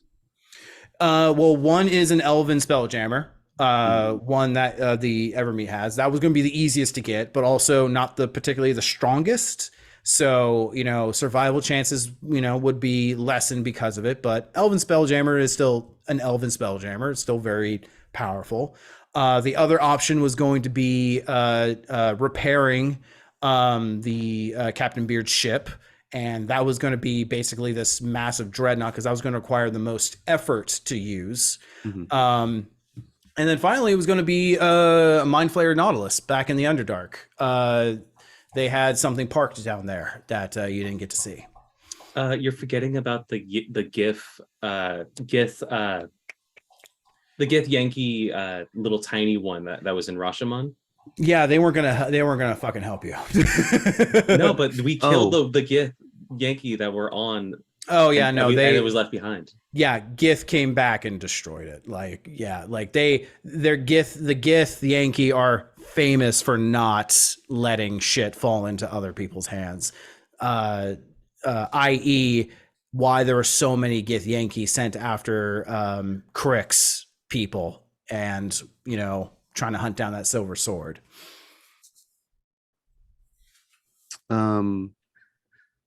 Fuck, I just had this question. No. Get back to my head. The tavern keeper in Baldur's Gate where Flint smelled all the blood. What's going on there? I'm just kidding. You don't have to tell us. I don't remember. Across from the hall with the diamonds. We don't have to. But yeah, sketchy. It's a campaign 2 thing too. She becomes a god. Gotta kill her. Across the hall from the diamonds? This across the hall from the demons, where we scoped out the original place where we found Lorelei, where Tidavillis. Oh, that wasn't a tavern. That was an orphanage. I believe that was the. Are you talking about the old lady? That was an old lady, but it was a tavern because we rented a room to go upstairs. I believe that was a hostel. That's right. That was a hostel. That old lady was charmed and dominated by a particularly nasty serial killer that dominated the mind of someone and forced them to kill for them. So the blood and whatnot was the smell of bodies under the floorboards of all of the runaway women and children that arrived at the hostel. And then, of course, was modified, memoried. So this woman had no idea of what she had done. Just that a smell was kind of seeping up from the floorboards, and she didn't understand why. 2 questions. Does Calliope end up being able to fund the Throat Ripper expansion? There is an anonymous donation. And they do not ever leave Palashuk. Palashuk is their home. But the restaurant that they make is known for miles around. A lot of people coming through in that trade route area always make a stop at the Throat Ripper Gumbo Exporium. Question. Yes. What the staff that I used in the court scene fight? Yeah. What was it? That was a staff of the woodlands. You thought it was a staff of the Magi. Yeah. Every time there's a staff, I feel like Gabe goes, "Is it?" Yeah, I know what he's looking for. I would have accepted a staff of power. I would have expected Does Damadeus end up actually being able to create his own shop? Damadeus's dangers and defenses. Yes, yeah. Damadeus is able to with a hefty investment from the Harpers, and so the Harpers use Dom as a front for a lot of ways to A, get some passive income in, and B, have someone dedicated to outfitting their regiments and stuff like that. Eventually you do get assigned a wizard who helps in enchanting all of the magic items mastercrafted with the help of that you make. You two don't like each other. You two, Dom and this new wizard are always at each other's throats. But Reasonable. It's a working relationship, and you make some of the best stuff out there. Yeah. I don't know if I have any more questions. I think I'm sort of out of it anyways, because who knows? Um, Trying I to think I breathe. just have one last one. I think, I don't know if I sent this in the message. I think I did. Uh-huh. Finn would reach out to Sabir at a certain point, and it wouldn't be asking about like, hey, like what the heck, or any accusatory. It would purely be like, hey, last time I saw you, like friend, like you seemed really hurt. Like I'm always here to help you, and that would be consistent because Finn is like he tries to be a good friend no matter what. So trying to keep the connection so that he sees me as somebody that's always there for him no matter what's going on. Yeah. Would I hear So back from him at all? Or? you only get if you try multiple times throughout the years, you can, but after the first sending, it doesn't go through. However, his response would be very final, which might prevent you from or change your mind about sending messages. You send that message and he will send a message back and even have to recast a sending, but he will respond in a way of, I already have everything that I need, thanks to you all, and I very much appreciate your help. However, I fear our paths now diverge, and if you find yourself standing in the way of my path, well, I see that you have a daughter and mother of that child, which would be unfortunate if anything were to happen to them. So make sure that there's no reason for me to go looking there. Love you. Ta-ta. Fuck, bro. All right. Yeah, that'd be the last message then. Actually, that wouldn't. Finn would forgive him in like a year and try to reach out. And if he didn't hear from him, whatever. Yeah, and all further attempts would fail, as he would have found ways to block and prevent people from scrying on him or trying to reach him without his wanting. So, yeah. Baldur's Speedy Courier. It's just a note, reads it. You up? But yeah, unfortunately, Sabir's journey ends with him being a major villain, which he's always been a villain. He's always been a villain. So now he's just not lying to himself anymore. Wah, wah. Yeah. You should have let me kill him in the first freaking campaign. The heck? It's I'm true. talking to you in the background there. You should have killed Sabir. No, I was this close. no, You're this close for being dropped off a fucking cliff. After she saved his ass from being mauled to death.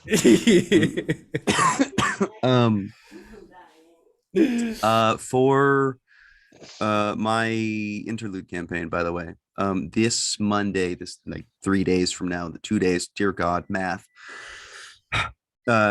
is not gonna be the first session, but it would be the one after, or a session 0 into a possible beginning to the first session.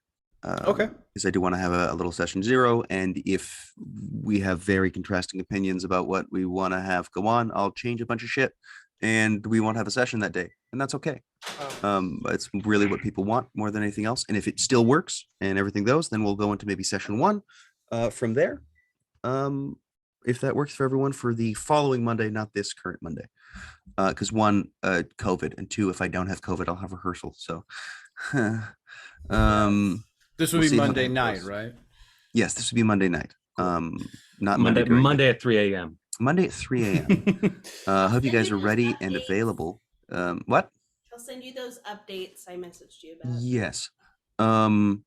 Also, after talking with Toggy a little bit, I realized the campaign might go on slightly longer than I thought, just based on how many people we have and how bad I am at trying to figure out how long campaigns go. So there's a chance these characters are in it for a little longer, if that's all right with everyone. So I any just- what? I have one thing I'd like to say. I'd love to renegotiate schedule. I think Saturday night's a pretty big ask. It's like, it's hard. It's very hard for me to make Saturday night work all the time. Plus with the way shows work, shows are always Saturday night. And considering like 4 out of the 6 of us or whatever are in shows, it just seems, I think there's probably a more optimal way. I can do Saturday mornings. I can try to do Sunday mornings. I really, try to prioritize this. It's my girlfriend's birthday, and I'm still, I'm here, and we're making things work. But I think that not only would we all be able to be more available, but I would be a happier person not having like a 6-hour session that goes to midnight on Saturdays. It's hard. It's hard to do. I'm down, especially because I'm going to be running it for a second to see how it works with Saturday mornings. And I know that we might have. I'm not running the during- game, so I'm totally fine with changing. and we'll see how Saturday morning works. If that works for people, because I know sometimes Lindsay and I will have rehearsals on Saturday mornings. And No, this again, this time slot worked for me great. So Yeah, and I would prefer. I'm kind of. I think I'm in the same camp too. I would prefer maybe mornings, Saturday night. Yeah. Sure. But we'll see. Right now, it might be Monday nights for the first bit because I have a double show and rehearsals, and I might have something after that too. I'm You good say on most Monday weeknights nights? too. I know it's probably Yeah, not the best for everybody else, but weeknights I'm. Well, we're most of the time it's if Toggy's running, Toggy has like a steady like this to this job, and I'm like I work fucking random days, so it's weird for me. And Monday's often free. It's not always, so that might change, and we'll talk about it in the chat. We'll find a time that works. If it works for Saturday mornings or something like that, I'll figure it out. But anyways, in the current schedule, I believe we talked about Monday nights possibly working for pretty much everyone for the short interim until we can get back to Saturdays if possible. I'm good for it. Monday night would be the first upcoming. Lindsay, is that work for you too? Yeah. Okay. The date. I have this literally pulled up so I can. The date would be the 3rd. That's my birthday. Okay. Well, we can Happy have a birthday birthday. beginning Happy session if birthday. you'd like. Is that something you'd want? Let me talk with the people who might want to celebrate my birthday. We're right Like here. us, this is Yeah. us. Yeah. I'm Yeah. sorry. For Toggy's birthday, we did a campaign. What are we doing for your birthday, Gabe? Huh? Don't peer pressure Gabe into D&D if he doesn't want to. If he wants to be lame and doesn't want to play Yeah. D&D with his friends. Yeah, it's fine, Gabe. If you don't want to play D&D, that's totally okay. But just think about this. I have these pears. Would you like some pears? Peer pressure. Okay, I'm done. God, he's ready to have Stop. children immediately. um, Such a dad joke. yeah, Alrighty. I've been told that. I'll text the group. So again, because these characters might be going around for a little longer than standard, if you guys have any like, oh, these are things I like, or these are things in my story that I want to push forward in, let me know, because it might be just longer than 9 sessions. It might, I don't know how long, because I fucked this up Oh, wow. timing wise. Okay. So just let me know. We'll see how it goes. All right. Sounds good. I'm Well, gonna go because I've needed to pee for like an hour, and I've been holding it in, and You it and me hurts. Well, just one last big thank you to everyone for sticking out with this Thank campaign. you, Talk. It was Yes. Oh, it's fantastic. amazing. Yeah. Yeah, Masterstroke. great storytelling. This is the thank you. last time I wear the Finn shirt. Aw. This is my black shirt with black embroidery just for Finn. End of an era. Ah, I actually have a model I'm painting for him too. Nice. I have to change my phone password. I My phone did password's I'll go Calliope. do that. It could still be your password. Keep it as your on. password, She it's lives fine. on. Yeah. Let me use your phone the next Oh, time. we're dope. done. Wow, look at Sounds him. sick. Isaac got him for me, and then I did some kit bashing to make him look less like a demon of Slanesh that he is. But Get out of Slash, Finn. yeah, thank I you. gotta go though. But Thank you yeah. all. We'll see each other next time in Isaac's campaign. And yeah, Bye. farewell. Love Bye, you all. guys. Peace, Love peace, guys. Later. everybody.